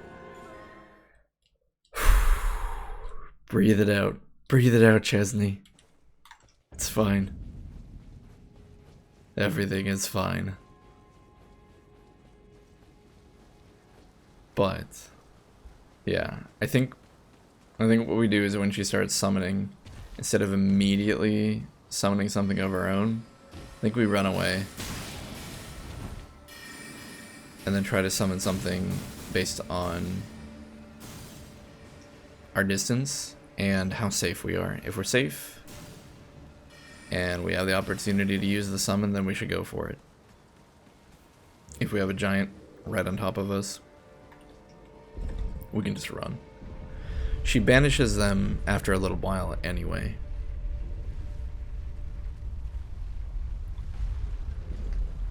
So I don't think it matters even if we don't contest her directly.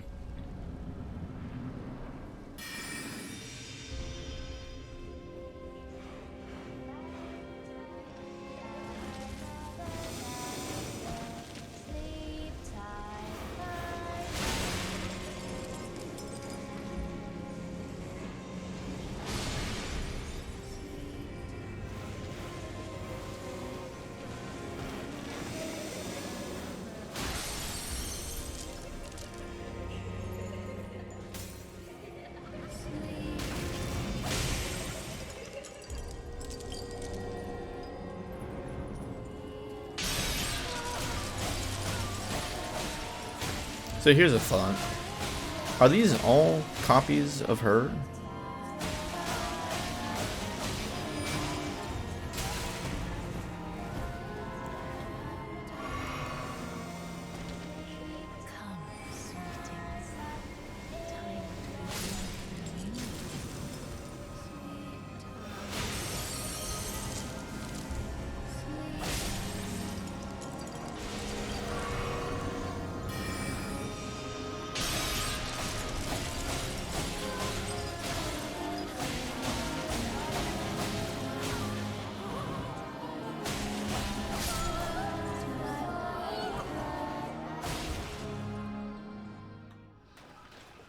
Okay. I can get behind her initially when she does this.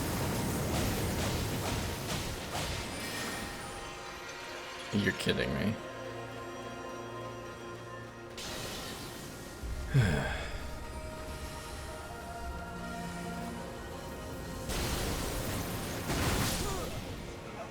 That has gotten us more than once. So I'm responding to it incorrectly.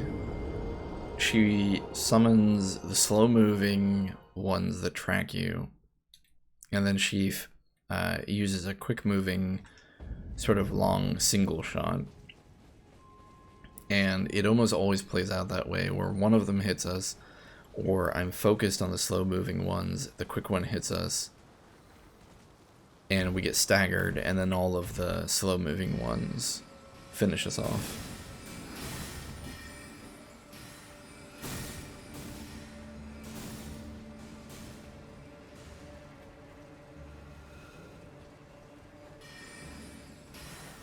So I need to approach those differently. Maybe I need to run closer, or maybe I need to run further away.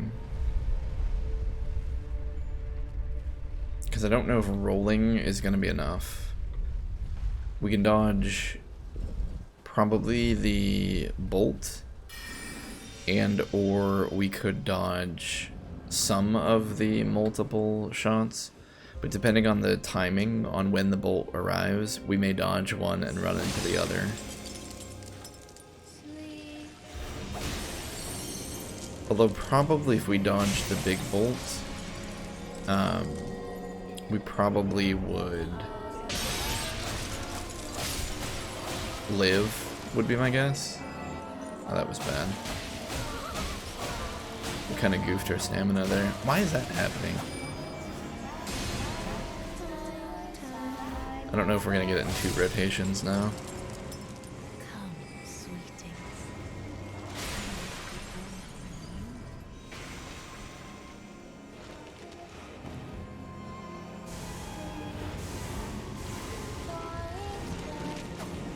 the chandelier is going to fall.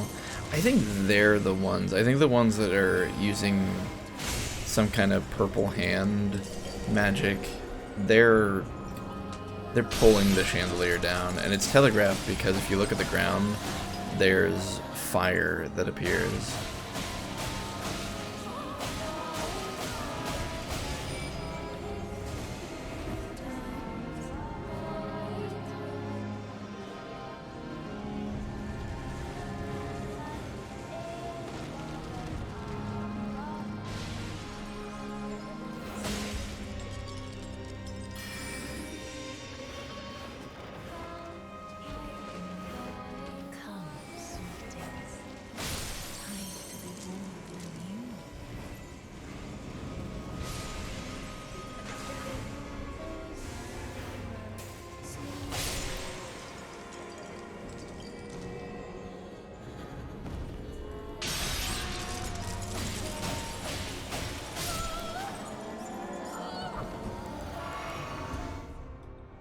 Okay.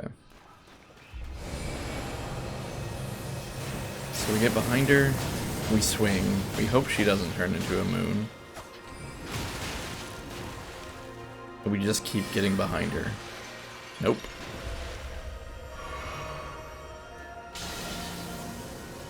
Now, I need to run further away, because what happens here is she summons the slow-moving ones, and then she does the single shot, and that's what kills me. Oh, she fires multiple beams there. That's why it hits you multiple times. Interesting. Yeah, that's what usually kills us. It didn't get us that time because we managed to dodge the big one.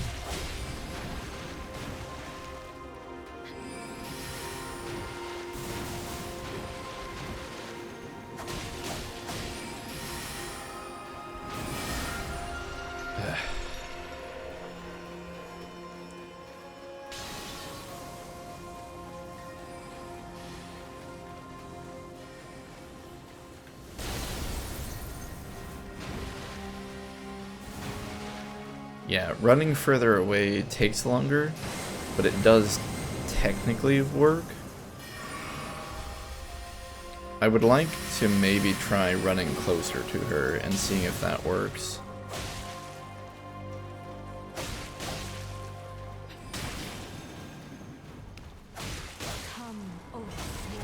Okay.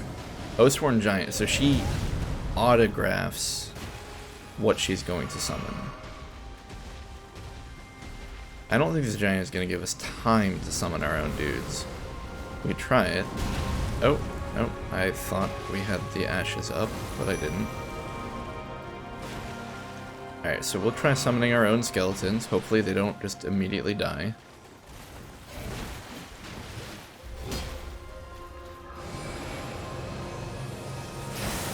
We'll do battle with her.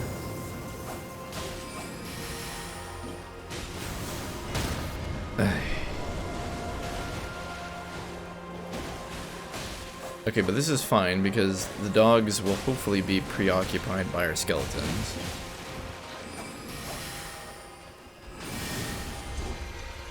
The moon.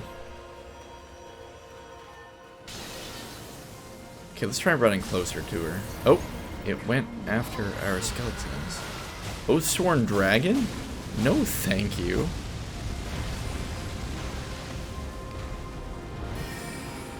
Luckily, even though our skeletons died, they came back to life, which I think is one of the biggest advantages of using these skeletons.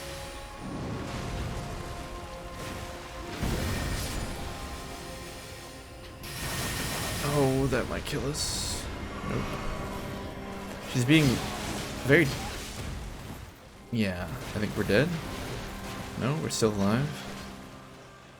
She's being very obnoxious, not really giving us much of an opportunity to attack, so we're not making a lot of forward progress, although she gives a lot of opportunity there. Nope. Our skeletons have been doing work, like tons of work here, and we might get her if we can just land a couple more hits. Finally! Renala, Queen of the Full Moon, die. Die, die, die, die, die. Remembrance of the Full Moon Queen. And Great Rune of the Unborn. Holy crap. Oh, she's still here. Where did he flee, my sweetings? Come out from whence ye hide. I am There are books and really tempted to absolutely murder her right now.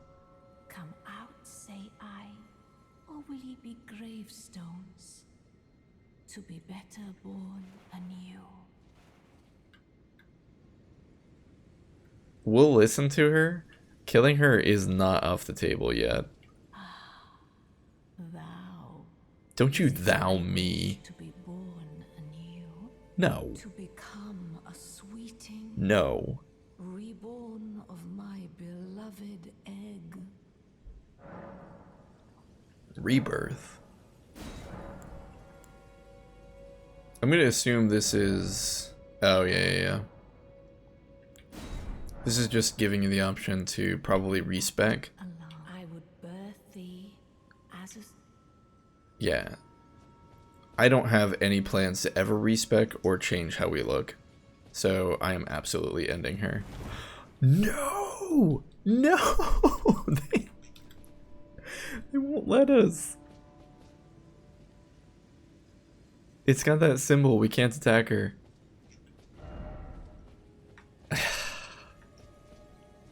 I was absolutely willing and ready to remove that horrible woman from the face of this earth. That was gonna be so cathartic. Oh well, maybe we can open this now. Locked? What? You don't have the right. Oh, you don't have the right. Why is this locked? Give us the key, woman. Art thou now? No, I don't want to. I want nothing from you. Alright. Well, let's read the description of the... what is it called? The soul we got from her, or the rune. Remembrance of Renala, Queen of the Full Moon, hewn into the Erd Tree. The power of its namesake can be unlocked by the finger reader. Alternatively, it can be used to gain a great bounty of runes. In her youth, Renala was a prominent champion who charmed the Academy with her lunar magic, becoming its master. She also led the Glinstone Knights and established the House of Karya as royalty. It still doesn't explain... Oops. Still doesn't explain what this thing she has is. Or why she's still alive. In the cinematic, you could see something inside of it, but you can't really... There's nothing you can really see here. I mean, I'm getting like as close as we can. I don't really... What? Are those eyes? It's hard to not move the camera incorrectly. There's something in there, some kind of stalks with maybe what appear to be eyes. I'm not sure. Yeah, I don't know. Regardless, first let's take as much intelligence as we can get. And let's go back to the round table and talk to the finger reader and see if she can provide us with a use for these great runes that we keep finding. I had my doubts, but look at you. Only once before have I seen two great runes together. Look there. The fingers shudder with exuberance. Fine work, brave tarnished. The greater will is pleased. Oh shoot, did we move too far away? Oops. Fine work, brave tarnished. The greater will is pleased. You have earned the right to become Elden Lord. Now, seek the Erd Tree and an audience with Queen Marika to become Elden Lord and restore the Golden Order. Didn't we need a couple more runes than that? As much from you as they do young Gideon. Take this, a token of farewell. Farewell? She's acting like we're gonna leave. Go forth. Become Elden We have Lord. 2 runes, lady. 2. Count them. I thought there were like 5 that we needed. You have returned. What is it? About Queen Marika. Queen Marika is the vessel of the Elden Ring, carrier of its vision. A god in truth. But after the Elden Ring's shattering, she was So Queen Marika is in the Erd Tree? A grim punishment for shattering the Order, despite her godhood. The fingers speak. Marika's trespass demanded a heavy sentence. But even in shackles, she remains a god and the vision's vessel. Confer great runes to become Elden Lord and join Queen Marika as her consort. I'd rather not. Fingers have willed it so. Now you may go. Receive power from remembrance. Renala's full moon. Int of 70. Incarnate full moon. Incarnate a full moon and launch it at foes. What's the difference between receiving the power of remembrance and receiving the equipment of champions? What's that stupid crown she wears?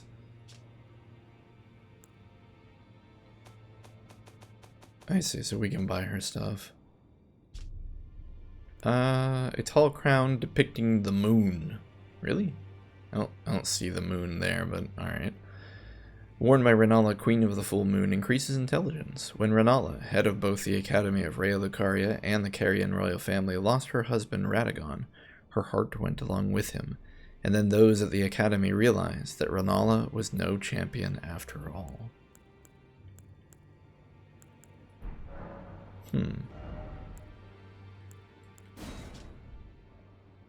Carian Regal Scepter, Magic Scepter of Renala, Queen of the Full Moon. The Glinstone is known as a Carian Blue, enhancing full moon sorceries. Only those of the highest intelligence may wield this, the finest of all Glinstone staves. Sorcery scaling is only 60. Why so low? Also requires an int of 60. Perhaps the scaling gets better over time or something like that, I don't know.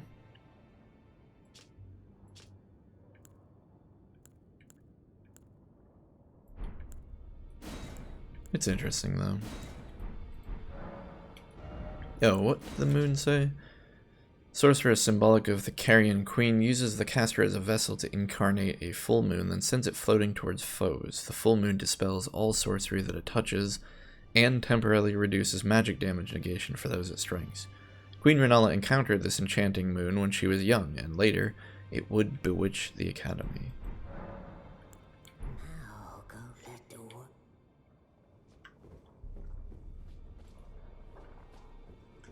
Huh.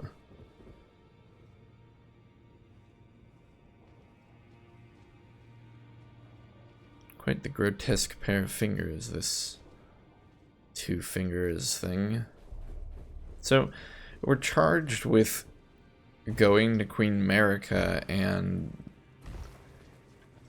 encountering her in the Erd Tree and then joining her as a consort? Well, I see you found another great rune. Wonderful. You are a worthy fellow tarnished indeed. Make the journey to the capital, Leyndell, that lies to the east of the Altus Plateau, at the foot of the Erd Tree. The Two Fingers will deny your passage no longer. You may be our best hope. Find your way to the Elden Ring, for we are tarnished, and we must answer the call of grace. So it's interesting that, like, I don't know, it seems like you really only need to kill 2 bosses to get to the end of the game, if I'm understanding what everyone's saying correctly. Like, these are the 1, 2, 3, 4, 5, 6 bosses? I thought there were only 5. I don't remember Nephili. We'll listen to what he says about her. But let's ask about Renala. Was she the one who she wasn't a god? Queen of the Carians. Oh, her great rune is in the egg she clutches. Okay.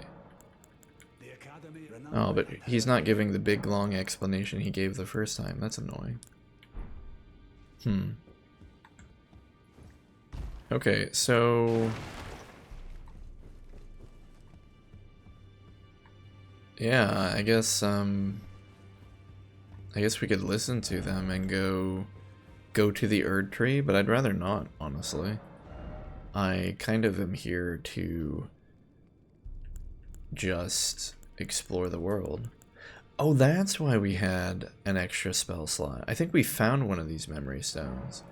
Increases spell slots. A black, lightly beguiling stone prized by sorcerers who produce them increases memory slots. Said to be a fragment of the black moon that once hung above the Eternal City. The Eternal City is the one down below. How did we miss this? I think I thought it was like an equipment, but it's not, is it? It's an actual item. Like, let me see if I can find where it's even stored. Maybe it's stored here? Yeah, right here. Oh, talisman pouch. Yeah, the lady gave this to us. Small withered rag knitted by hand bestowed upon the ruler increases talisman equipped slots. We were given 2 talisman equipped slots for free. We had to go find and buy our sorcery equipped slots. But okay. Whatever. Ah, you again. It's Iracusans sent a lackey. Can you believe they invited me to join them? Now, after what they did? I can scarcely believe it myself. Did they think me a fool? You might be surprised to learn I took them up on the offer. Yes, actually I am. The location of the recusant hideout. It's on Mount Gelmir, found off the old road that leads west from the town of Windmills. That's where they hide. The manor on the peak. Just you wait, wretched recusants. You'll rue the day you insulted my name by laying hands on Lanya. The tale of House Hoslo is told in blood, after all. Okay, so it looks like this guy's gonna go... Gelmir, that's where they hide. Just you wait. The tale of how... Looks like, so the people who killed Lanya invited him to join? And then told him where their hideout was, and he's gonna go seek revenge on them. Hello there.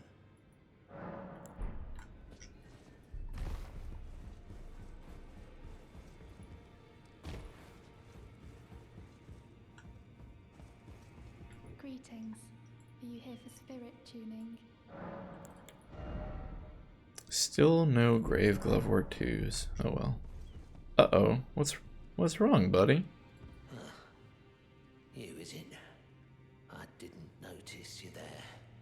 I'll be doing my job, same as ever. Just lay out your arms. What's wrong with him? Those words were not meant for you. I may be prisoner to you, tarnished lot, but my prayers are mine, and mine alone. Well, I've had my say. I'll be more careful too. Huh. What does all that mean, I wonder? Oh yeah, and we can duplicate our ashes here, should we ever decide to use them. We can't upgrade the armament because we need 1 more smithing stone 3. We could upgrade the S-stock, but I'm not in a rush to do that. We could also upgrade one of our staves, but I'm kind of not in a rush to do that either.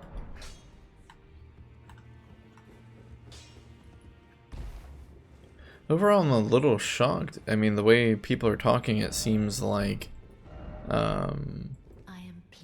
it seems like we've unlocked the end game or something. We'll go ahead and let Fia hold us to see if she says anything different.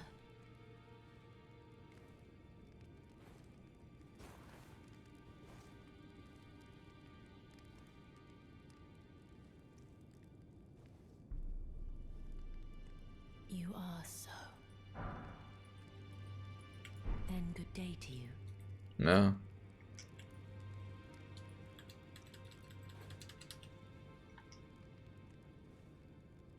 Does she... We're gonna go ahead and talk to her again, see if maybe having the item in our inventory changes what she says. Would you like now?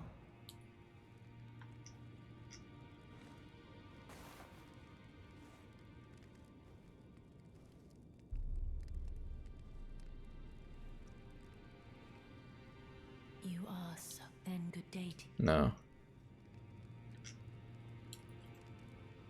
I don't get this character.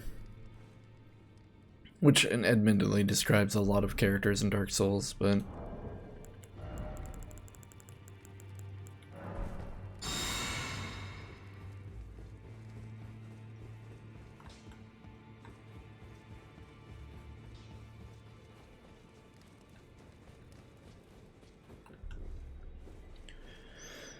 I don't think there's anything left for us to do here. So let's go talk to our tutor.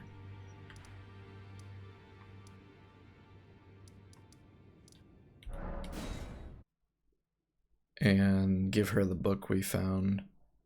80 intelligence though, and surely... There you are. Shall we commence the... Just because potentially we can access the endgame content, if I'm even interpreting that correctly, doesn't mean we have to or even should. We'll give her the Conspectus scroll. Is that a scroll? Takes me back to my academy days. Very well. I'll be sure to never lose. Okay, it's the same thing she said last time. And she'll sell a Star Shower and Glinstone Comet Shard. Quite expensive, both of them. Let's see if we can gain enough runes to learn them.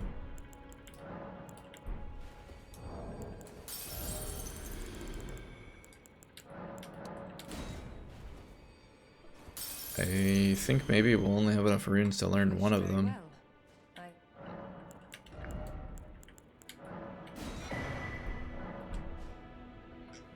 Okay, Star Shower, and we have another slot open, so we should be able to equip this.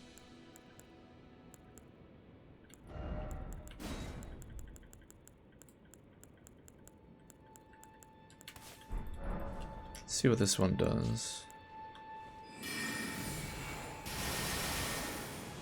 Huh. Okay. I mean, we'll keep it for now, I guess. Actually, I don't even... Like, it just seems like it's an upgrade of, I guess I should read the description. I kind of forgot to do that. One of the Glintstone sorceries of Academy Rea Lucaria fires 6 magic shooting stars that pursue the target. This sorcery can be cast in motion, charging enhances potency. The most difficult to master of the Olivinous Conspectus sorceries. So what's the cost of this? You go from 14 to 23, you double the amount of shots fired. Yeah, I don't know. It's just a different kind of Glinstone stars. But I think we're going to take Glinstone Arc. Because the Arc is good against groups. And again, we don't really have anything that's good against a group.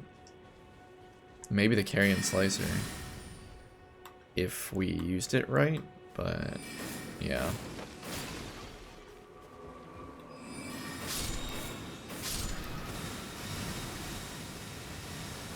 Okay, so where to now? And how do we activate our rune? Do we go back to the... I wonder, are all runes activated up here? No, not there. Here? Divine Tower of Limgrave? Or is each rune activated in a different location? Like maybe here in this place? Or something like that?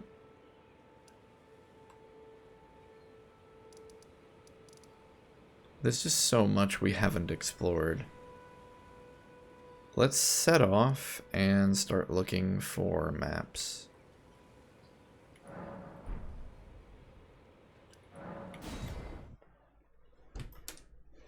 I think it would be very cool if you really didn't need to kill all the bosses to reach the end of the game. I think that truly creates a sense of freedom in your adventure, because like if you had to kill all of them, you would have to visit every location and you'd have to experience the entire game. So at that point you might as well play every single area in order of difficulty to least difficult to most difficult. I think it would stale the experience. But if all you have to do is kill 2 of these guys, and then you can reach the end game content, presumably the end game content is still very difficult. So going out and finding more runes, going out and doing more stuff, like that's gonna help you, of course. But not making it mandatory, that really gives a lot of freedom to players, because then players could, especially like speedrunners, they don't need to go to every single location. They can choose which ones they go to, and maybe some speedrunner tries doing a combination of 2 bosses, and another speedrunner thinks maybe a different combination is better or something like that. Or maybe you pick up the game after having beaten it and you're just having fun and you don't want to go back to the same places over and over again in order to beat the game, so you just go to a couple places and you're not forced to revisit every single location. The game has been plenty long, like, as is. So, and for those who want to go see, like the other locations, who want to fight the other bosses, they have the freedom to do so. Like, I don't know about you, but I really wasn't here playing this game because I was trying to get to the end as fast as possible. Like, I fully intend to go and explore every place we can. Oh, there's another... Hey, wait a minute. That key... Oh, yeah. So that's another entrance into Rhea Lucaria. I remember seeing that now. Wasn't there like a guy sitting in front of it? Wait, no? No. We haven't been here. I'm getting this confused with some place that was like over here somewhere, I think. Yeah, 'cause we haven't even seen this Grace.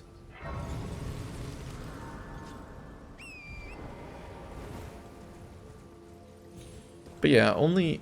And again, if I'm interpreting this incorrectly, then all of this stuff I'm saying is pointless and I'm an idiot.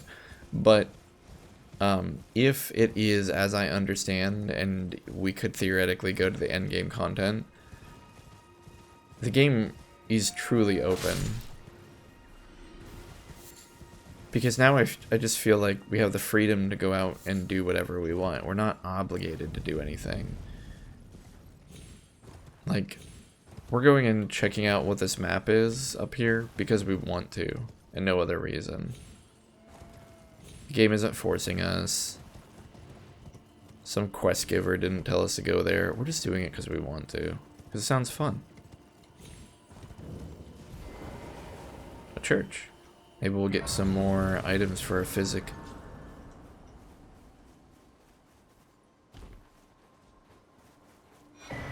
Oh, a sacred tear. Doesn't that boost the healing that the Estus gives? That's pretty big.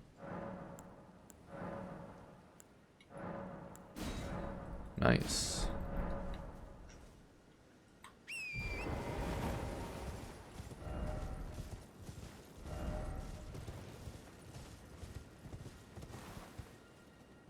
Wow, there's a lot of graces here. There's one down there. There's one over there, I think. Wait. Maybe not. Maybe that's a bug. A beetle bug, not like a code bug. What do you need?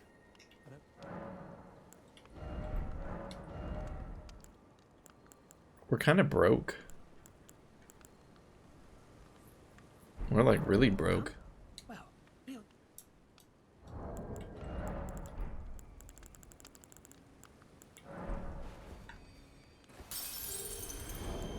We have like pennies.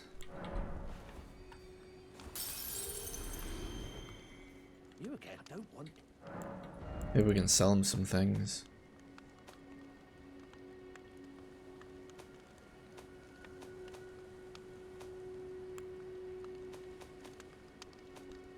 We really don't have much to sell either.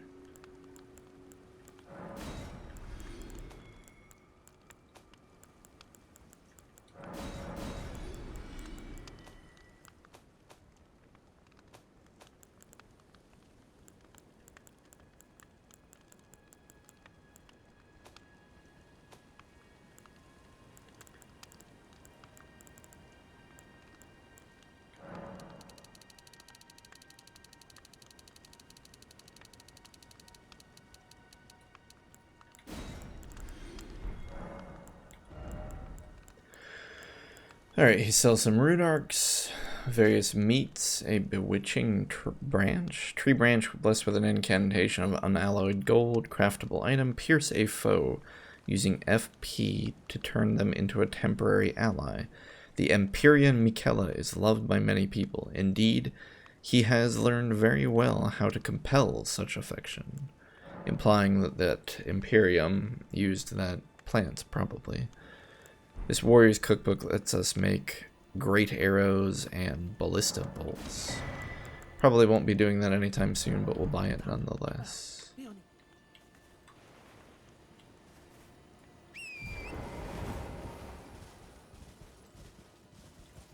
Some kind of camp here. Is that, Oh, those are the miners. Miners, not miners. Oh. Oops. They don't stop swinging. I'm gonna have to remember that. I respect their tenacity.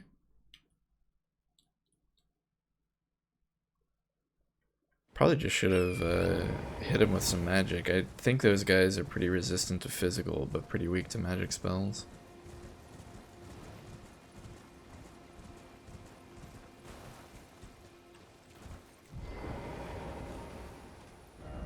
Liar ahead? Visions of friendship?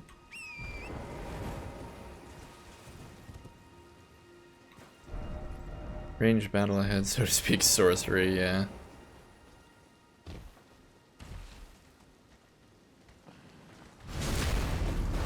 I like getting the backstab. I mean, it deals more than half of their HP, but maybe we use the slicer. They're both kind of grouped up. Yeah, that's pretty good.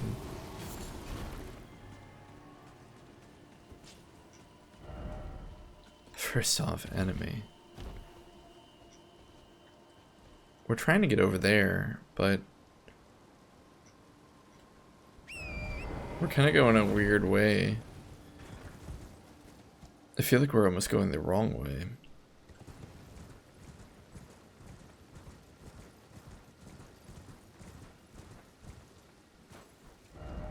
Try a critical hit.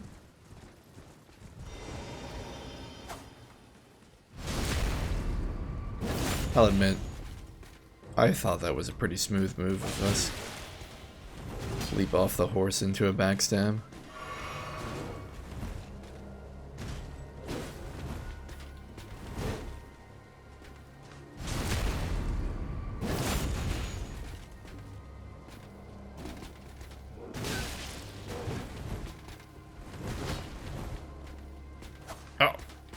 I goofed it.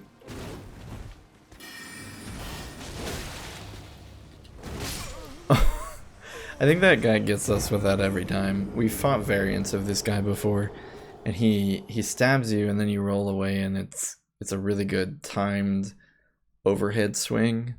And then I think the developers specifically programmed it to anticipate that when the player gets hit by the first swing, they're going to be mashing the roll button, and then the overhead swing is timed in such a way that anyone panic mashing the overhead roll button is going to get hit by the follow-up attack.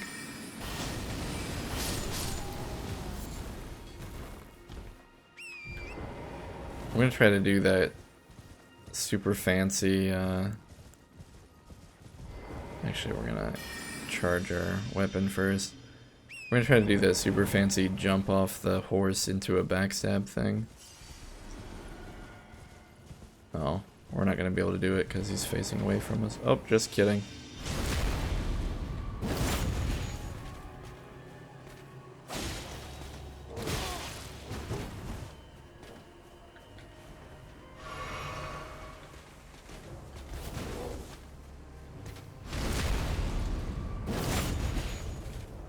Got a little bit of extra damage because we enchanted the sword and it was enough. Whoa, big guys.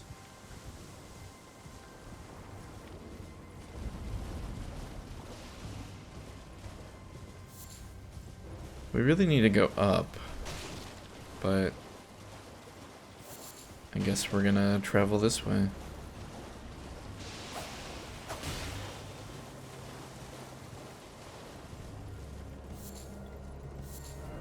Mushroom, oh mushroom, mushroom, mushroom.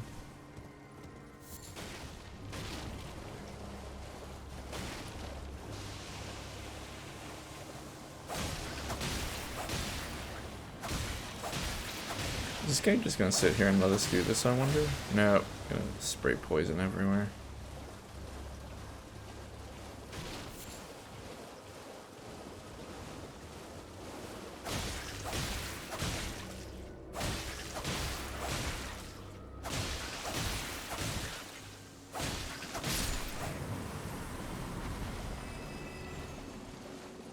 Huh. A lot of people died fighting that thing. Look at all those bloodstains. Kind of weird.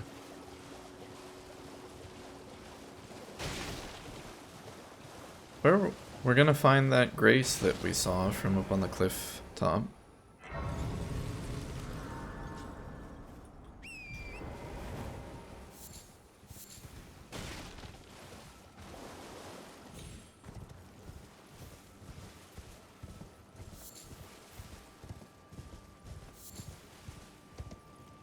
What the? What's up with all these dudes in chairs sitting outside? That's not the first one we've seen.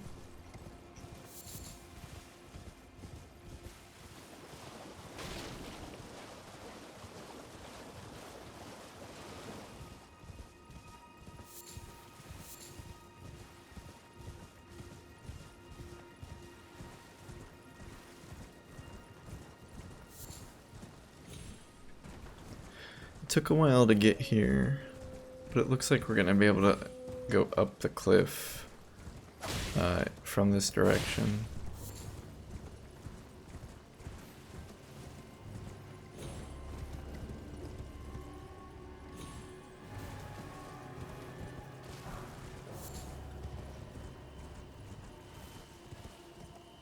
Uh-oh. Well, I thought we were. Maybe not. Oh, dear word. Meanwhile, in my nightmares, is it a big one? Oh gosh, it is a big one. That's awesome. That is so cool. I was gonna say, it looked like one. I don't, it's like kind of the ask a stupid question, get a stupid answer, but...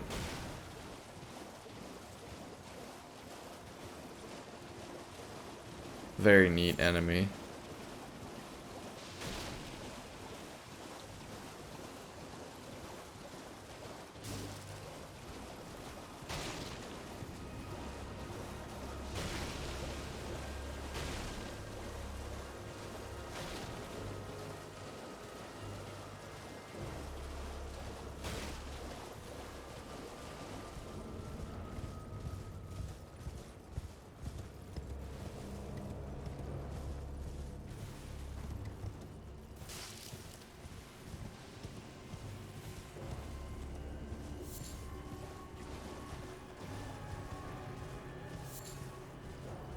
Oh, we missed the glowing tree.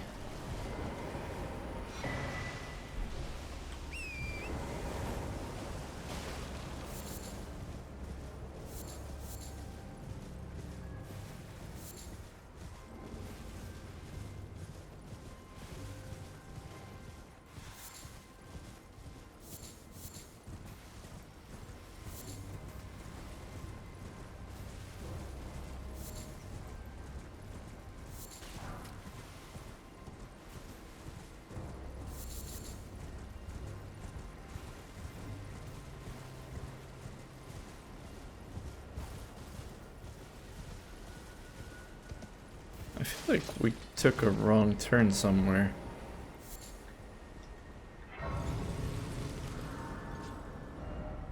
Like a very wrong turn.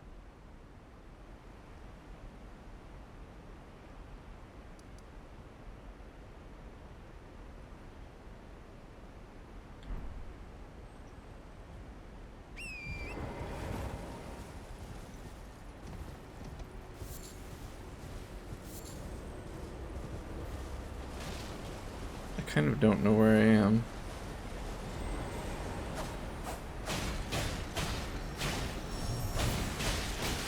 Oh, bats. We got Barbaric Roar. Hopefully we get out of this alive.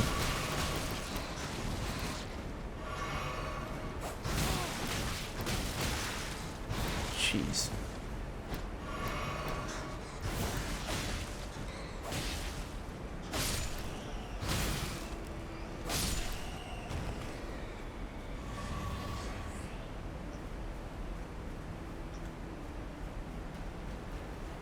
Looks like we weren't the only one to die, nearly die here.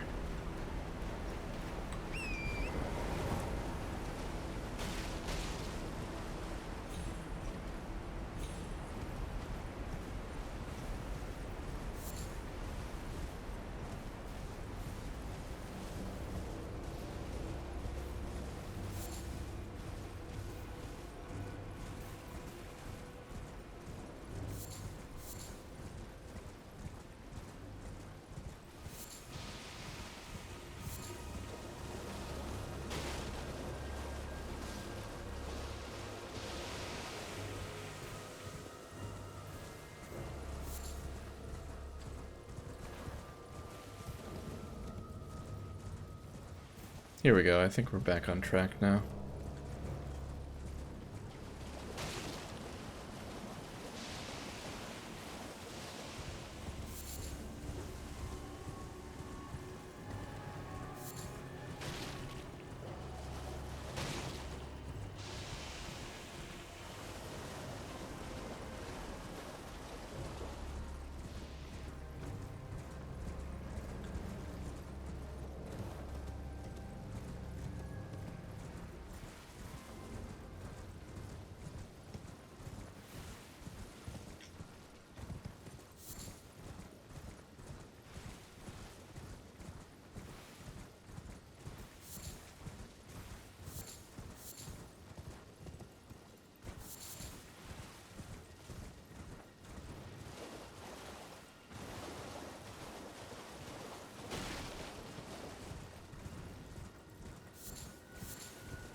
Quite a bit of traveling we're doing.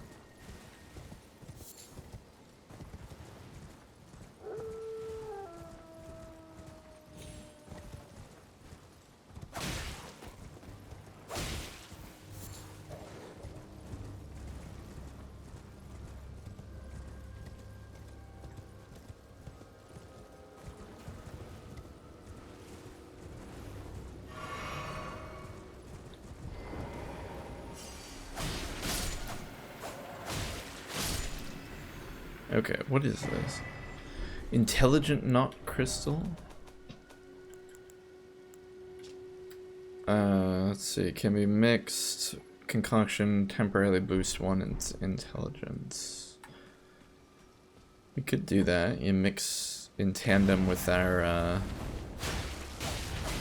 one that increases sorcery damage or magic damage or whatever it is.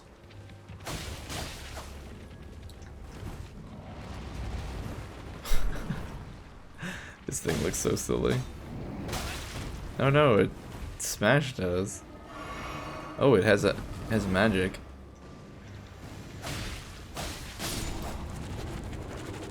What a fascinating thing.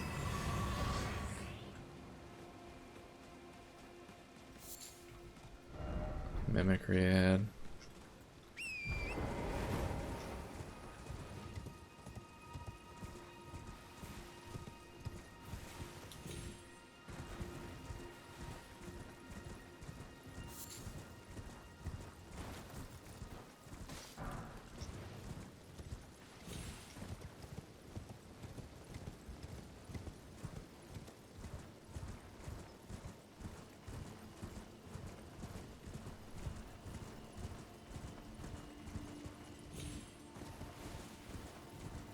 So, one of the things we did right when we started playing the game is we went out and went to the Scarlet Rot area, and I felt like that place was way beyond us in terms of strength and danger and things like that.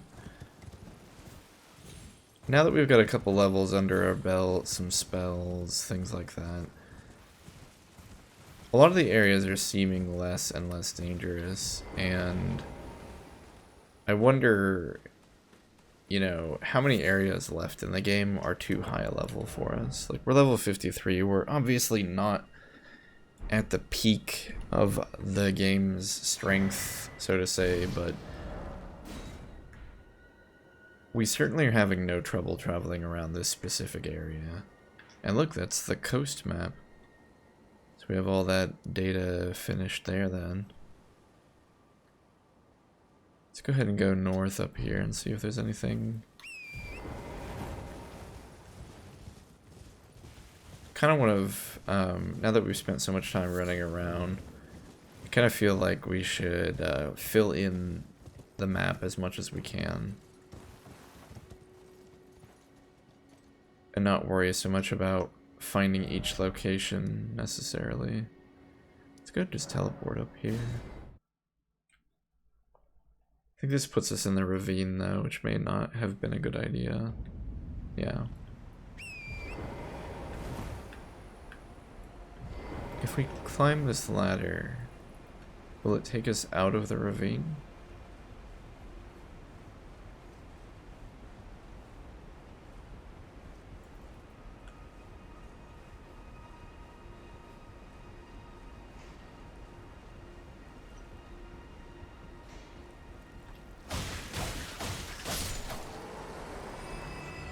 Even though this isn't nearly as bad as Blighttown, I'm getting Blighttown flashbacks, all the ladders and stuff like that. Huh. It doesn't look like we're out of the ravine. Now, last time we tried to fight these guys, we didn't have quite as much magic as we do now. That was when we were teleported into the mines that had the horrible bug monsters that shot stuff at us. If we encounter a lot of these stone skin guys this time, I think we're like A-okay.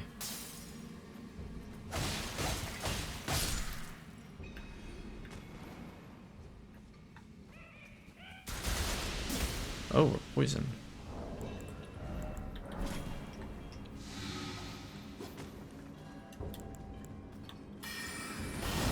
Oh, he jumped over the blast. Nice.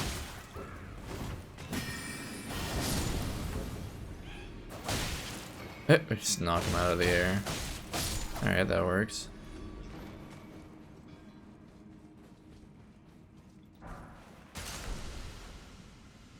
Some kind of poison trap. Necessary item ahead, smithing stones. Pretty good. This ambush ahead.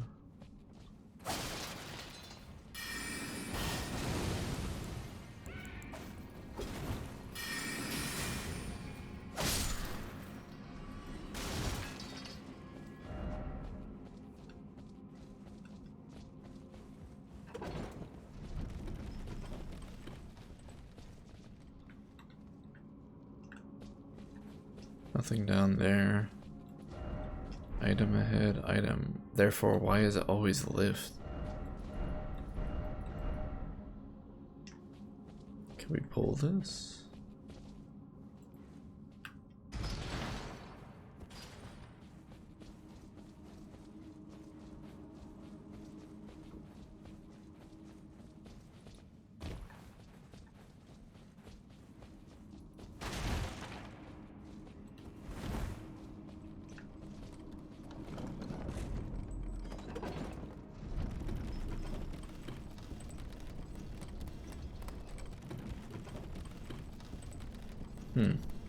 Looks like someone dropped down there.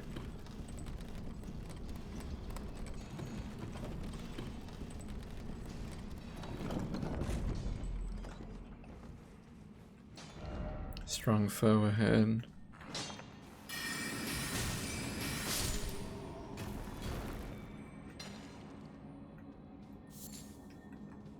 Cracked crystal. So these guys that are mining, are they the same? Are they the same race of people as the smith in the round table? Be wary of the left. Oh shoot. We don't have any magic.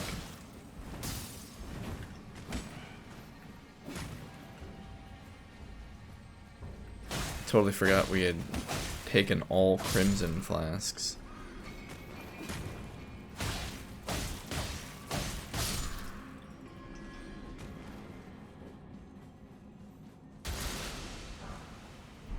Lighting grease.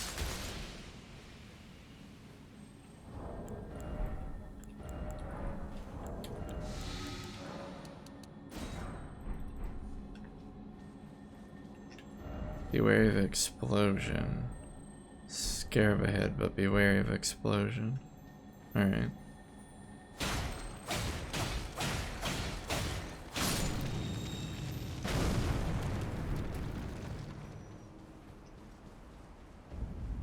Okay, looks like we did pop out on the top of the ravine to some degree. And there's a grace here, that's very nice. We can reallot our Estus back to a proper balance.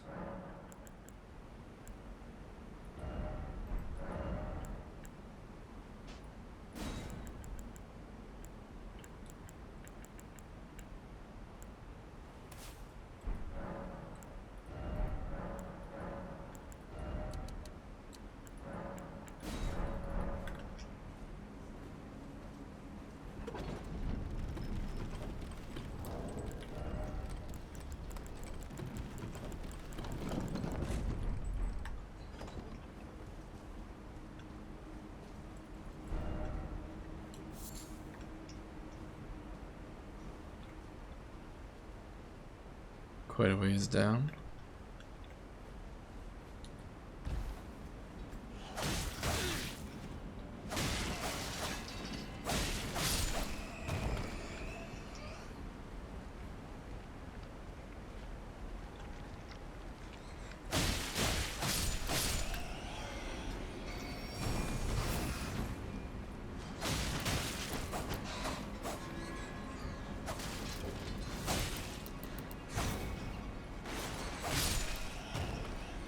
The Bastard is difficult to fight in general because we're really incentivized to do jump attacks against them, but our weapon doesn't do a ton of damage all in one swing. Try down. I don't want to go down. We want to go up because we're trying to get to that map marker.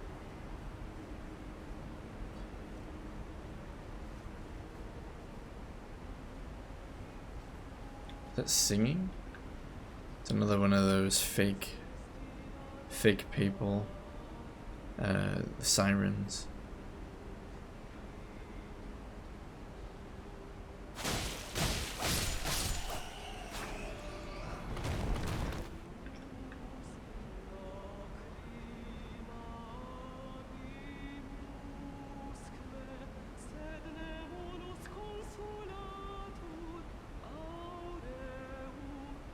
There they are, up there.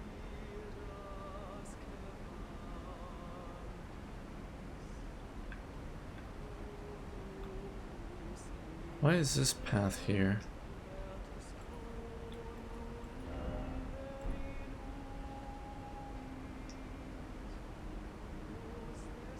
Oops.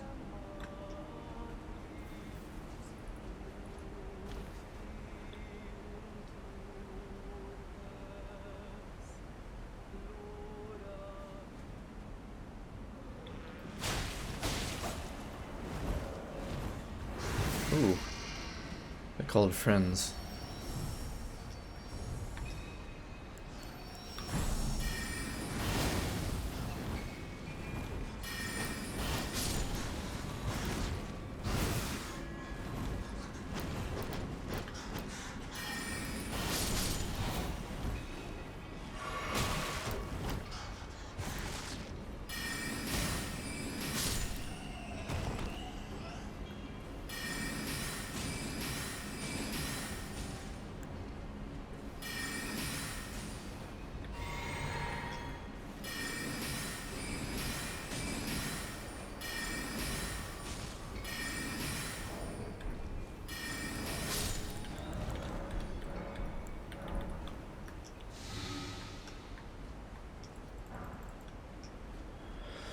The siren enemy is interesting, but I think we're onto their tricks at this point.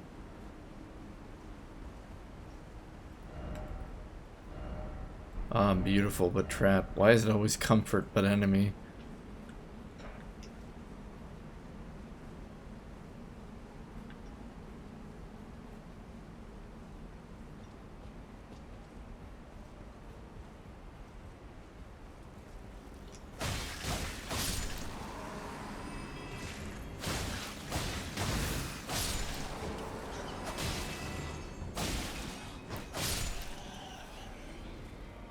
Another singing one.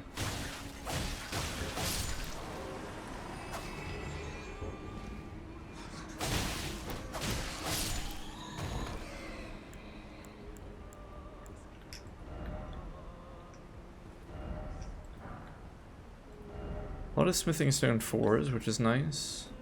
We'll hit the point where we need those sooner or later.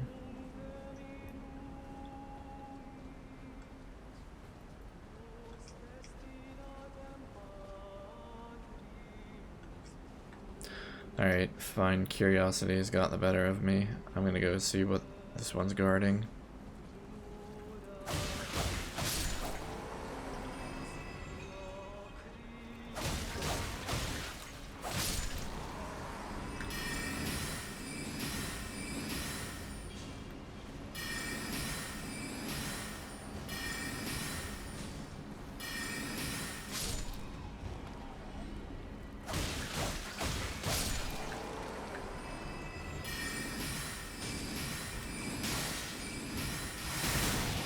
Oh, what the? Is this one different? Yeah, this one's a spellcaster.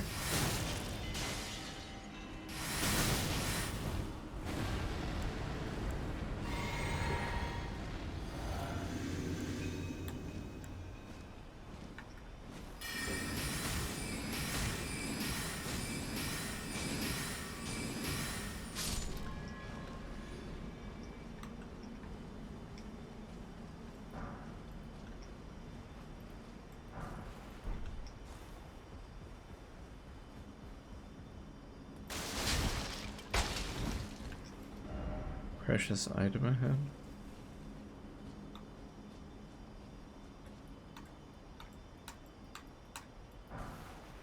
Lost Ashes of War. I think that's the item that lets us duplicate them.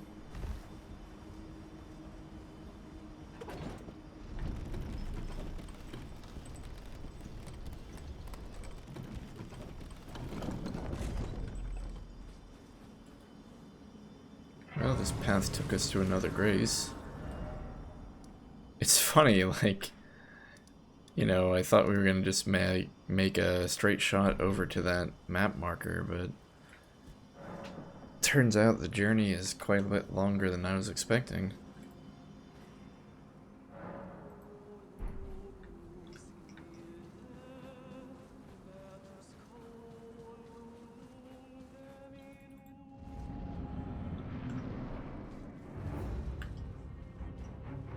That's certainly a cool visual.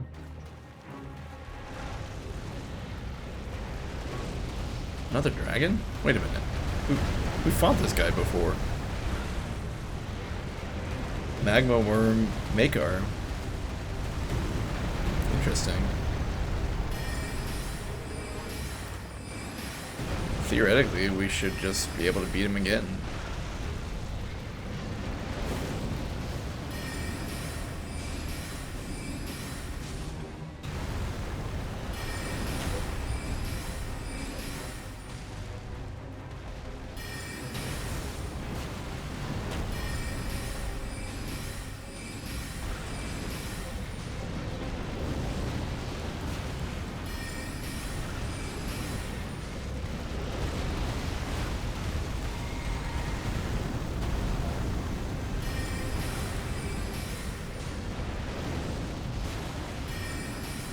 I love it that we're in water, but it's on fire.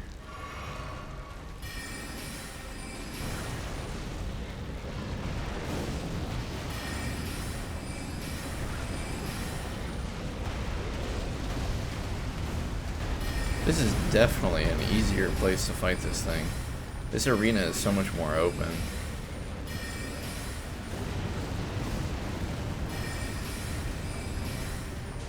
Oh, he's standing up.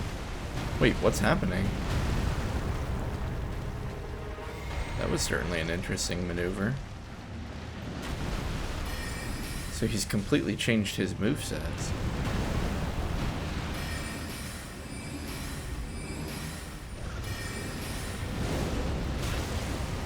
Okay, okay.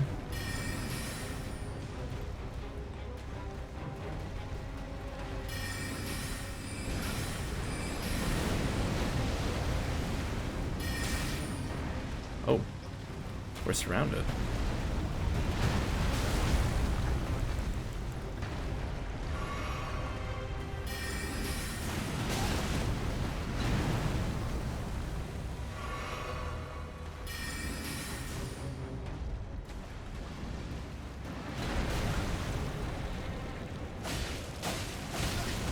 Oh, he kind of squished us. Oh no.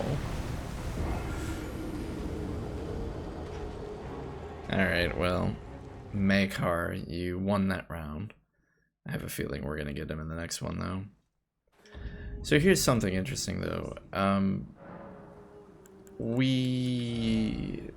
So Glinstone Pebble is absolutely one of the per FP most efficient uses of our spells.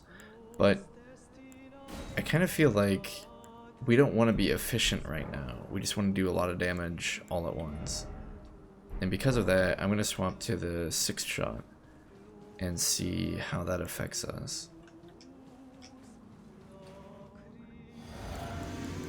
Because our problem really wasn't mana there. Our problem was, well, we didn't really have a problem. The problem was I died.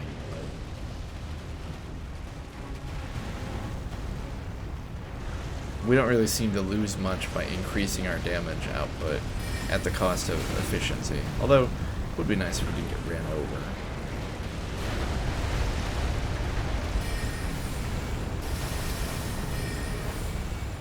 Yeah, it's quite a bit more damage, just kind of all at once, I guess.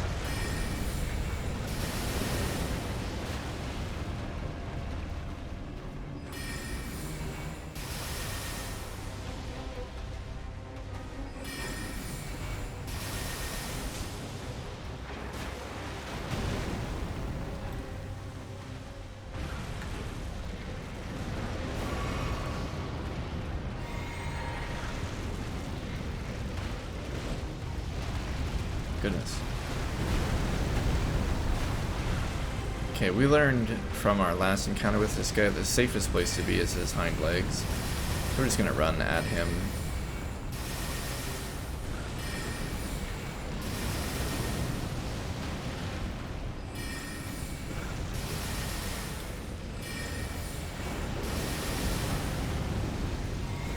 Oh, he breathes? That's what he's doing. He's breathing lava on his sword to make it more deadly. That's pretty neat.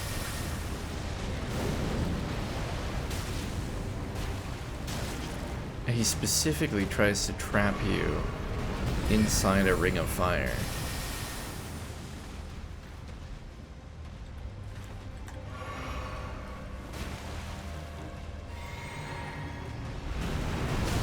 Oh.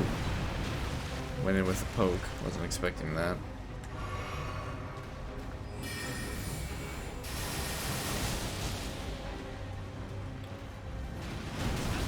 Okay.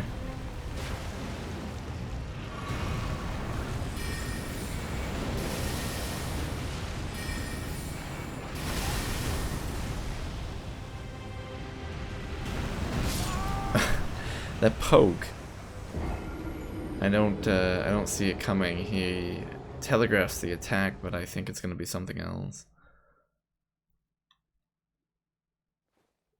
So was the star shower faster? I think that's kind of a question that I'm asking myself now. It didn't feel faster. Let's swap back to the pebble and kind of want to get a feel for if we just use the pebble, is it about the same speed?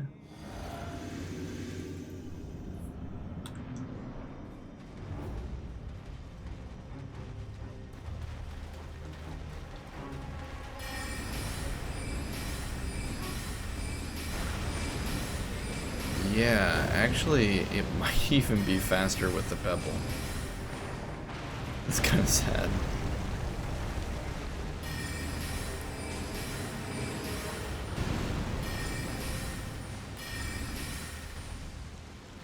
Maybe the only advantage is... I can't even say stamina.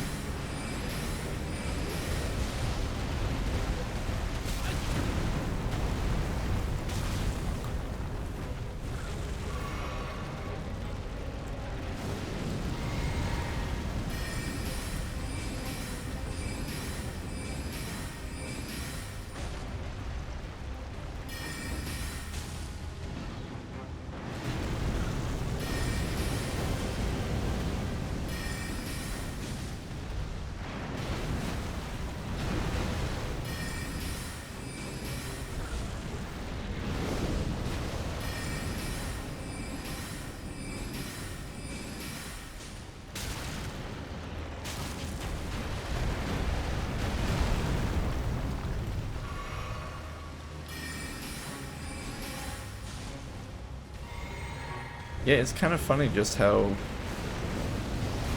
the Glinstone Pebble really feels superior. It's more flexible, it's faster. It uses less SP, or FP.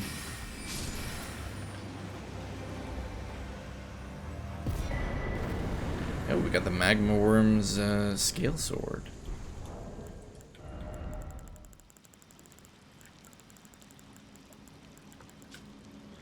Curved great sword wielded by the magma worms. The shape resembles a dragon's jaw and is covered in hard scales. It's said that these land-bound dragons were once human heroes who partook in dragon communion and gave transgression for which they were cursed to crawl the earth upon their bellies, shadows of their former selves. Interesting. So, Parna, I think was his name? He warned us that if we communed with the dragons too much, it would curse us. Maybe he was right. Like, if these magma worms truly were once humans, that would certainly change how I interpret them. After all, them using weapons stops being quite as weird if they were once humans.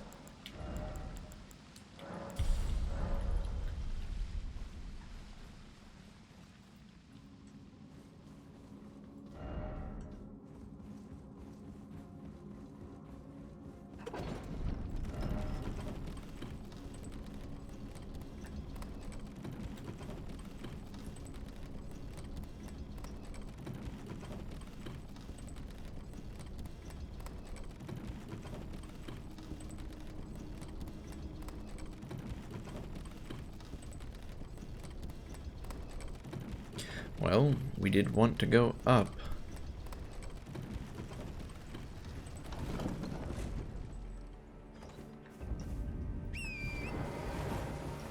We are at the Atlas Plateau. Isn't this the place everyone was telling us to go? To go visit the Erd Tree? We do seem to be kind of close to it.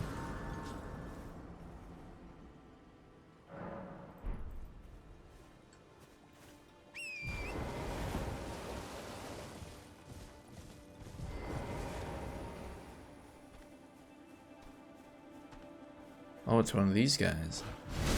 They were at the... Oh. They were at Godric's castle.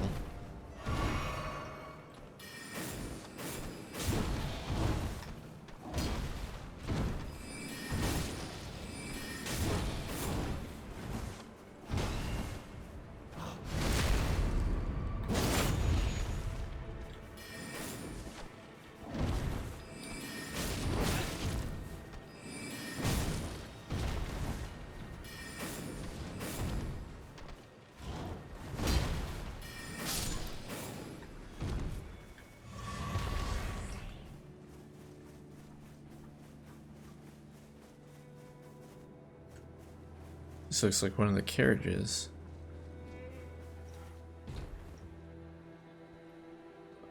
The guy just up there sleeping? Is he laughing? I think he's just sleeping. We'll leave him alone, I guess.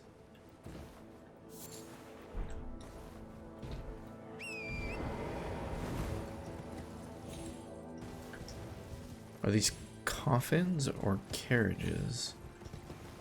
I think they're carriages. Got the ruler's mask, the ruler's robe. Luxurious robe worn by lords in a smaller nation. Its fine blue mantle serves to prove the wearer's status.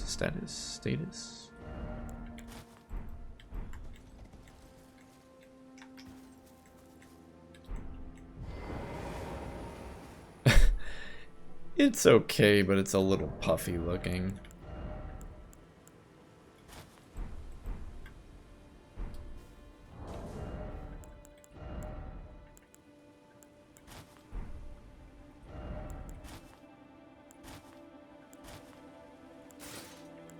Yeah, I think I'm just gonna stick with our prisoner garb.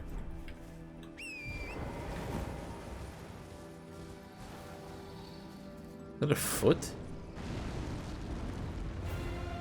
Ancient dragon lance yaks? Alright.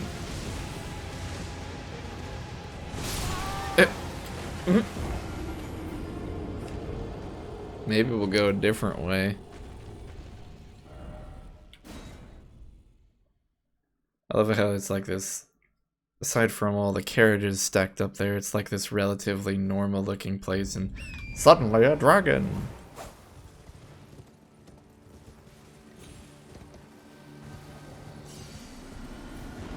I guess he just kind of swoops in.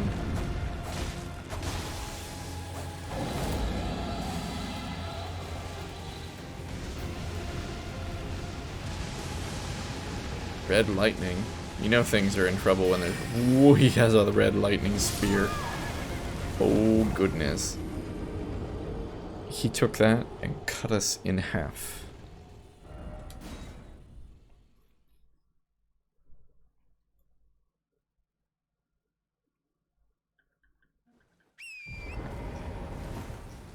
So there's a good chance this thing is out of our league.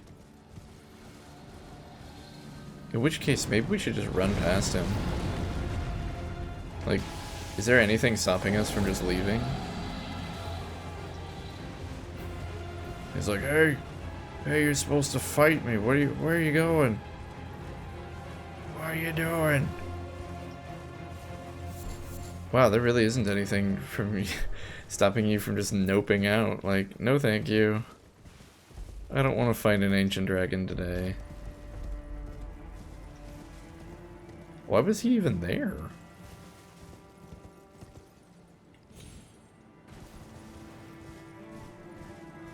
Elden Ring is kind of a weird game. I'm starting to feel that way about it. It's a game with just all of these enemies and monsters and just this massive world of just really angry things. And it's quite commonplace to just have a dragon pop up out of nowhere and attack you.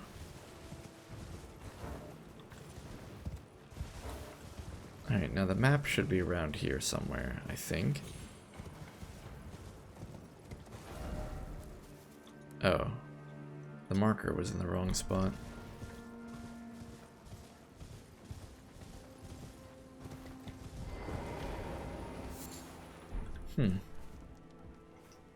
Seems to be someone dead at a camp.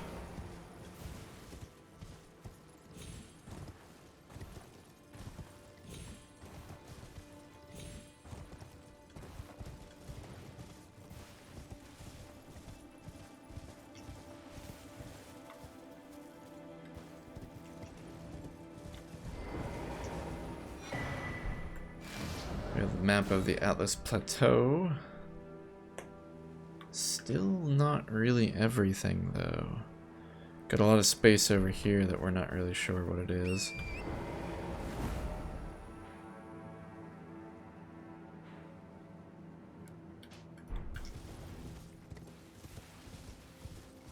What the? Kind of spiritual banners or something.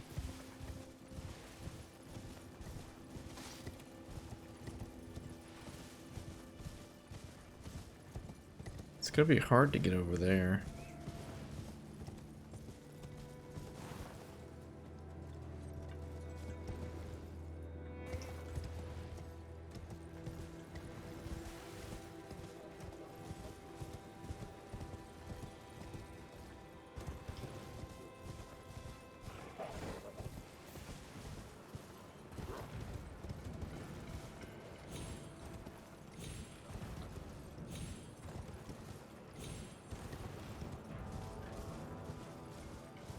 Looks like we need to cross a rickety bridge.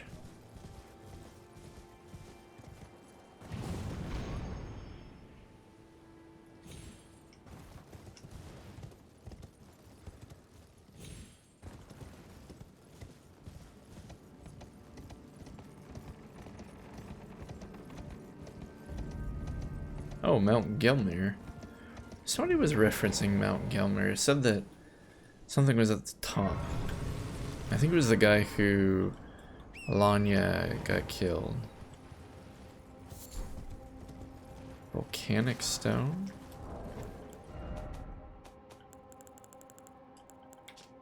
Smoldering rock containing hot gas found on Mount Gelmir. Well, the tree's over there, and that's not the way we're headed, so I don't think we're not actually headed to the end game content, which is fine. Again, I kind of really want to fill in the map. I don't think there's anything stopping us from doing that. We can just run past everything.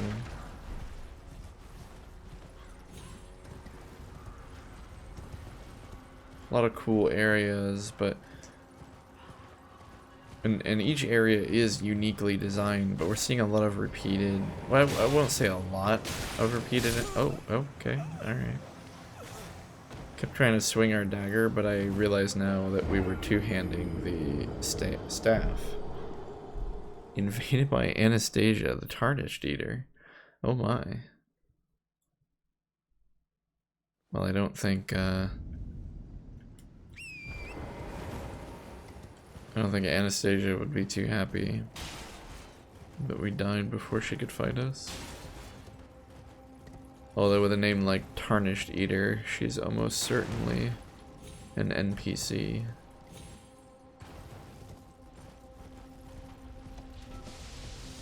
Oh, I guess, and it's a minor variance on the guillotine monster. Those ones have spinning blade hands instead of guillotines.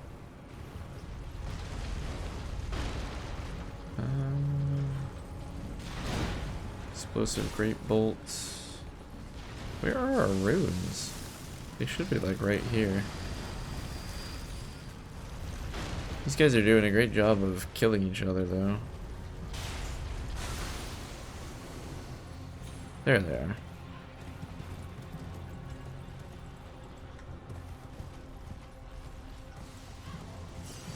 Well, maybe not a great job at killing each other, but they are doing a job.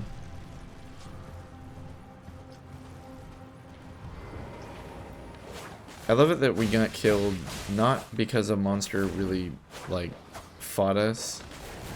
We got killed because the game took us off the horse because we were invaded, which allowed this one random dog to attack us because I didn't realize I had the Glinstone staff in both hands.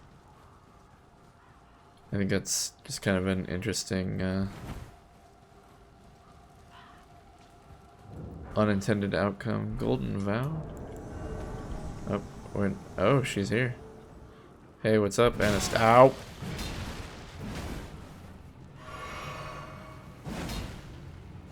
Can you not right now?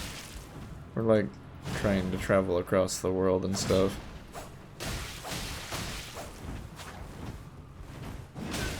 Oh, she got us. Thought we were out of range.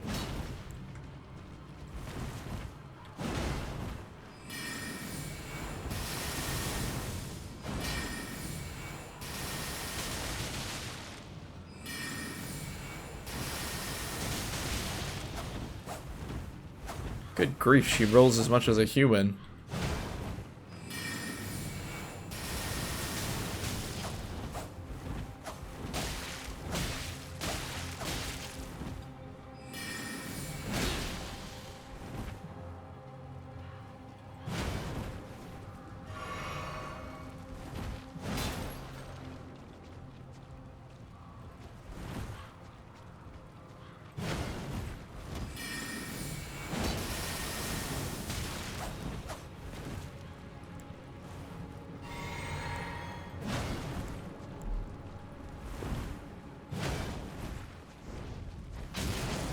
In the face.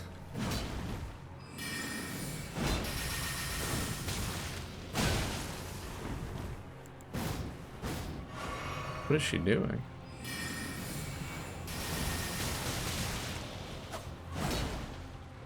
Oh, what? It did the backstab animation, but it didn't give us the backstab.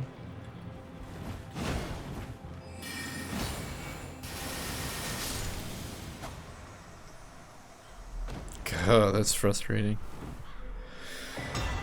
Sacred butchering knife.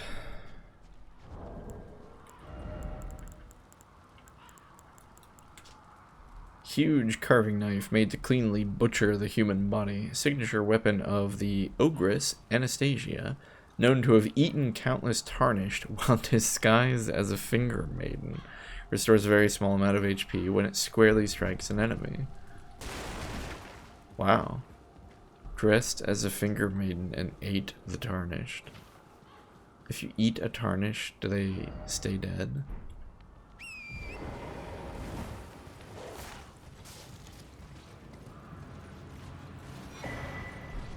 Stone sword key, but it looks like the bridge is out.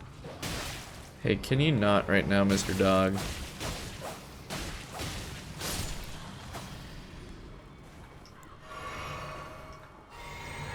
Yeah, I don't think we're getting up that way.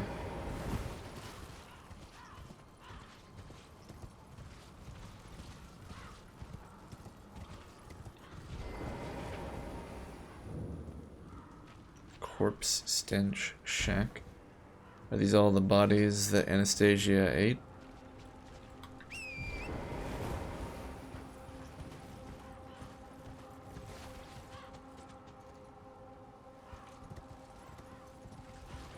I feel like we must be missing something, and yet, what could we be missing? There just doesn't seem to be a way up. So close, and so far away. Try behind and then ladder.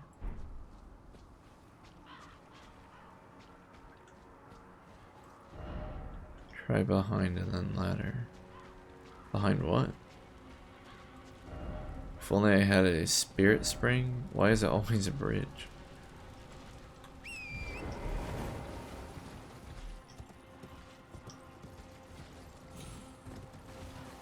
I don't see any ladder.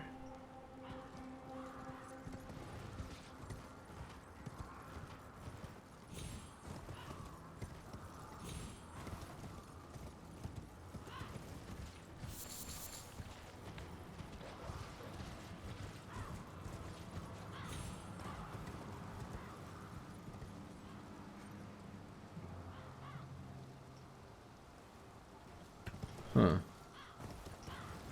It seems that our path forward is barred, and there isn't an obvious way to progress.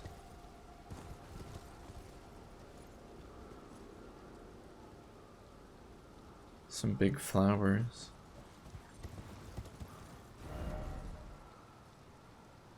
We could try coming up from the other side, I guess.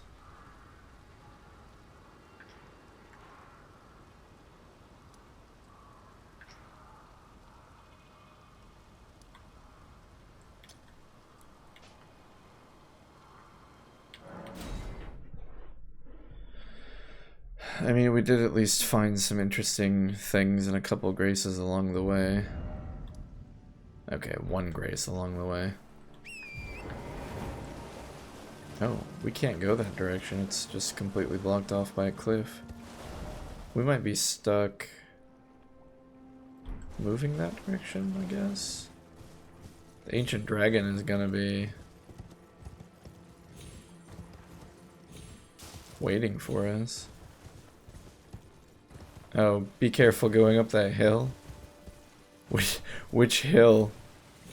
Sorry, just okay, Scott. I think I missed you there.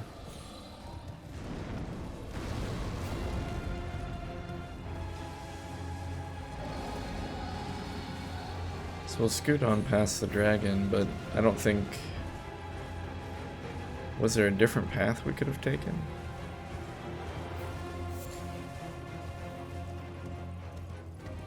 I think this was mostly cliff. No, it does look like there's another path. Okay. The beast eye quivers, so Deathroot is nearby. Oh, the Tibia Mariner. He's back apparently. Okay.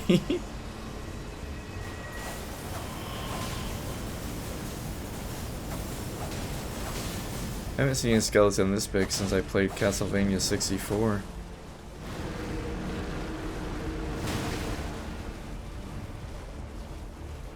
Maybe we just leave him alone for now.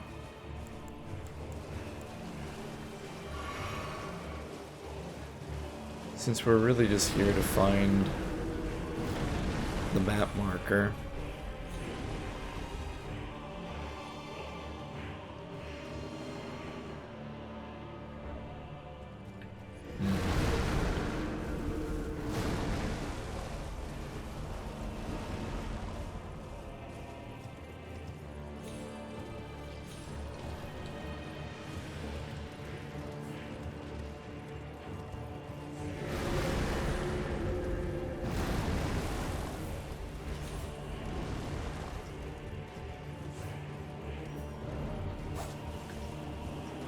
This might be a dead end.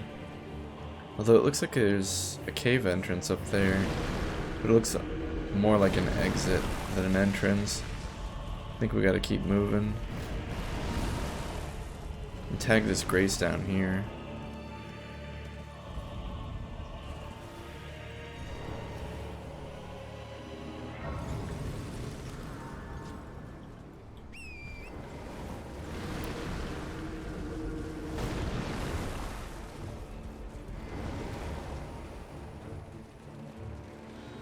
Oh, he's fast for a big guy.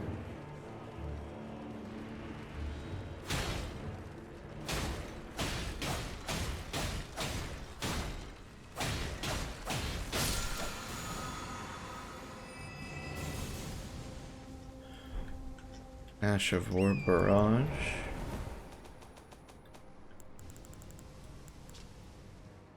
Archery skill using a bow held horizontally. Ready the bow, then fire off a rapid succession of shots faster than the eye can see.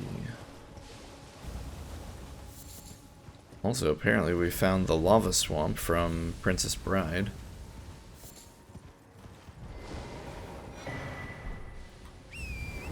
Golden seed is nice.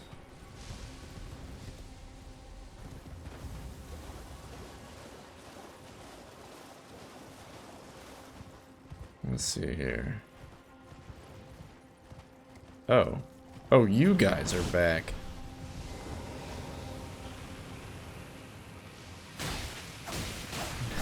New design, same enemy.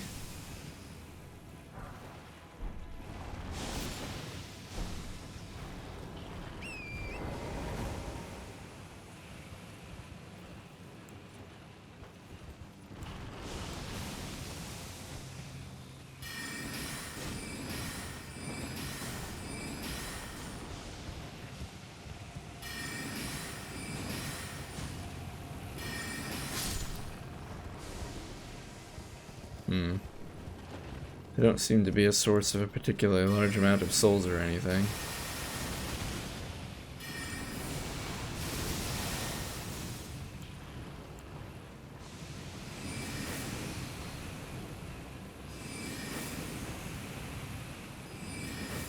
We gotta be careful or we're gonna get cursed.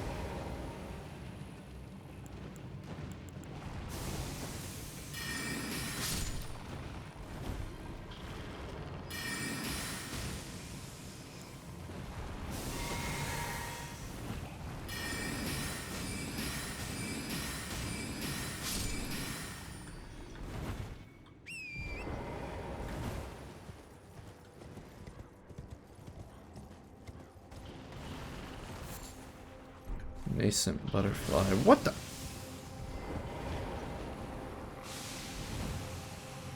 Hey, that's that bridge we tried to get up. Okay.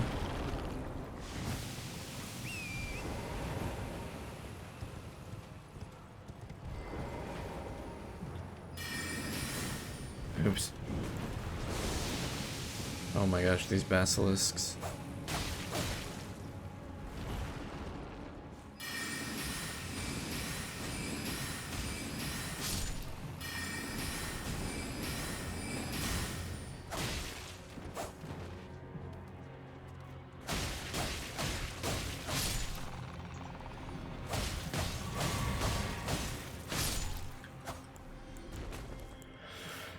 Okay. There's a a stone sword key statue.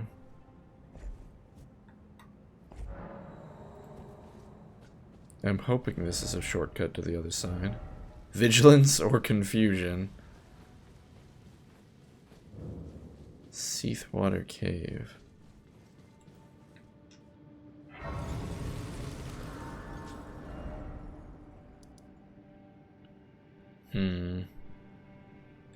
Is this the right way?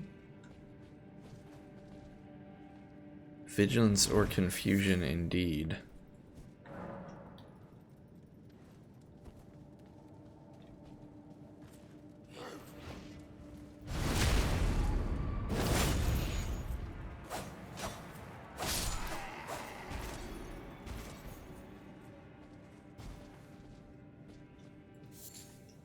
Crystal Cave Moss, that's a new one.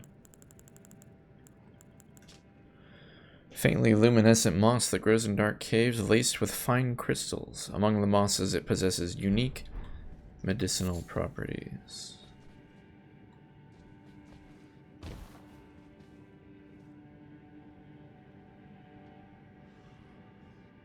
Doesn't seem to be an easy way down. Guess it's just a jump and a hope. Oh no. Poison swamp, it would seem.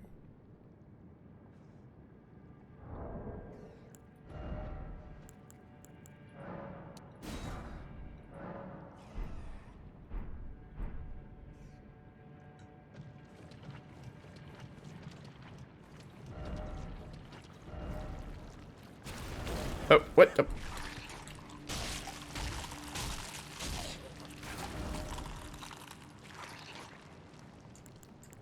Yes, how very nice.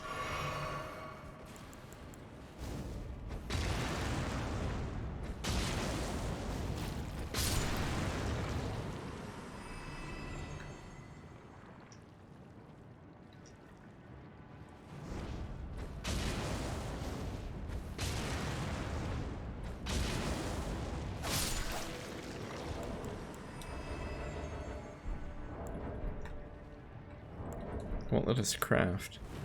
Must consider us to be in combat.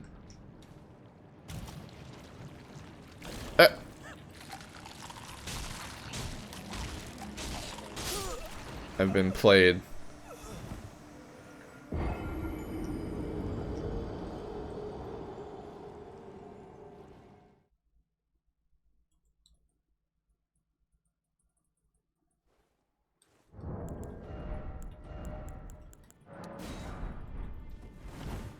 Well, we at least know that this cave itself isn't too dangerous. It's just got this one guard in it, and the rest of it doesn't have anything. Oh, there's a side passage here. How'd I miss this?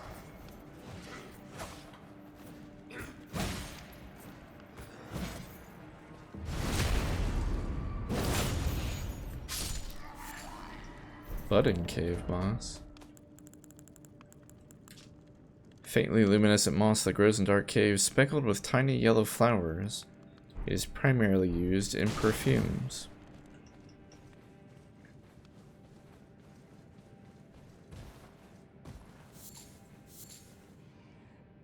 Oh no. Well, that could have gone better.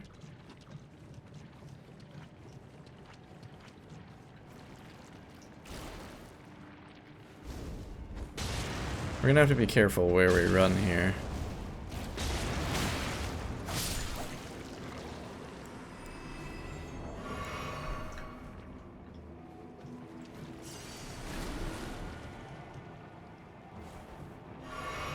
Oops.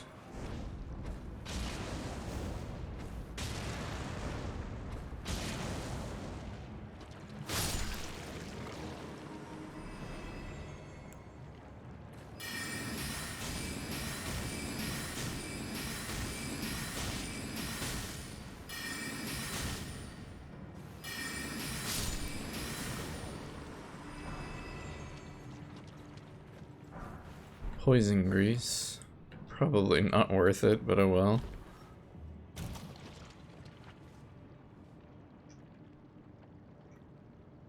I think we might have to resign ourselves to being poisoned down here. I don't think we're gonna get out of this without... Well, maybe? Oh, come on!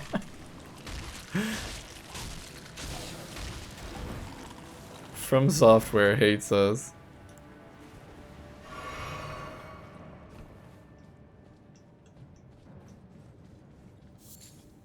They only want us to suffer.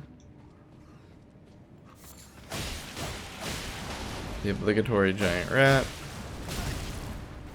Angry rat.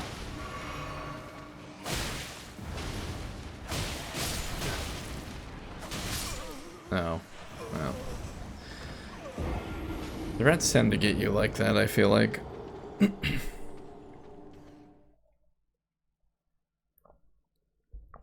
In most of the Souls games, they have very little care for self-preservation, and they're just really aggressive.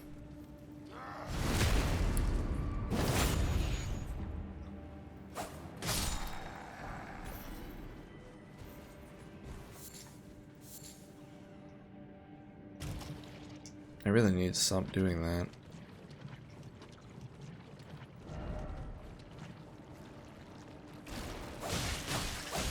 Oh, killing that thing with our dagger is gonna take forever.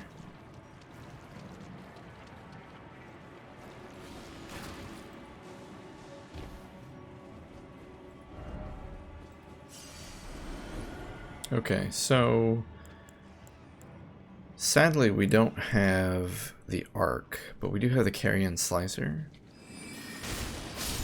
Yeah, that's pretty good.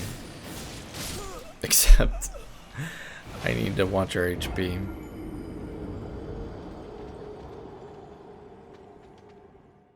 Okay, let's swap out probably the multi-shot for the arc.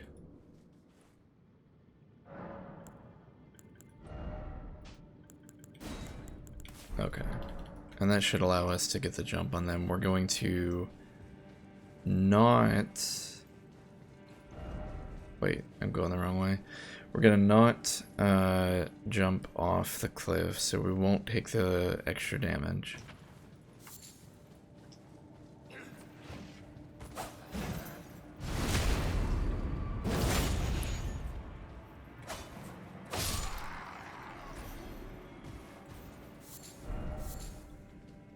Here we go.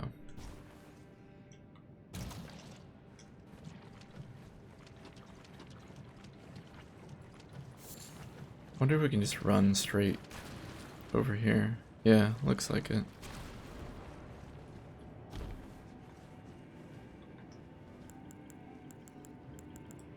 Okay, Glinstone arc.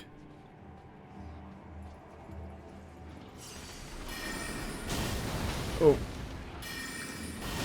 Was arc the right call? Carrion Blade seemed like it was doing better. What the? Did a rock hit us? Oh man, we're in trouble. I think we got killed by the slime, not the rat. And yeah, I felt like the Carrion Slicer actually was better off. It's amusing that this rat is giving us so much trouble.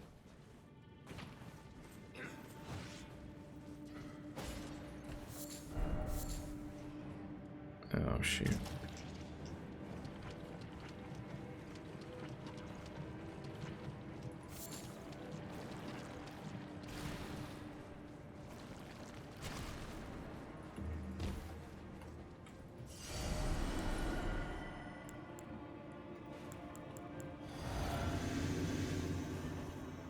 Okay, we're just gonna go in and try to murder them faster than they murder us. It's kind of a bad strategy, but like, goodness gracious. I feel like we have to match this rat's aggression. Because if we don't, it's just gonna push us out of the tunnel. We don't have a ton of room to move here. Finally got it. Golden rune, a lump of flesh. Was that really all the whole reason we came here? I feel kind of silly.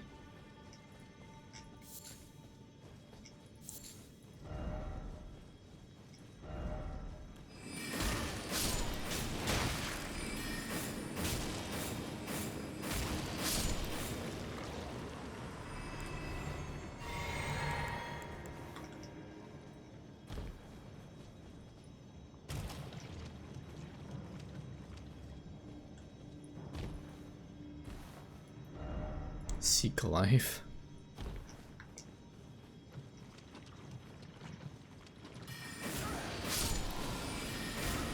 Alright, so these guys die pretty quickly to the Carrion Blade, at least, which is nice. I think we're gonna get poisoned here though, which is fine. Nope, stop. I want to access our menu.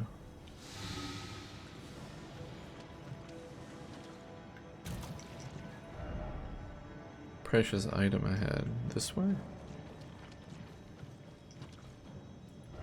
Mushroom ahead?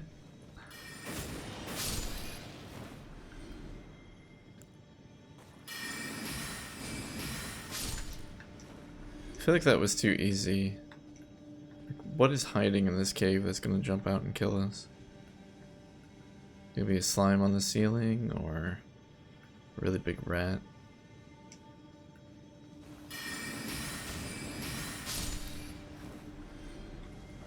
If only I had a rat poison. That's funny.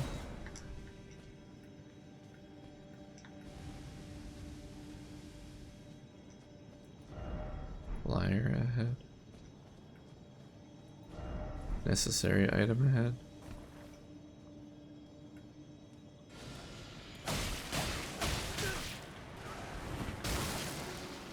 Huh.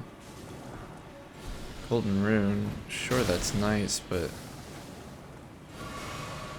I don't think it's worth all this noise. I can't see what I'm doing.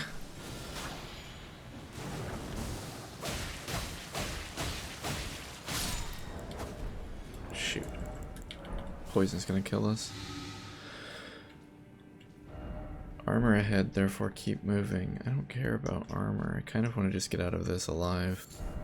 Ah, revenge.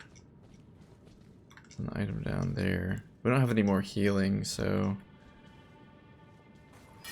guess we'll just use our magic as much as possible.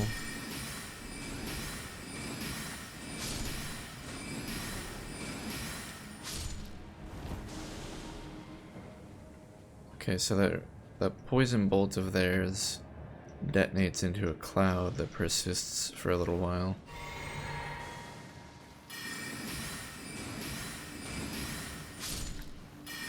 Oh, great. A big flower.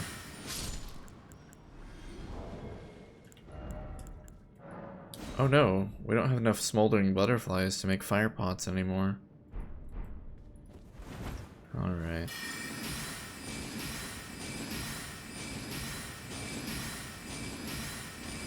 This is gonna take a while to kill this thing.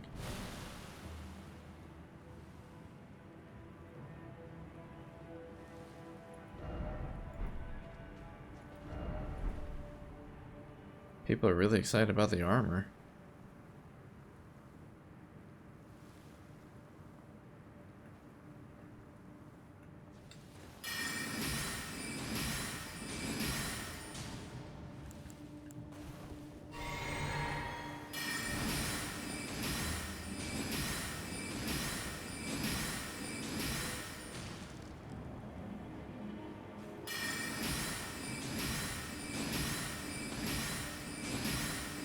I think we'll have enough MP to do this, but we won't have a ton left after.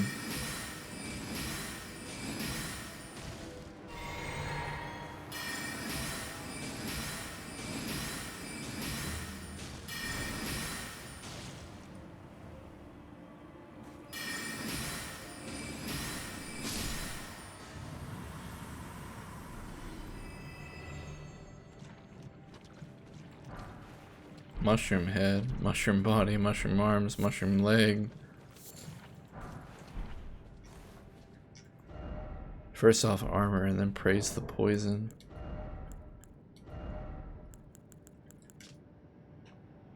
Mushrooms found growing all over the body. These overgrown mushrooms have colonized the head. To those enraptured by the scarlet rot, they are holy vestments that root one to the earth. To the enraptured, yeah, just the same thing.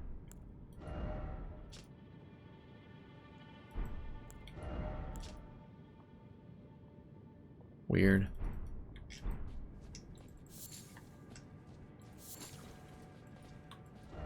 Flyer ahead. So we came all this way for mushroom armor.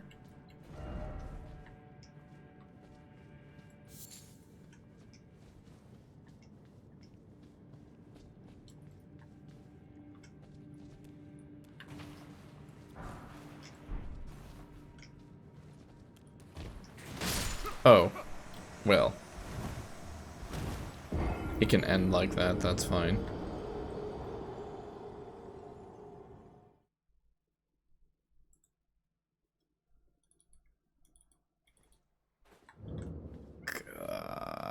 We have to find our way back. At least we don't have to fight that rat again.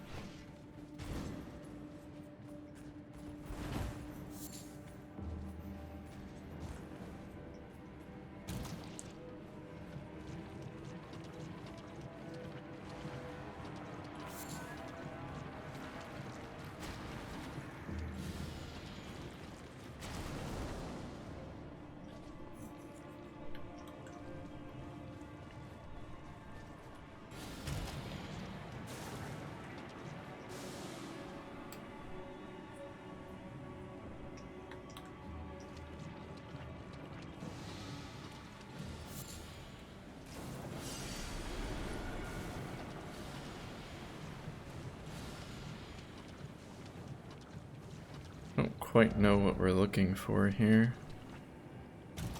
kind of running around seeing what we can find.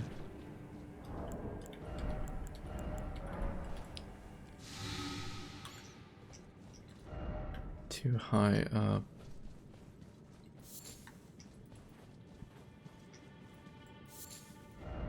Liar ahead, precious item ahead.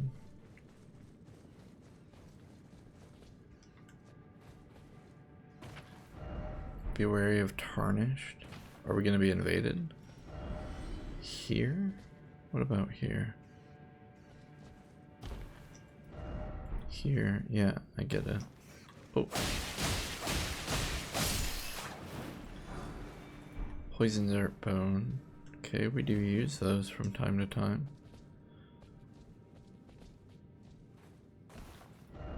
Be wary of strong foe. Maybe we should enchant our weapon. And then be ready to fight. First off left, then right. Item ahead.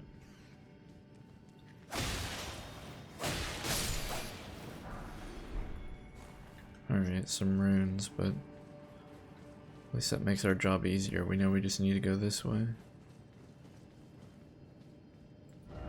Try fire and then weak foe. We're out of fire. Weak foe, didn't expect that. Likely prawn. Great. We're probably gonna die. Oh, these guys. I hate these guys. We found them in the... Yeah, they do that. Oh my gosh. Kill us like that last time we found them. I saw a Shrine of America though, so we should be able to immediately come back here. I think maybe we try to use the carrion slicer against them. It seems to make the most sense.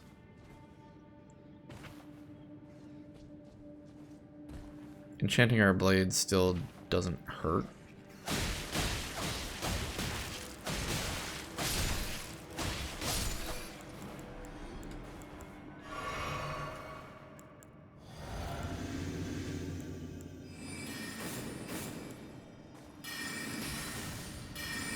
Get the right one eventually.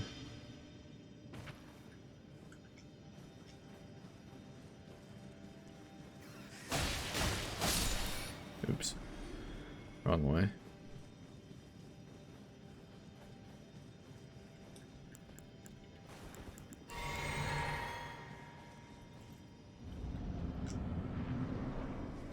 Okay, so this is tough because we can get close to one of them, but the other one's gonna shoot us. Yeah, like that. Maybe I just need to time the dodge better. It's interesting that they consider this a boss, though, because like these are just normal enemies. Fighting one of these guys at a time actually isn't really that bad of a deal.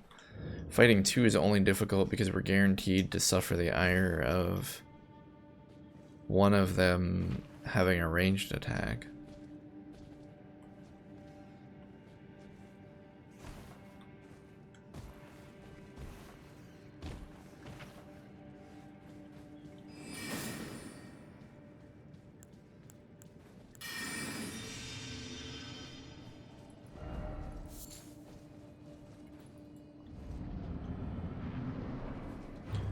We could somehow group them together. Maybe they'd be less incentivized to use the ranged attack. I keep trying to time the dodge, but it's just not working.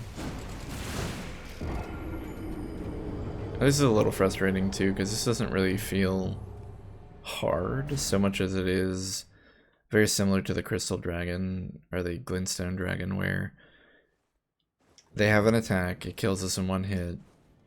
We have to dodge it perfectly, or we're not allowed to do the fight.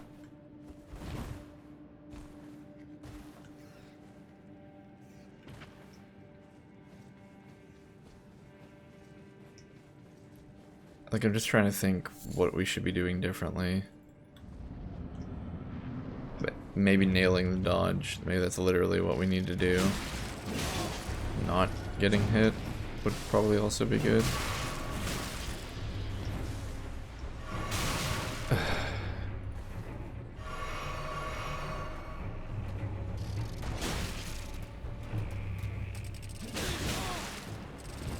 hated these enemies when we found them in the cave, and I hate them here.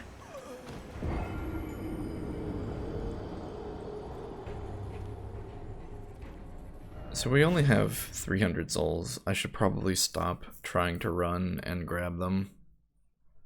It's just not worth it. We should focus instead on trying to win the fight.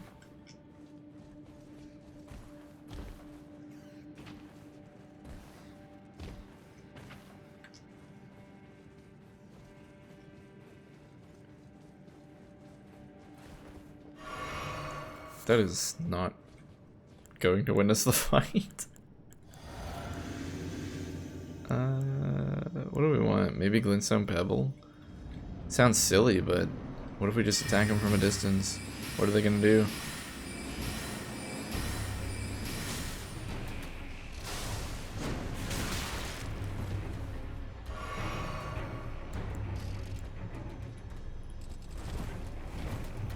Oh my gosh, that telegraph lasted so long. Okay, the other ones decided to join the fray and kill us. So the pebble opener probably was the right way to go. We dealt nearly half, if not more, of one of their HP. And once we get rid of one of them, the fight is basically trivial.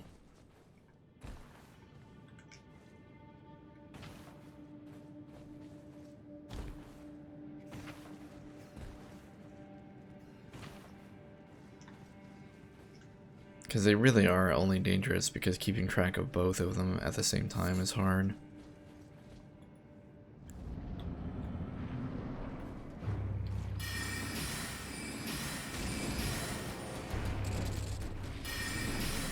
He didn't move around this much last time. That's annoying. Oh my gosh, they're so aggressive. This is annoying because if we try to move away from them, they use their ranged attack, and if we get close, they just go crazy.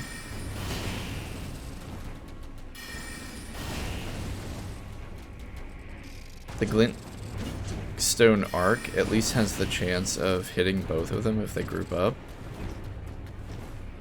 We have to lock on because our spells aren't going to hit if we don't.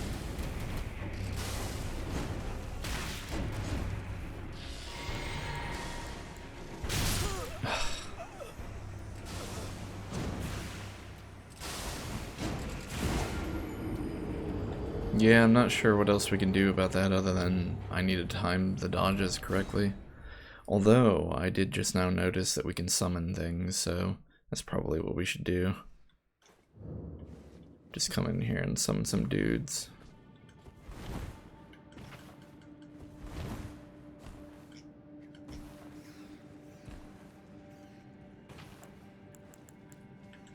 Oh, we can't summon them until we get into the room? Is that how that works? Interesting, yeah.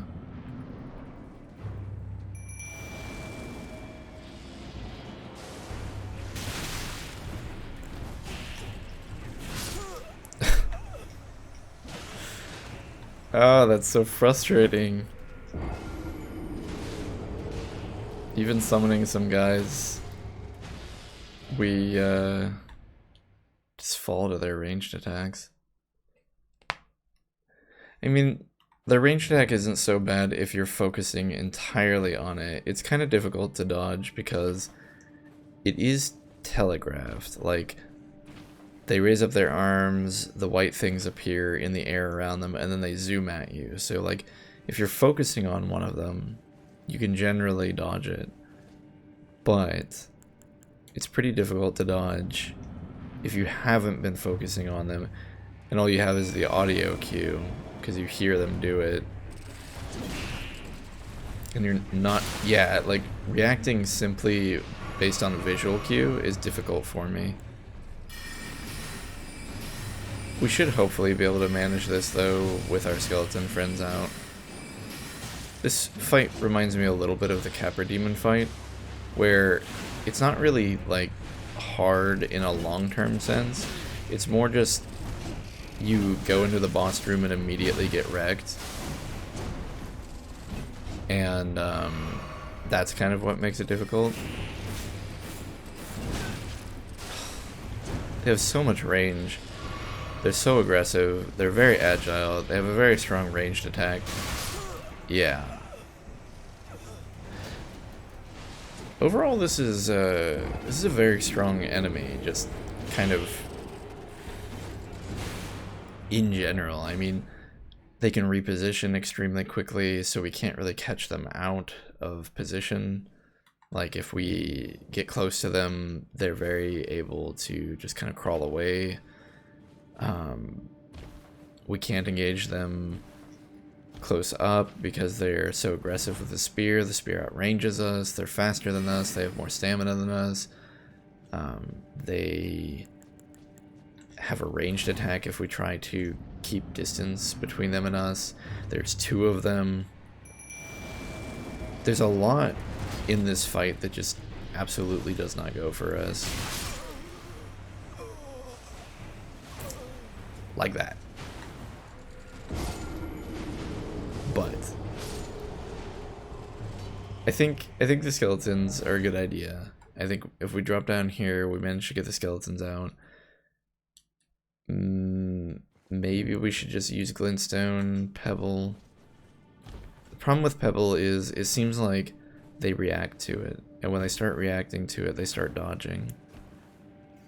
They do react to the Glinstone arc, but because it's an arc, it has a much better chance of hitting them, even when they reposition.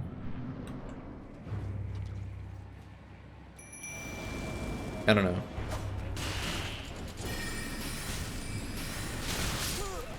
I'm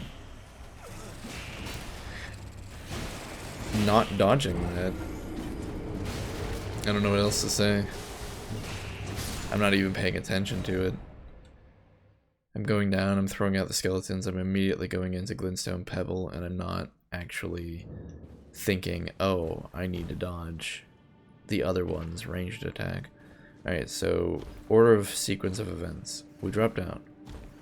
We go in, summon the skeletons, immediately look at the one that's far away, and immediately prepare to dodge.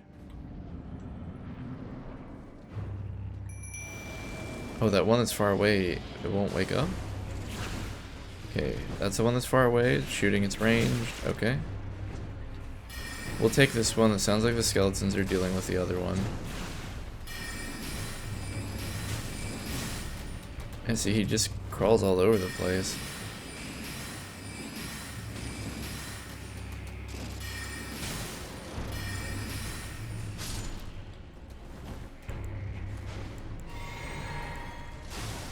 Oh no. We just die. Like, at the point where we were mid-air, I couldn't react, and we got stabbed and hit by the ranged attack. I don't really blame us too much for dying on that one because there wasn't like a lot of reactability we could have had. We were in mid-air at the time where the attack was telegraphed, or very closely after.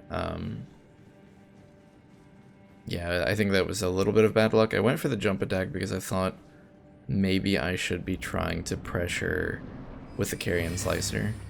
Oops. Well, that's not good. But no, the slicer seems really dangerous.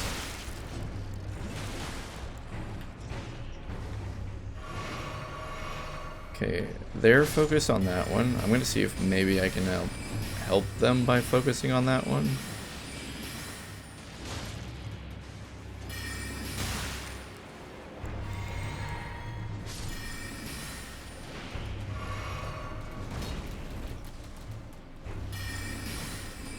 I'd rather not target this one because the other one took all the damage, but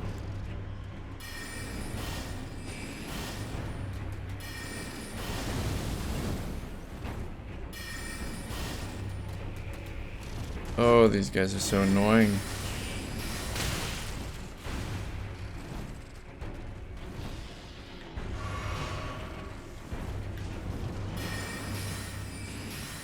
looks like one of our skeletons bit the big one. But one of them still left. Maybe we can get lucky and finally. Alright, we killed one of them. If I could just get a lock on this one. I think we got it.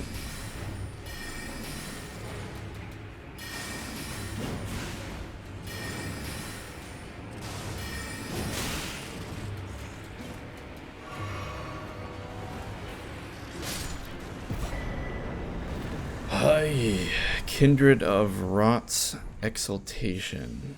Boy, did those guys stink. What is the Kindred of Rot's Exaltation?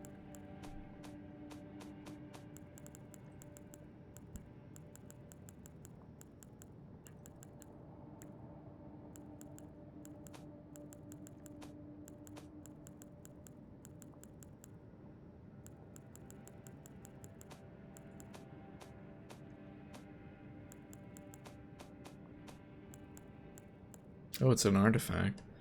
Talisman depicting the exaltation of pests. Raises attack power when poisoning or rot occurs within the vicinity. Rot for the Scarlet Goddess, O Scarlet Blossoms, flourish in distant lands and return to us, the unwanted children.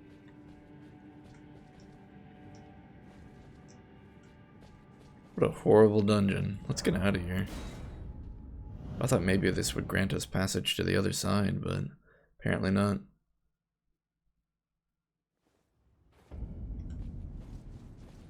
Mount Gelmir.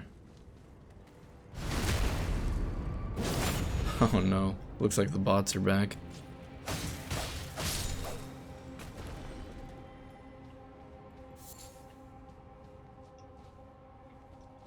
Alright.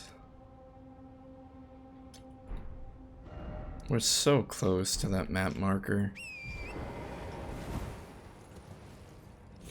But I don't know if we're going to be able to get it down in this ravine. What? Bodies falling from the sky.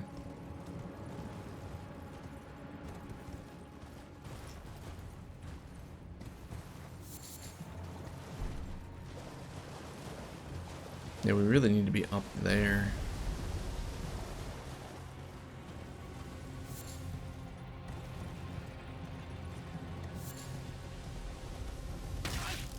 Oh, right. Makes sense. The fire hurts.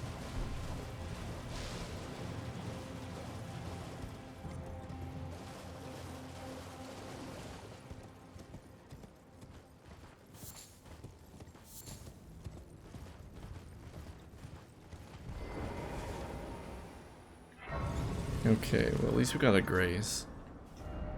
It's actually pretty big. Oh, we should heal.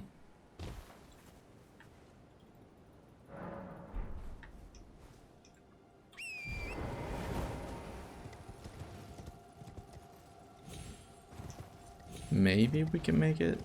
Or maybe have we made it to the other side? Oh, we kind of have. Wait, what the? I think that flame chariot is upset with us. Yeah, I don't know if maybe up on that cliff is the other side. Yep. So somehow we would need to climb this cliff. I don't think that's gonna happen.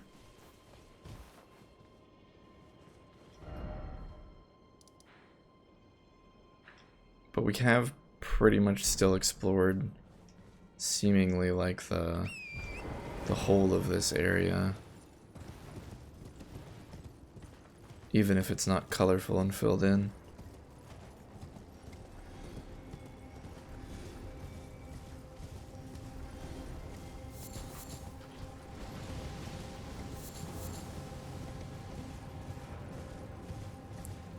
Is there a way inside this castle?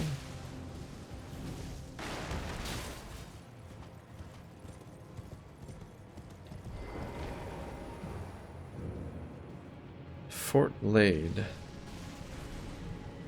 Smough? What the heck is Smough doing here? Why is he on fire? Oh, what the? We turned around to look behind us at like the perfect time. Oh, it's one of these guys. We fought one of these guys before. They're not exactly simple. Well, it's not Smough and Ornstein, but it's definitely Fire Smough and other guy with a fire maze.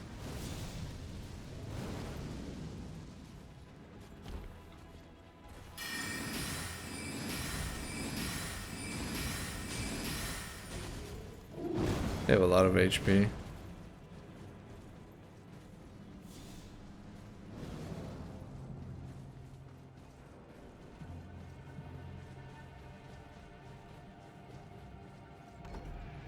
We just casually open this door and move on one. Why not? Armor's Cookbook 7.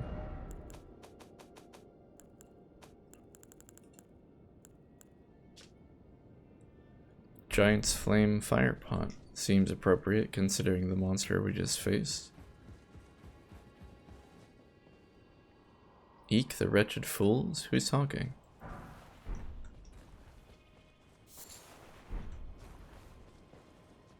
Better not be PICD. They'll never find me. Says someone.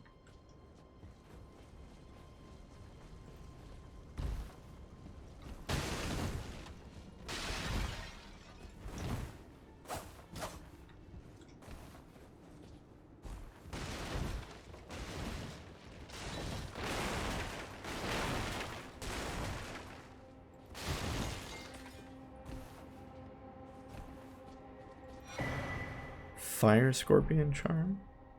Hehehe, I'll survive, I swear it. I'll soon be back at the Volcano Manor.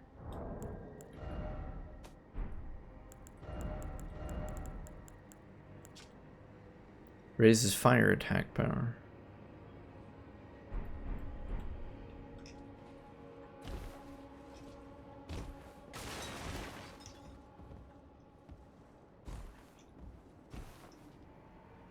This is more of a fort than an actual full-on castle. So for some reason this spirit stole the item from the treasure, I guess?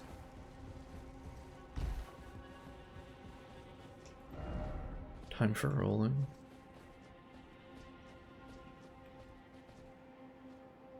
Whew, if we actually win this, this is going to be a long fight.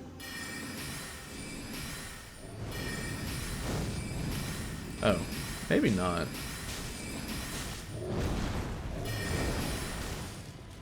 Just kidding. This won't be that long.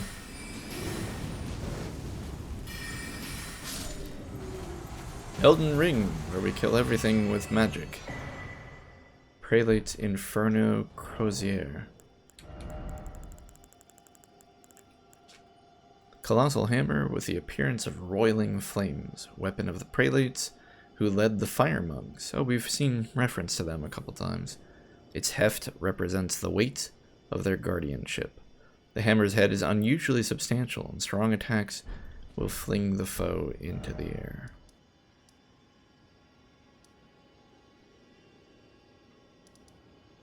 Well, without knowledge of how to get past that bridge, I'm not really sure where to go.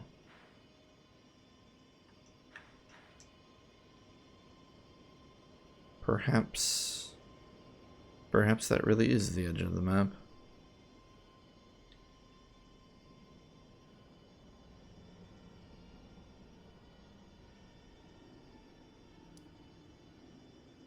This is probably a space over here.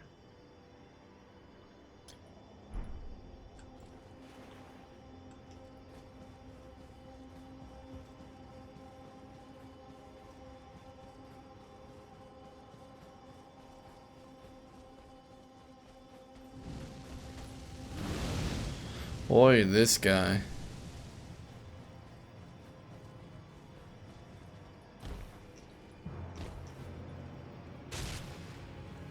We made the jellyfish angry.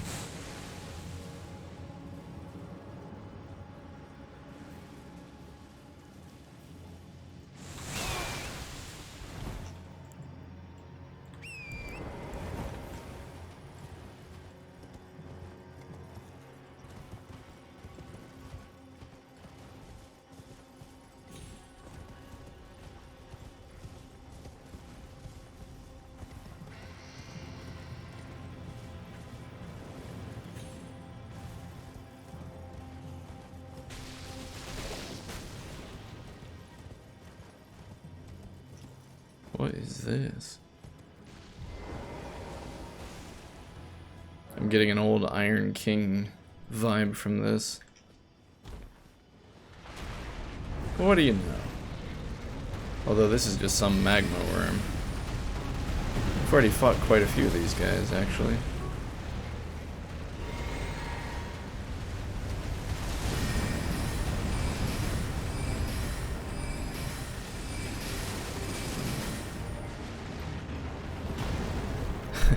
I feel like that Green Goblin meme. You know, I'm something of a magma worm expert myself. As long as we don't back into the lava.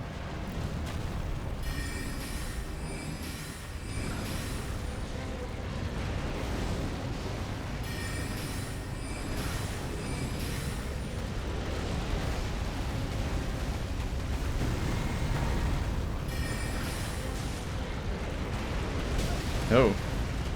Took an angle I wasn't expecting. That's too bad. I think we would have been fine.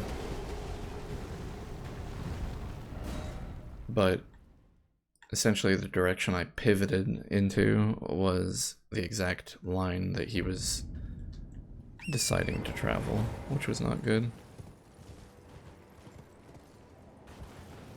Interestingly, this is what, like the only magma worm you can fight on horseback? This one also feels like it does more damage. Yikes.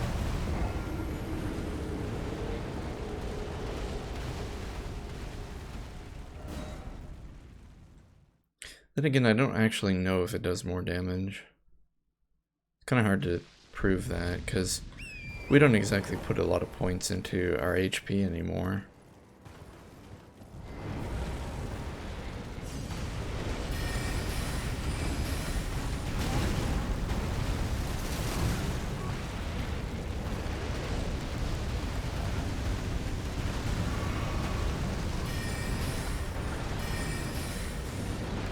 Could summon some skeletons. I don't know how useful they'll be, but we'll find out.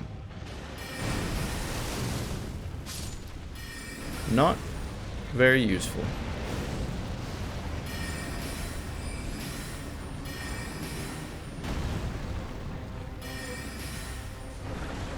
Well, they came back to life at least.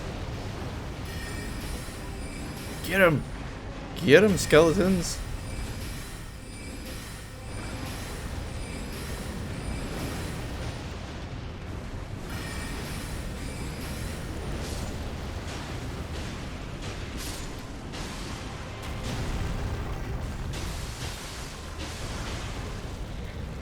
Oh, nice, we poisoned him.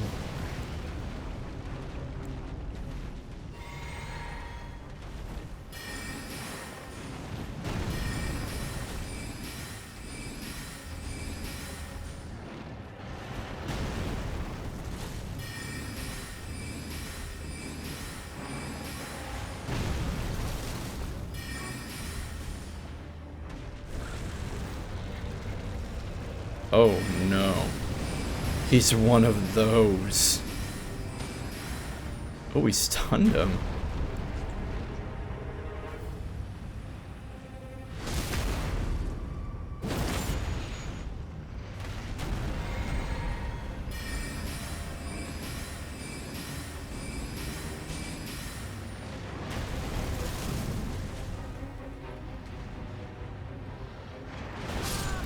Wow.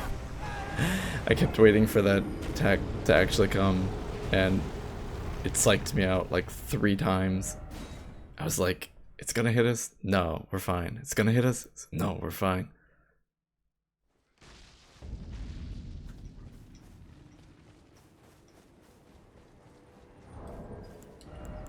Can we make any more poison? Oh no, we can't.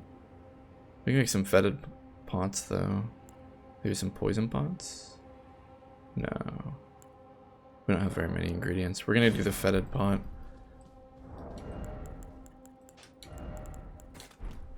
That way if we run out of poison daggers, we'll be fine.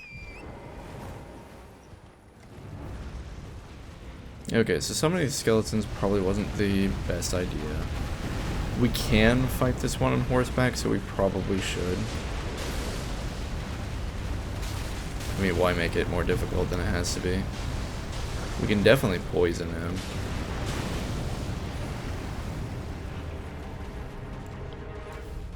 Okay, he is poisoned.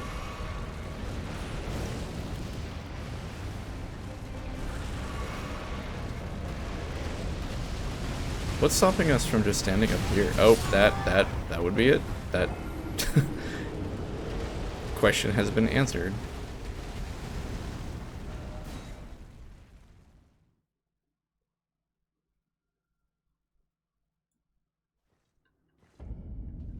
That's a pity because we don't really have very many more bone daggers.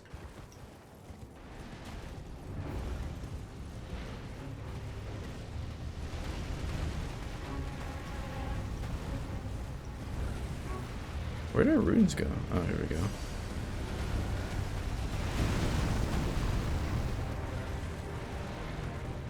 go. Okay, so we can use the fetid pot. It's gonna poison us, but we can remove that.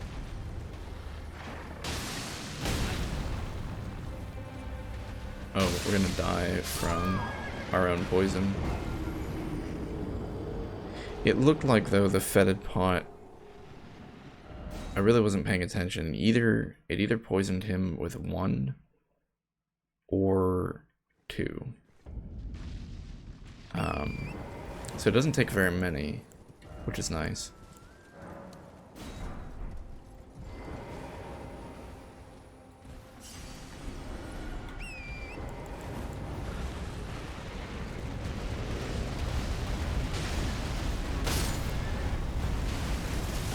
Okay, I think we got knocked off the horse. And then got ran over. Cool, cool. Let's try to do this on foot.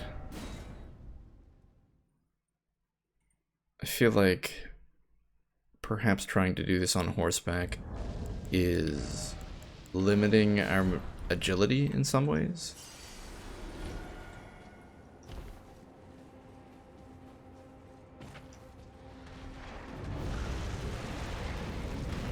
So we need to tag him with 2 of these pots. There we go. Is that enough? Yeah. Now we can cure our own poison. And from here...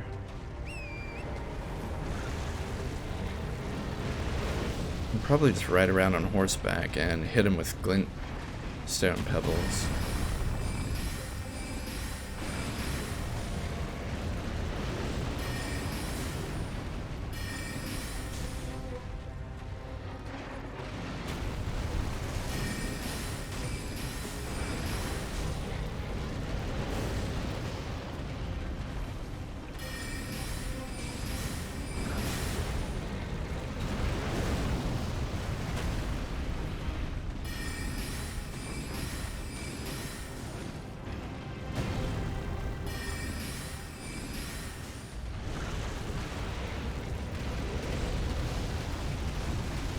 Definitely easier to maneuver on horseback.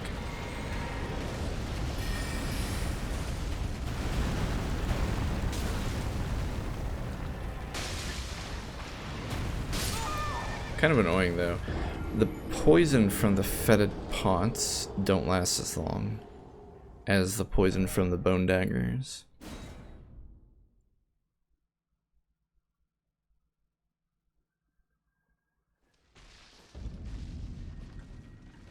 And since it's all kind of a war of attrition, we would rather have length of poison rather than ease of application.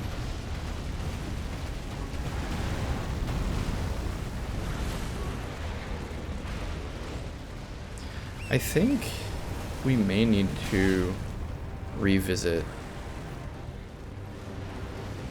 this magma worm. And I hate saying that.